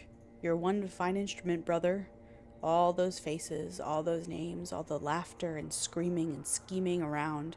Every corner and every street. Recorded in you forever on ferro tape. Spinning in eternity, spinning on empty, spinning, spinning. Tell me, am I dreaming? No, you're spinning tapes at the discotheque. The great unceasing disco of the mind. The flash, the bang. The endless learning experience. On and on it goes for untold hours. At the disco where you first asked her to dance. Rising above the dark curvature. The great wingspan of sleep studded with stars. Behold, there are millions of them down there. The first time, the last time, the smoke in her mouth, the potted flowers, the faces, turning, changing. What is it? It's the world, Harry boy, and you're made of it. Every day you're out there, you make more of yourself from it. I'm afraid you can't be unmade now. You can never forget this shit. The colors, the voices, the rain, the snow. I don't want to, it's beautiful. The endless visions erase them. Beautiful? It's stuck on loop, whirling, spitting out words and images. You're the son of the world again. Harrister, a ceaseless agent picking up litter and old newspapers, collecting your little bubblegum wrappers and idiotic picture postcards. Rude, meaningless keepsakes. Reading your awful letters and recalling things, aren't you? The endless names of the world, an address book you are. The map of a city. That's right, I am an agent of the world. But what if I want to be the agent of nothing? You'll go insane if you keep going like this. One more day, you'll be in the loony bin. I just know you will. And for what, brother man? Solving your little crossword puzzles? Doing your tasks? Crossing names off your lists? Trying to become some sort of world detector? Won't make it okay. Won't put smoke back in her mouth. Why? 'Cause only love can break your heart. Feel the pillow under your cheek. Beep, beep, beep. The alarm is ringing, Harry. The disco circus goes on and on. You barely slept 3 hours last night. Do it for the wind. Do it for the picture puzzle. Put it all together. Solve the world, one conversation at a time. The writing in this game is so fucking good. My morale is... Why did I sleep in a chair? Why did I do that to myself? Harry. It's a rough time waking up.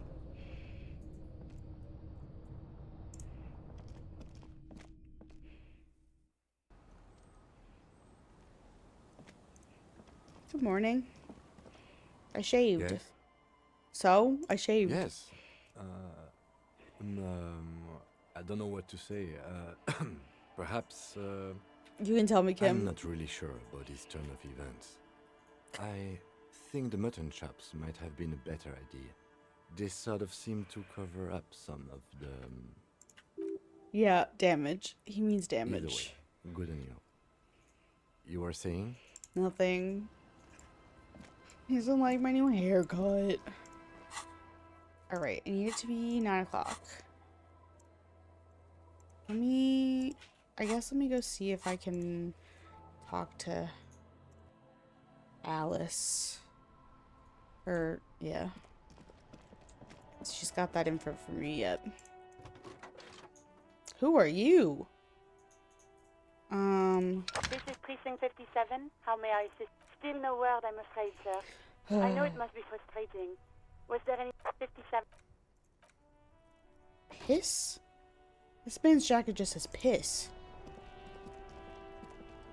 That's one brutal motor carriage. Oh.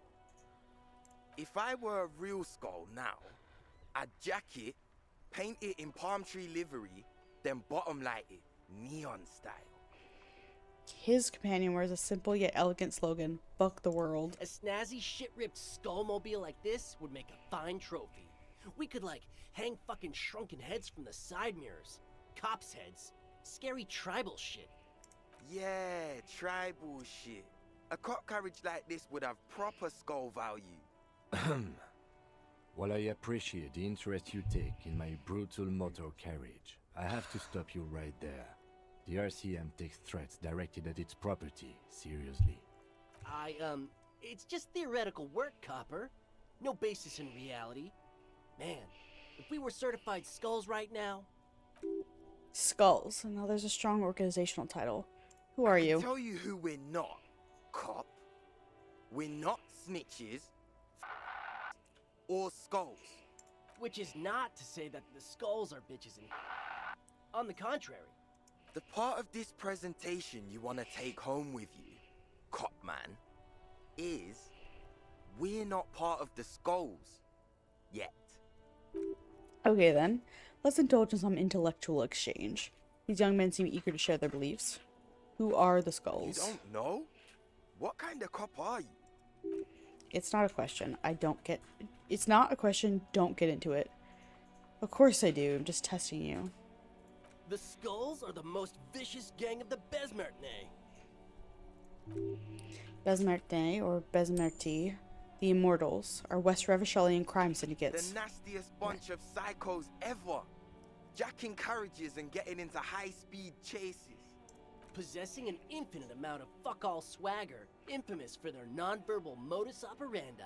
Non-verbal? If a skull spots you, he will pull out his dagger and stab you without saying a word. Oh, good. The lieutenant's voice is as calm as usual, a testament to the violence and death he's witnessed through the sight of his firearm. They usually occupy the burnt-out quarter in Jamrock, or you can find them loitering around their brightly painted, bottom-lighted vehicles. I can't wait to become a skull. Bottom lights are wretched aggressive. Do you know anything about the murder that took place here? Murder?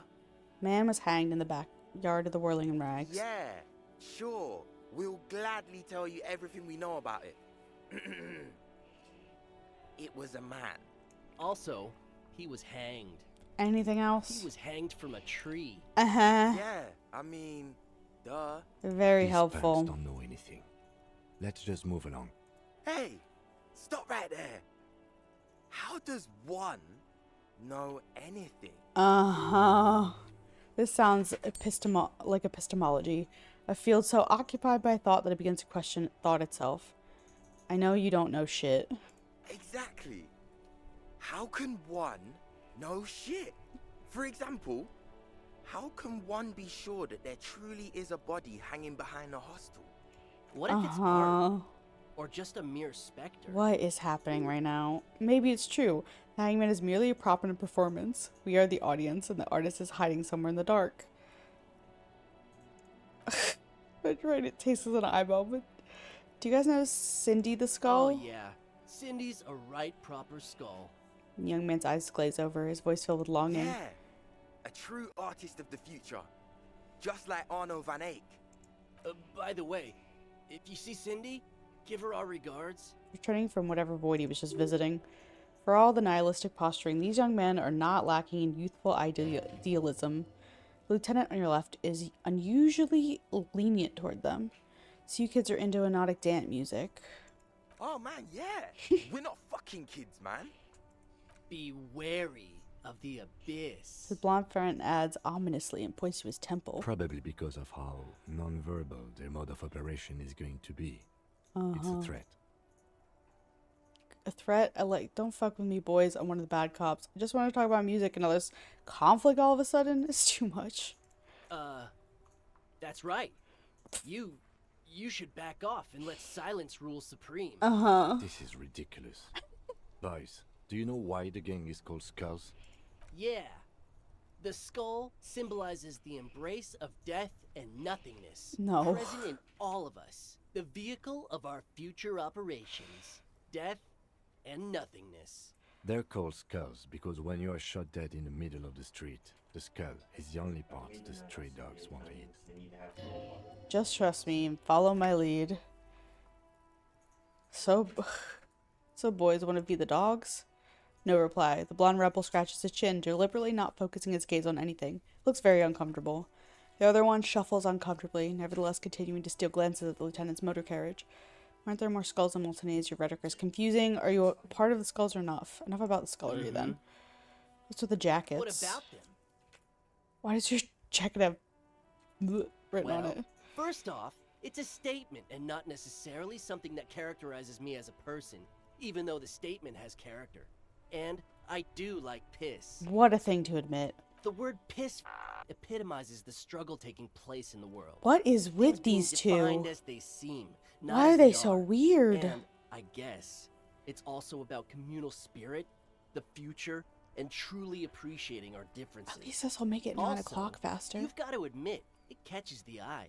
And since the Grand Piper is slowly but steadily moving towards basing the economy on it, attention, it is imperative that the medium itself convey the message. What? What I mean by this is, we are all pissed, and that the world is inherently meaningless. It seems the young man has a certain expertise in at least one field, even if it's rather narrow. Like I said before, many men keep searching for the one, for so-called true love, which is actually just obsession masquerading as kinship. The thrill of the chase, the hollowness that fills your chest cavity after catching it. I'm wondering if the poetics come with a jacket, or are they derived from something else entirely? To catch a fish, you'll need to hurl the lure many times, and even then it isn't certain that you'll get anything. If you blow up the lake, though, you get more fish in a shorter time. And, for time is of the essence and fleeting ever so quickly, one must think of a way to fuck the whole world and not get caught up in fucking someone. Because when one fucks everything, he fucks nothing. And that, to me, feels glorious. Sticking your dick into the void. Hate to admit it, but in a weird way, he's got a point. Is it a coincidence that here we have 2 badass jackets and 2 badass cops? Definitely a coincidence. Ask for the jackets for yourself, the lieutenant. This is what that achievement's about. There's an achievement that says get Kim to wear the jacket. And the description is just, you know the one. It's gotta be this. It's gotta be this one. Oh my god. Let's go in here, see if anything's happening in here. Anything new. Definitely a number of folks. Go upstairs.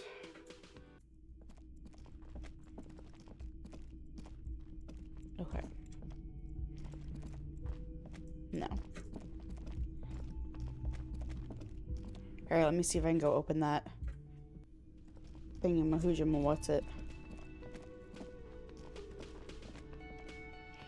Freezer.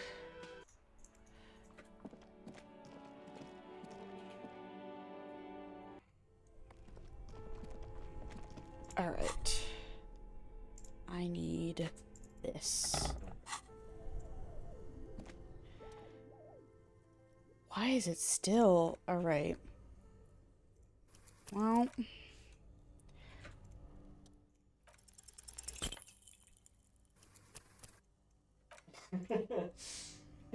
Let's see. Can I... That would explain. What would be the physical instrument? Okay.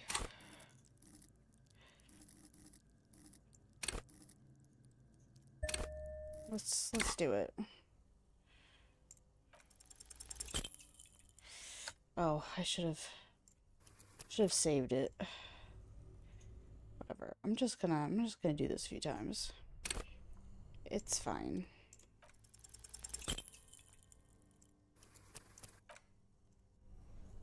I don't know what to do to make it better.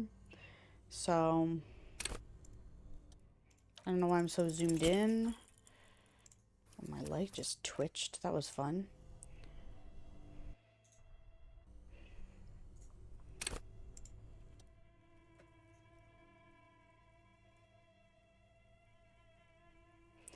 I have the...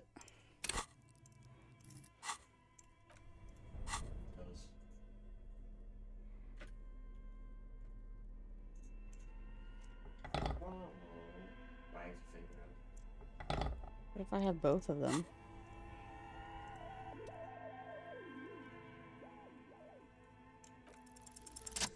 Oh, there we go. Ice groans and howls under the strain of your giant Casvald multi-tool until the lid cracks open. Darkness lies inside, but you can faintly make out an object, intricate and foreign, left there for a sub-zero beauty sleep. A filament memory with the words "offsite copy" written on its side. You gently lift the cube from its frosty bedding, careful not to damage We should take it. it back to Miss Lucan and killed as soon as possible. I'm not sure how well unused filaments tolerate room temperatures. Yes, but aren't you curious to know what's on the precious filament? There's a radio computer upstairs. I mean, I am, but I actually just want to go retrieve the one that was up there that I forgot to take last time.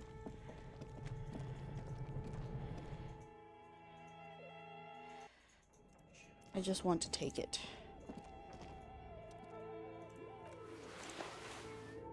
Alright. I'm not gonna do anything to damage it.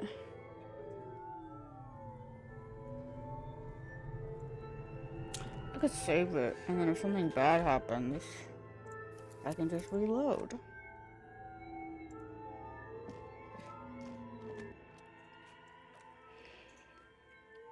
Press play again.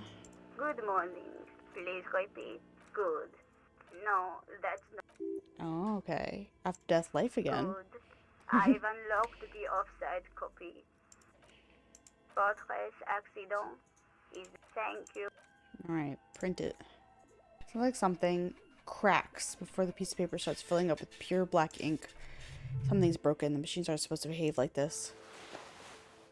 Okay. Did that break it? Mm-hmm.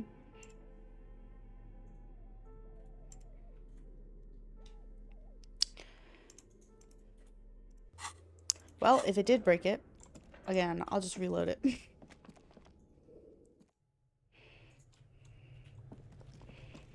It's fine. I just wanted to see what would happen, because I'm nosy. Alright, is this close enough to the... Yes, it is.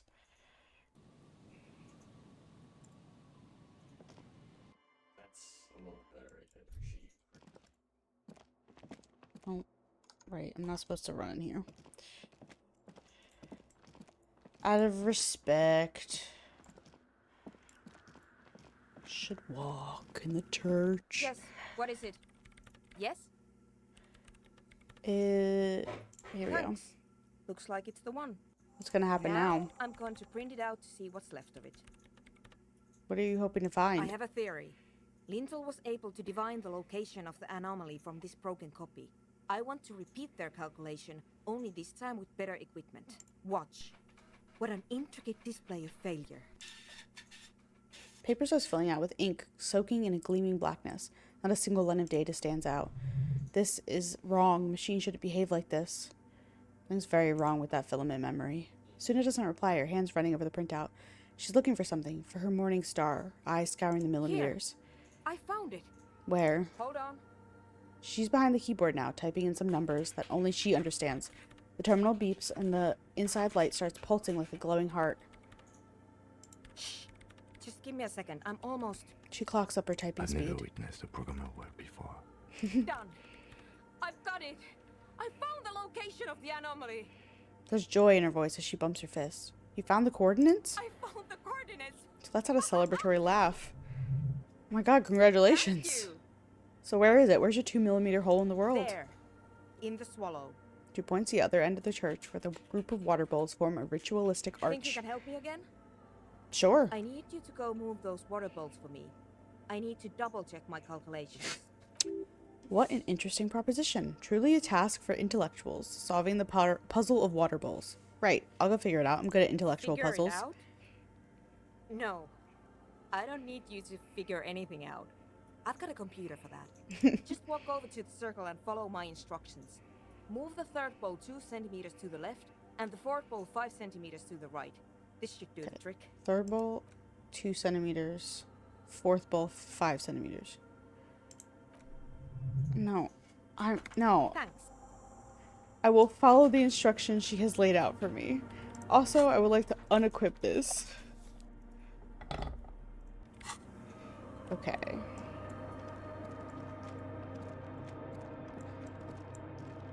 Third bowl.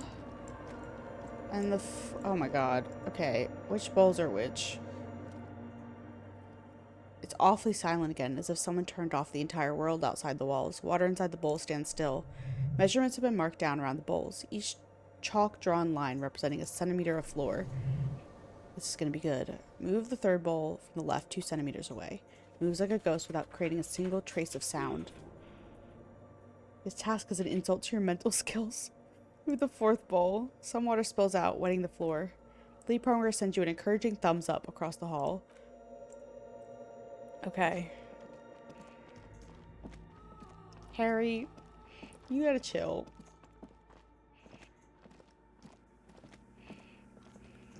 Yes, what is it? I've moved the bowls. That was mind-numbingly easy. What's Great. next? Everything should be aligned now. What's wrong? Yeah. Nothing.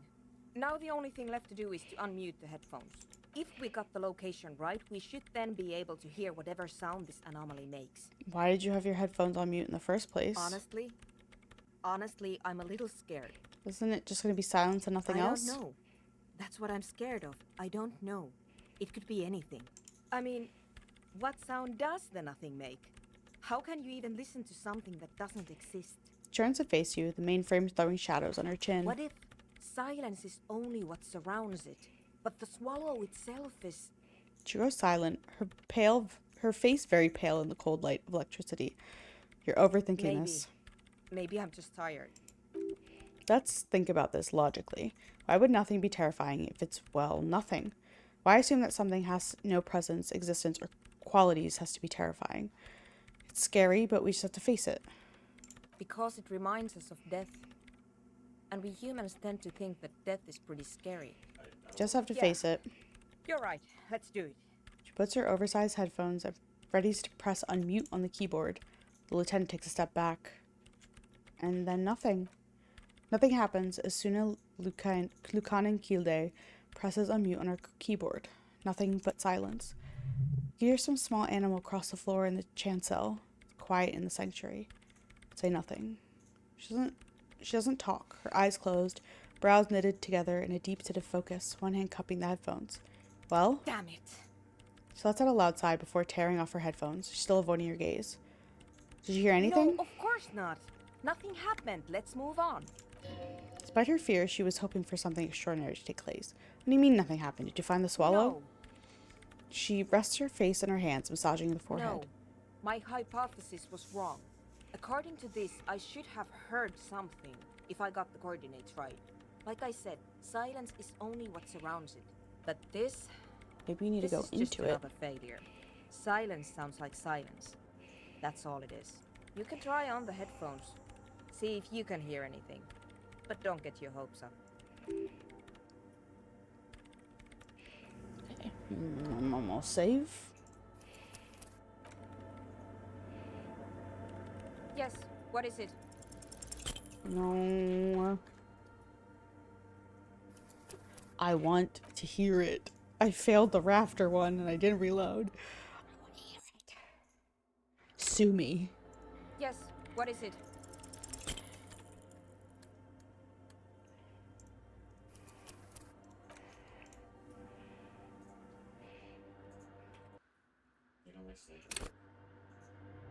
Yes, what is it?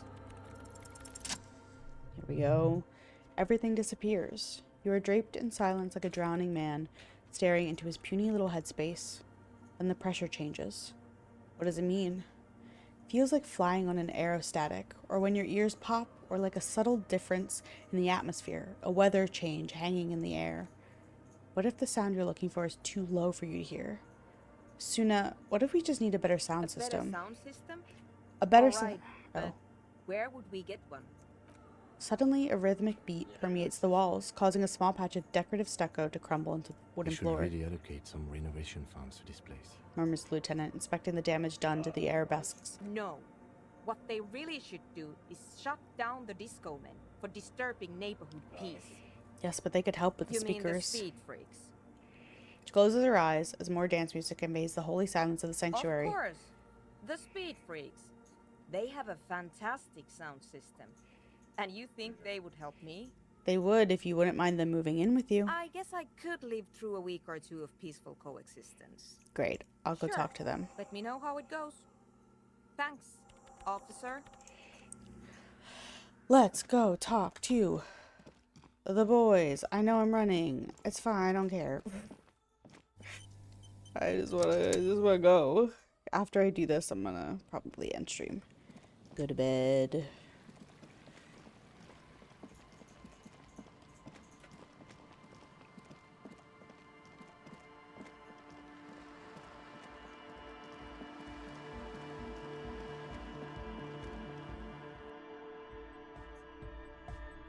Hi again. So, how are things going? We're gonna talk about the Yes? church again. What's the deal? Good news. I managed to convince Suna. She's okay with you guys moving in, but on one condition. She needs your speakers for her project. Grateful, Cop Man. You're an augury of a new era of Nordic dance music. Speed Freak smiles happier than he's ever been before. You're gonna have to share space for a couple weeks until she finishes her research. That's fine. We can manage. And you're still sure about keeping our little side business, right? Oh, you mean the illegal drug lab? There will be no shady shenanigans in the church, only love and anhedonic dance Fine. music. We can make do. It's going to take us a bit to move our stuff inside. A couple of hours, maybe. Come check back later. Let's get moving. Alright.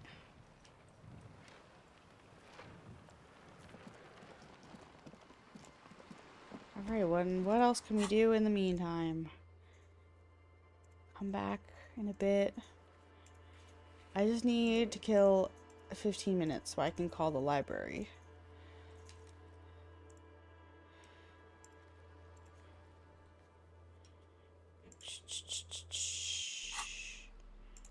Interact with something for Piece of the King.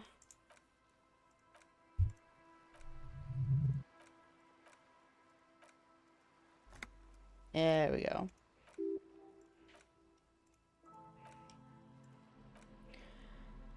All right, let's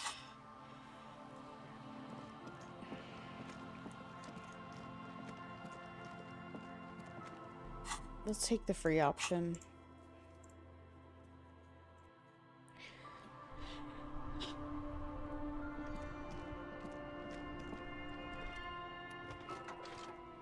All right, pick up the radio. 57. I'm afraid they're closed. 10 a.m. Anything else, detective? It said 9. All right. Let's walk over here and see if anything's changed in this department.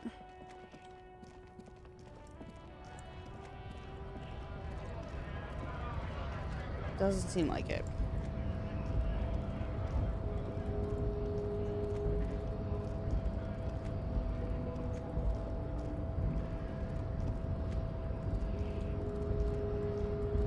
There's Measurehead. Measurehead, I would love to open that box. Did he let me past? Your race descent has only worsened since the last. You are a mad son. Okay. We need to kill 1 hour. Am I crazy?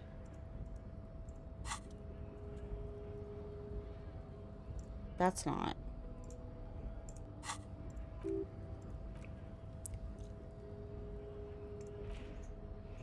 They lied to me. The card lied. Very rude of it. I could go talk to get another story out of that guy. He would have.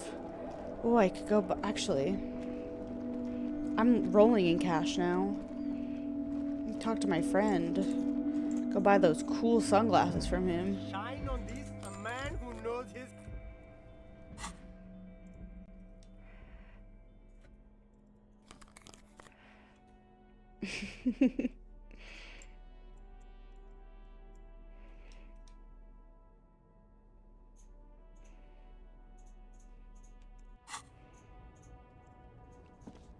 These. You keep coming back. That's good, officer. Keep... Let's see. +1 reaction speed, +1 hand-eye coordination. I don't want to spend $50 is a lot. That's maybe a little much to spend on of my hard-earned cash.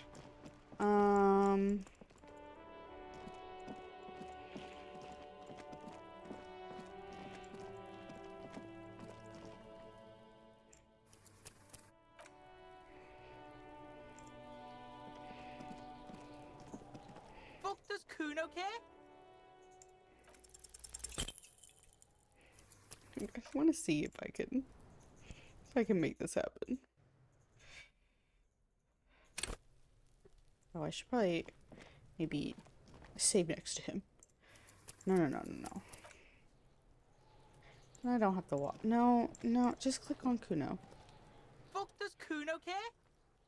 The fuck do you want with it? Oh, that. Kuno yeah, to the both of you. It's a vitamin.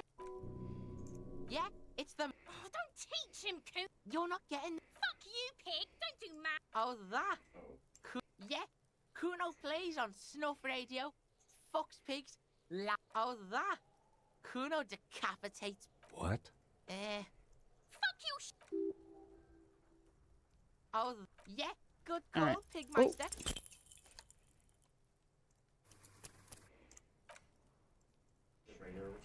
Hold on. I didn't mean to click on that. I was clicking too quickly. Fuck, does Kuno care? The fuck do you... Oh, that. Kuno oh, that. Yeah, Kuno plays. Good call, Pigmeister. Don't come and Alright. talk to Kuno.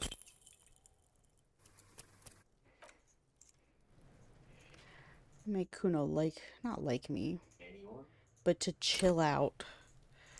This drugged up child. Does Kuno care?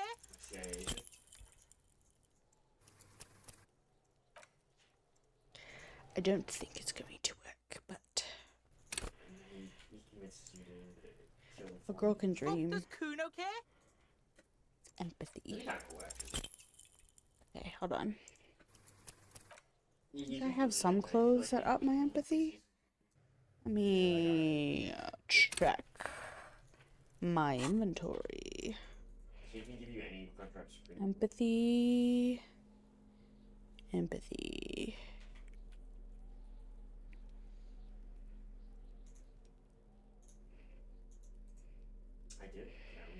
I might be wearing it. No, oh, that's -1 empathy. Don't want that. Can I level up my empathy?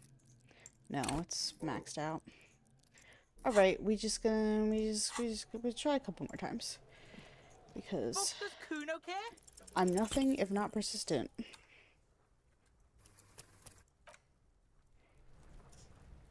Yeah, I'm not sure about that. Come on, Kuno. Let's get deep into your psyche. Fuck does Kuno care?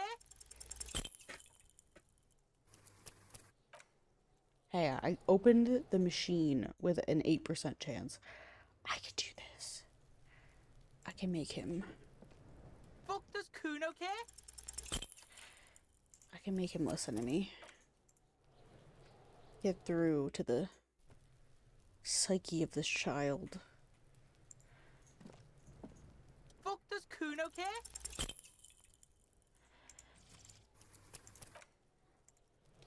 We just have to listen to him say this line over and over again. Give it 4 more tries. And then I'll move on. Does Kuno care? 3.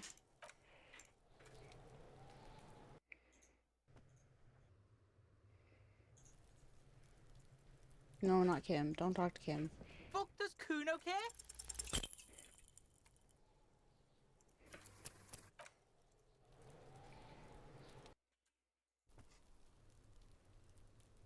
Come on, Kuno.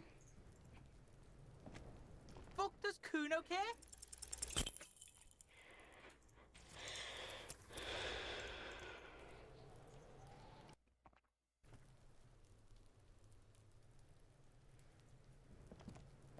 Fuck does Kuno care?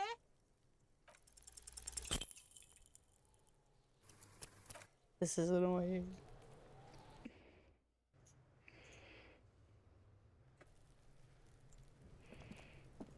Fuck does Kuno care? Okay, last one. I know I gave myself a count earlier. This will be the last one. I'll try and get this again some other time. Fuck does Kuno care? Alright.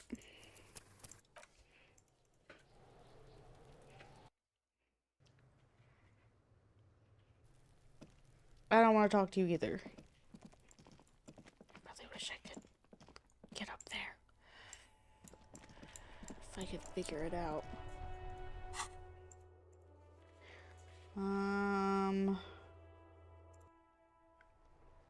And give that man the other bottle of alcohol and he'll talk to me. And then it'll help me progress the time by an hour. Tequila, son, what's in a name? Hey, Spiral Boy. Don't call them a Shut up, guys. I'm telling a story. Oh. So you don't want to just hear the same story? Got any I more do. stories? But as you can see, not much, but it will do. The tale I'm about to tell you is an urban legend particular to Martinez. That said, I first heard it from a former bicycle That's like courier in crouton. Coron. There are many variations on the basic story, and the details often conflict. What everyone agrees on is that nobody knows the exact nature or identity of the phenomenon. Phenomenon. Are you telling the story of the headless? Shut the fuck up, Rosemary. Summer of 44. 17-year-old Gertrude Het is walking home from a late shift at the harbor. Headless horseman. It's almost midnight. She stops for a cigarette near the canal. The streets are warmed by a southerly breeze. The lights of a passing motor carriage bloom and fade in the distance. In the harbor's dark, her cigarette is a beacon, dancing alone. The image comes to you effortlessly, as though you'd walk the same streets yourself 1,000 times. Our heroine finds herself enjoying the peace and quiet the canal provides. He looks up to the skies as if searching for peace himself. What she doesn't know is that her peace is about to be shattered. From behind her comes the clattering of hooves. Startled, she turns around, and what does she see? A horse? Well, yes, but it's the man on the horse that's of interest here. A man The pause is long and dramatic. with no head on his shoulders, wearing a found tracksuit, searching for the legendary found cap that went missing when he lost his head. Whoa. Woe is right, my friend. Gertrude Het may have been the first to witness the headless found rider, but she wasn't the last. Oh no. Tell him about the two feminists by the locks. Fuck, Rosemary, they were dating. No one said they were feminists. Everyone always misremembering this stuff. This wouldn't be the De Ponte Delgado case, would it? What? You know it? I've read the case file, but please, go on. Right. Early autumn of 46. Ula de Ponte and Eva Delgado are fishing near the waterlock long after the sun has set. The wind picks up. A sky already dark now blackens. Water starts falling from above. The first cold rain of the season. Two women stand on a small outcropping of rocks. One of them is wearing a purple raincoat. Thin lines reach out from the rods into the sea. Small droplets start appearing on the surface with increasing frequency. The women are caught in the downpour. They act quickly. Eva gathers the rods whilst Ula turns around to reach for the tackle box. Don't turn around, don't turn around. When she sees something. Her shriek is so violent that the residents of the nearby apartment building believe lightning has struck. But there is no lightning. Only a heavy downpour and the silhouette of the headless Faun Rider looming on the horizon. Ula makes a run for the shore, but Eva slips on a wet rock and disappears into the cold, cold canal with nary a sound. Her body is never recovered. It looks you straight in the eye. What did the case file say? Naturally, Ula de Ponte became the prime suspect in the disappearance of Eva Delgado. De Ponte maintained that it was the so-called headless Faun Rider and that she ran, fearing for her life. During the investigation, it became apparent that there was a love triangle, the third party being some small-time businessman. I don't remember the exact details. The leading theory was that an argument broke out on the jetty and De Ponte pushed Delgado into the canal, then cooked up this stupid cover story. Was she arrested? No. She committed suicide before she could be taken into custody. They found her in the bathroom with a rifle, her face slowly peeling off the ceiling. Not a pretty scene. No. Man, that's some grisly detail. Oh well. Here's to another case closed. Anyway, that's the story of the headless Faun Rider. Well, Tequila, that's part of the legend. No one knows for sure. There are a couple of possibilities, though. Some say he was an undercover cop who blew his cover and got beheaded by the vicious gang he had infiltrated. Now he rides, searching for his lost found cap, plotting revenge. Others claim he was a professional jockey who veered off course during a steeplechase, ended up in somebody's backyard, and got decapitated by an exceptionally taut clothesline. Personally, I think he was just some guy who hanged himself from a really tall tree, and the fall was so violent that his head came clean off. Coincidentally, at that exact moment, a horse happened to pass under him, of course, and his beheaded corpse mounted it, where it remains to this day. But then, no one really knows. For some reason, this does strike you as the most plausible theory of them all.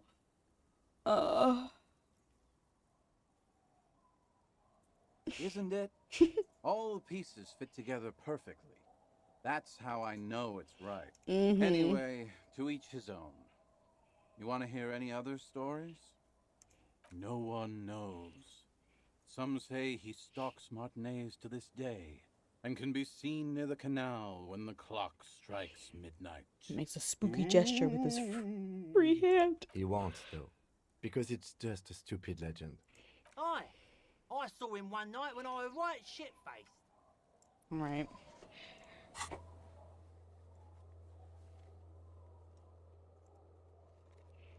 Knick-knack stand. Okay. I'm gonna look. That message that was like, check under the floorboards.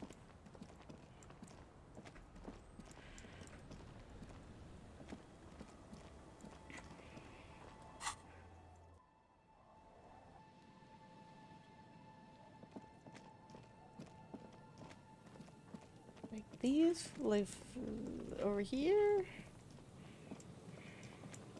This boardwalk.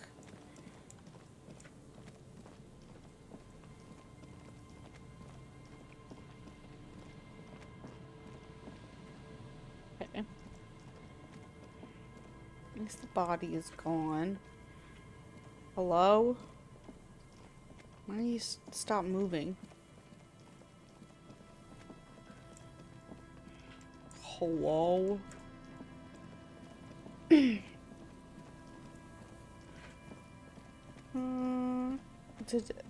my guy go back to his wife, or is he still over here? Oh my god, dude. Go see your wife.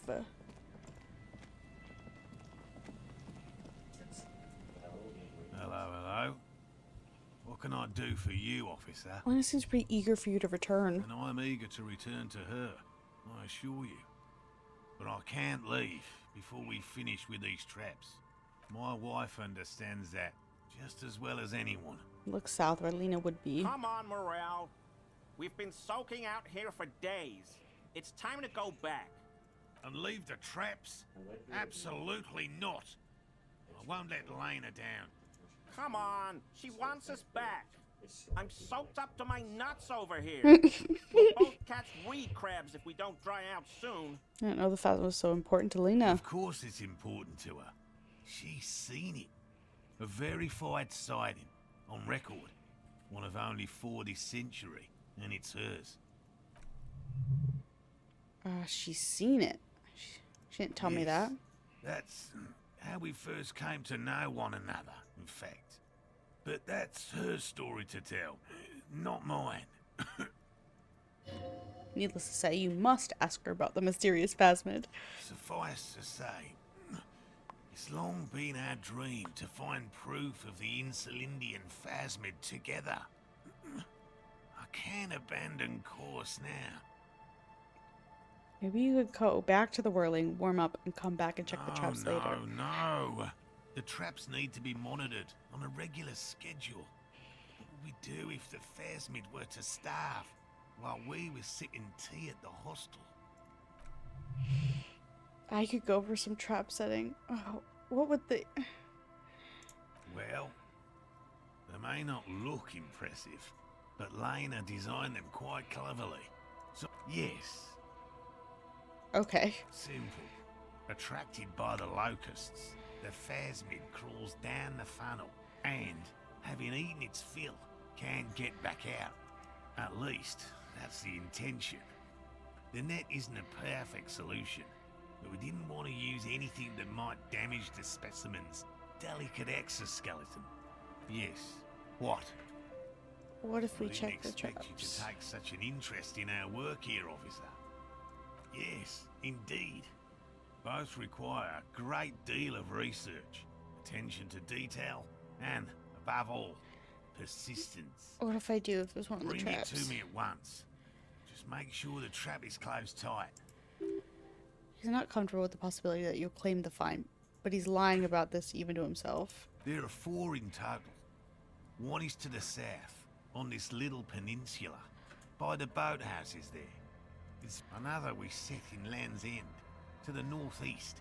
It's behind a small sand dune there. Okay. The 3rd is set near the canal, where you crossed, by a concrete slab. A big thicket. You should check at least one of those before returning to this one, since I just said it. This one's more of a technicality. That seems like a lot. Do we really have time for this extract visit? That's highly unlikely, officer. But in the event you do, I'll spray you with a pheromone mixture I developed. Oh god. It's made of musk and research chemicals. The pheromone should attract the insect to you, or at least prevent it from bolting at the sight of you. Sure. This is the smell of dying reeds, of longing crumbling into the I water. hope you're not buying this. He dispenses it without letting you touch the canister, so it would be precious like holy water. It is precious. A single dose cost me 50 real to develop. Not that I expect you to understand self-financing one's own research. Oh my god. Right. Which means you two can pack up and go back to the whirling. Finally, someone's talking sense. The cryptofascist. Thank you for your help. Gary and I will start breaking down camp. If you have any more questions, now's it. If it's a more crypto-related business you want to discuss, you'll have time for that later too. What if the information is vital on the hunt? No. Alright, I have to look at these traps. It's fine. I need to kill time. Hold on. There's one up here. Like up and around the church.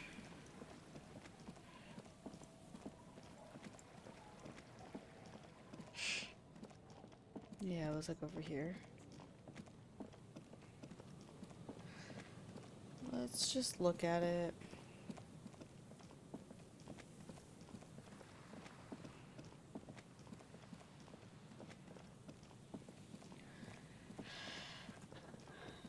Kim, we have to kill time anyway. Look around. Reeds sway in the coastal breeze. Seem to be waiting for something. The wind picks up here, near the cape's end, surrounding the narrow strip of land from 3 cardinal directions. It's cold for this time of year. Locusts are crawling around in the trap, confused but uneaten. You see no carnivorous reed phasmid gorging on them. Big surprise. Anyway, 1 down, 3 to go. I'm not expecting to find anything. I'm helping some citizens and getting some fresh air. I meant no offense. Just...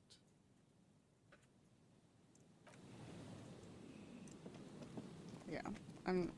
I don't expect to find anything. It's just a way to kill time, genuinely.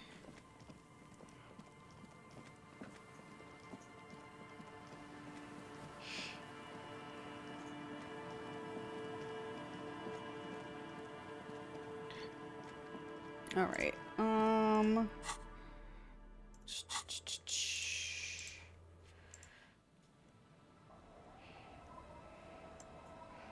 there's one, like, up over here, it said? Near the boathouses west of the Feld building. Oh, no, that's the one near the canal we crossed.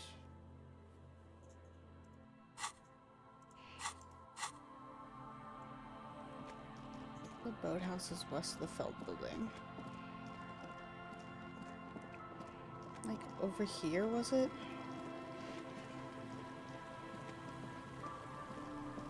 Oh, I think it's like down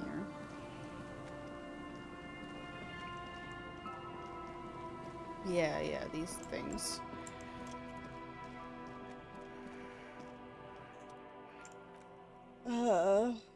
Behind you, the ruins of a residential building rise over the reeds, shielding them from the wind. The seeds rustle confidently. When this district was booming, the reeds were kept at bay. Nothing obscured the freshly painted facades, nowhere for drunks and adventurous teenagers to hide. Now only the wind blows. The trap was also full of panicked locusts, no sign of any cryptozoological beast inside. Another empty trap. Keep going, the next one is lucky. How are you enjoying the cardio, Lieutenant? Again, I want to make it absolutely clear I don't actually believe the phasmid exists, okay? Of course. Noted. He looks at you incredulously. She places a trap back in the reeds. Kim, we need it to be 10 o'clock. So we can call the library. That's what we're doing here, I promise. Alright.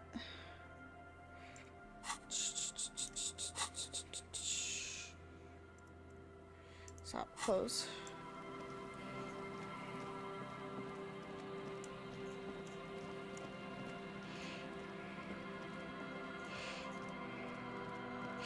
There we go. Let's go back.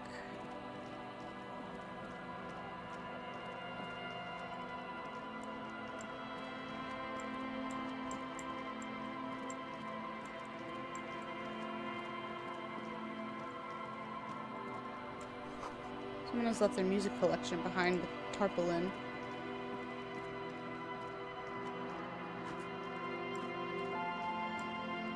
Oh, there's a... Someone's broken down the fence and the barbed wire. The swing is missing. No one's been here for a long time.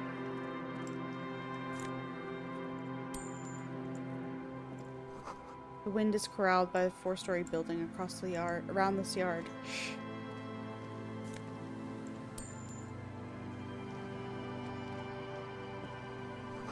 Glory, says the graffito, to the ghosts of us. Smallest church of Saint-Senin. Interesting. Rust peels off the bent iron posts of the swing. The wind rustles through the skeletons of the small house behind you. There's desolation everywhere. What happened In this here? yard? The lieutenant looks at the small building. A flock of gray swallows takes off in the distance. He's assessing the situation. How long ago was it abandoned? Someone thought they could have a summer house in a bloc obscure for cheap. It didn't work out. They abandoned it about a decade ago. What's a bloc obscure? A black bloc. A part of the city left unrenovated after the war. Or one that has fallen to gang violence. Or has become inhospitable in some other way. On aerial photos, bloc obscures look like dark squares, hence their name. Practically, it's not an official term in any way, but look around.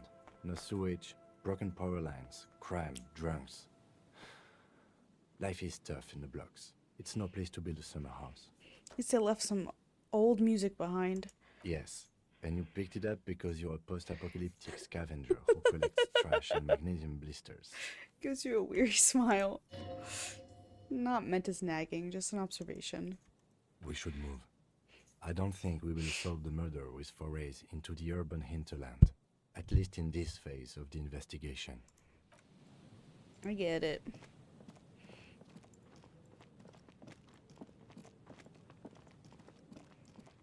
There it is.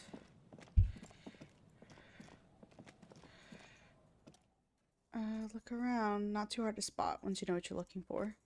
Reed bend forlornly toward the sand. You see slabs of concrete north, and in the east, the city center hums to you. The constant, distant song. Louder in this part of the coast, nearer somehow. And there's that cold again. Always the cold. Nothing but locusts in this trap as well. Definitely no cryptozoological monstrosity. Empty as all of them. One more of these and we're done. Yes. Getting tired? No, I'm fine. I didn't mean to complain, it's just... Fair enough. I get it. Alright, let's...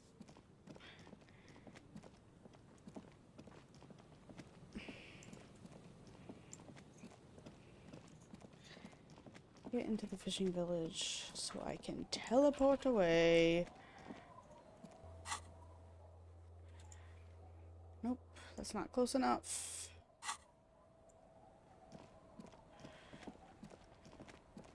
Here. Now I can travel to the church.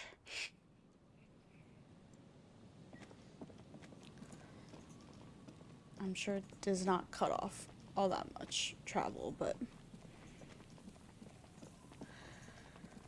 you know, why not? Alright, let's check this. Oh god, his movement scared me. The reed by the abandoned camp has a slight hiss and shake. It's good the cryptozoologist left. This isn't a very cozy place to stay night after night. The later it gets, the colder. Remnants of the camp can still be seen in the sand. The fire has gone out. You feel strange somehow. The trap feels light and silent. As you pick it up, something is different here. No locusts. No phasmid either, but... look closer still. The bait worked on something. This doesn't mean it was a reed monster, though. Unless you see one in there, I just see an empty trap. The netting is a little untidy, messier than the others, like someone or something picked at the trap and shook it before dropping it back down to the ground. You get the feeling that someone or something may have messed with the trap. Perhaps our cryptozoologists have competition in the form of an actual entomologist, or someone else is sabotaging them. I could present more theories, but then I would be taking this on as a case, which I'm not. You're right, but they still need to know. Okay, but after that we get back to our own assignments. There is no justification for this detour at this point of our investigation. We have a lot of work to do back in town.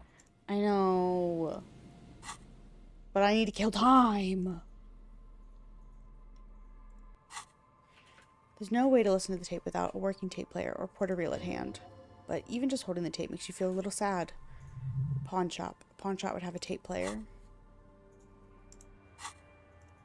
I just need 5 minutes to pass. 5 minutes to wither away. So I may call the station. I know you don't want to be doing this, Kim.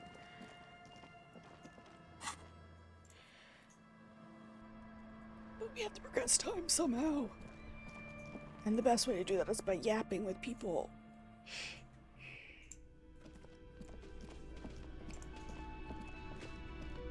Oh, sweetie, I don't even know how to thank you for finding my husband and helping him out. I hope we haven't been too much trouble for you. Just doing my job, Here, ma'am. I want to give you a small token of my gratitude. Hands you a thin It's ribbon, a tie, held together by a Mexican silver origin. bird. The pin is an antique, quite special. The little silvery knob holding the tie together feels warm in your hand. It's in the shape of an avian skull with 8 eyes. You could ask her about this when you get the time. It's probably a cryptid. The phasmid, of course, is more important. I couldn't possibly shower thanks on you as enthusiastically as my wife has, but I am grateful for your assistance, officer. He tries to play cool, remain professorial, but inside the man is itching for some New Zealand traps. So I checked all the traps. Okay. And? One of them was empty. Completely empty? Yep, there's nothing in the trap. No locust, no phasmid. locusts? No phasmid either? That's not ideal. The empty but trap was the one at your campsite. Maybe this factors into it somehow? I definitely left that one stocked. Right from the campsite? Just means the Insulindian phasmid is even more clever than we thought. She's engaging in a well-known self-deception called motivated reasoning. You should correct them. Of course, more clever. Yes, the Phantasmadeia picked off the locust and escaped. This is good news. They will just have to let them have reconsider their- the design of the traps, make them more secure. Another trip to the reeds. Very scientific to reason backward from your conclusion you want to be true. Whatever. Of course. Be sarcastic. Unless you have an alternative hypothesis you'd like to venture. Mine stands, okay? Actually, no. Excuse me for getting emotional. This is a big deal for us. You've helped us twice now, and brought some great news too. My gratitude, and the gratitude of the Société Cryptozoologique de Ravachol, is yours. Heartfelt gratitude. Does it feel like closure? What really happened? Some kind of foul play might be afoot. Theft? Thank you, it's an honor. We should probably return to our main investigation here. This has been refreshing, but...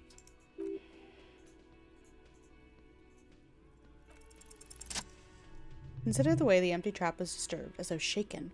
Most likely the hands of a young person. Hands small enough to fit inside the trap, too.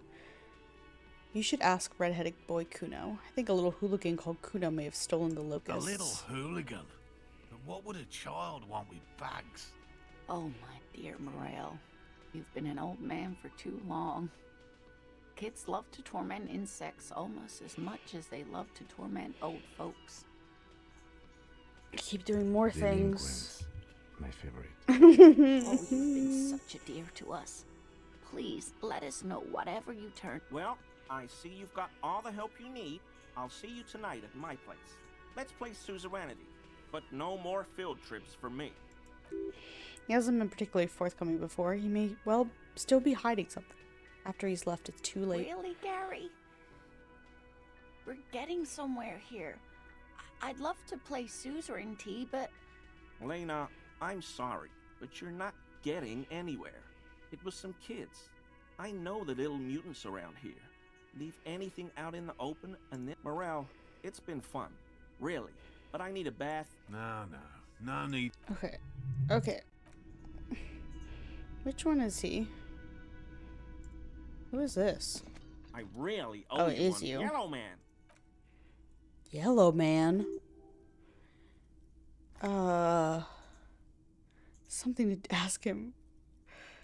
I like nature, just not this bloody coast. I wasn't expecting It's this guy mostly to be this drunks and guy. degenerates that... Another none of those things I can show you and buy the books. I've been tempted on occasion. But some... Oh, so that's what the RCM in Martinez is about. Sorry, I'm gonna speed click through this. No. Nothing. He was some... A mercenary, not feeling the company is closed, is he? This your mug? My mug? Why would you think that? Mm-hmm. His eyes wide at the side of the mug. He's seen it before, alright? He said yellow man. That's not something many people go around saying. Really? I hear it all the time. All in jest, of course. No offense meant to anyone. Okay, I admit it. I threw the mug away in the trash I container didn't behind the think we were hostel. actually going to find the person. I know I shouldn't have. You're not going to find me, are you? Oh my god. Okay, I deserve that. And I don't know what got into me. Stuffing my garbage in another man's property, it's... What did you do, Gary? Nothing. Nothing. Just answering some questions. Helping out the law. I know a guy who works with the trash collection services. Why did you need to get into the I can use trash? the Whirling's trash compactor to store my own stuff. I'm sorry, okay? Disgraced. No need for the histrionic, sir. Did you put the clothes of the victim into the trash Officer, container? please. Let me explain. It's not like that. I was only cleaning up. I live right across the yard from where he was hanged, and I saw him stripped naked. All the clothes lying around in the yard, smelling. Then I came out to clean up the rags because no one else would. I put them into the Whirling's trash, along with a broken mug, admittedly. Okay, I was coming to throw the mug away. Right. It was just... Exactly. He's just uncomfortably. A series of clicks, like the clicking of glass beads against one another as they roll across the floor. You've heard this sound before, but where? What sound? That clink I just heard when you moved. Really?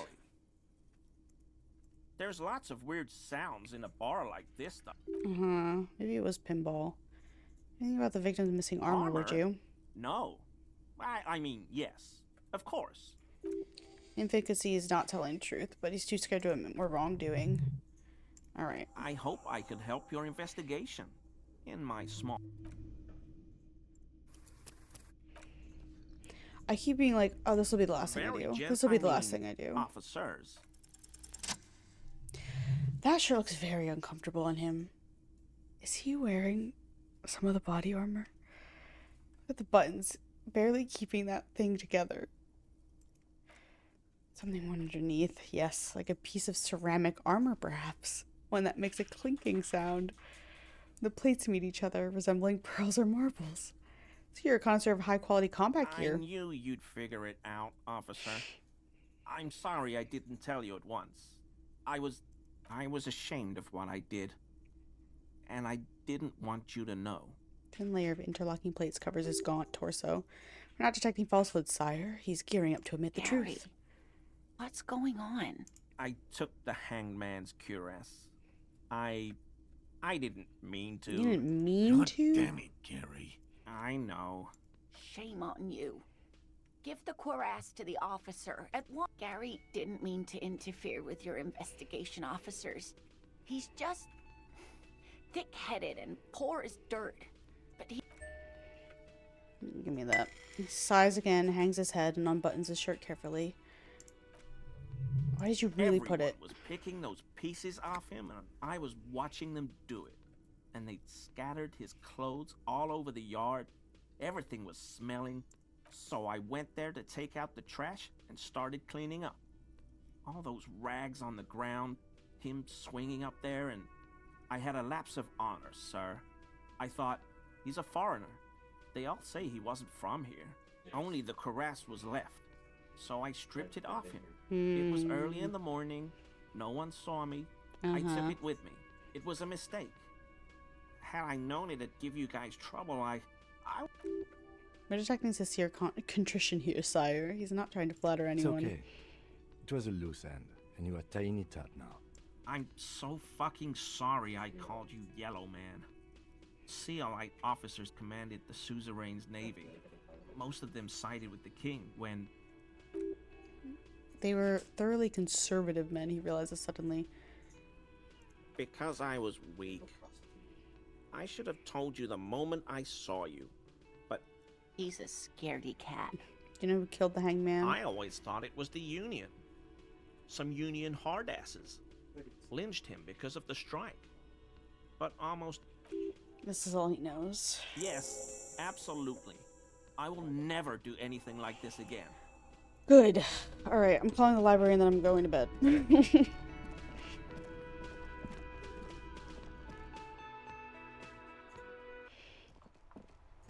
This would have worked if the library card hadn't lied to me. I would have already been laying in bed. This is precinct 57.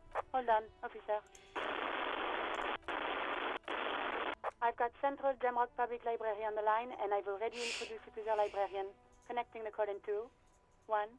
Yes, this is Central Jamrock Public Library here. How can I help you, officer? Looking for any information that you can provide on Billy Magine, a reader. Billy Majon, you said? Jean. Give me a moment, I'll have to check our database. Puts down the receiver. On Mejo Drive in Central Jamrock, in a darkened hall lit by orange desk lamps, far away from the noise outside, a middle-aged man taps commands into an old radio computer. A printout falls on the desk. Behind him, a lonely reader scours some dusty bookshelves, looking for a paperback. Yes, hello, are you still there? I found Billy Majon's home address, is that alright? No phone number, unfortunately. This is, crazy that he's just giving him this information. Revachol must have different data privacy policies than here. Too poor to have a phone line. Yes, home address is fine. Here we go, sir. Rue de Saint-Ghislain, 33B, apartment number 20. It's in Martinez, I believe. Cape Side Apartments, it says. That's all. Alright, that's right here. It's where the smoker on the balcony lives, isn't it? Do you have any information on Billy Magine? It says here that they returned their last book just a few days ago, but I wasn't at work that day. Do you know someone who was? Marie? Do you remember a reader named Billy Majon? They returned a Tybalt book the other day. There's someone answer from afar. Yes, it was my colleague Marie. She said that it was Billy's husband who returned the book. He also asked for this new sci-fi release, Lowe's Radio City 87, but we don't have it yet. Good. Now you have a name. So Billy Magine is a woman, not a man. Marie knows Billy. She's been working here longer than me. Sometimes her husband returns some books for her. Do you know the husband's name? Sorry, no. Marie only knows him by sight. Can you describe Marie to me? Describe to me what the husband looked like? She said it was an older man, and that she's pretty sure he'd had a drink or two the last time she saw him. What was he wearing? One sec. Sorry, Marie wasn't really paying any attention to that. Thank you. That's all for me. I have no other questions. Happy we could help. Goodbye, officer. Anything else you need from me? 57's over and out. Okay. So next time, we're gonna go tell this poor woman that her husband is dead.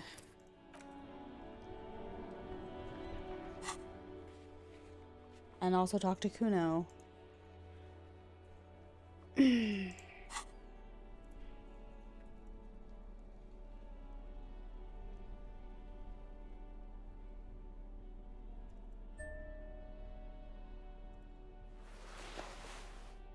What an outfit I'm crafting.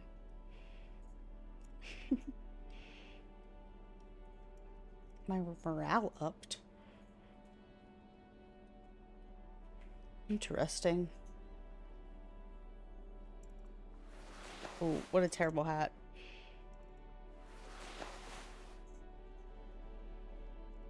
Oh, I like the shivers. Alright, let me save one more time. And then I'm going to bed. Going to sleep. Alright. Well, thank you guys so much for hanging out. I very much appreciate it. Oh, I'm tired. I'm ready to go to sleep. I will let you guys know about streaming next weekend. Is we're getting holiday season, so everything starts to go wonky. But yeah, that's gonna do it for me tonight. I hope you guys have a great rest of your Friday night and an amazing weekend. And I will see you guys all next week, alright? Goodbye. That's not the right button.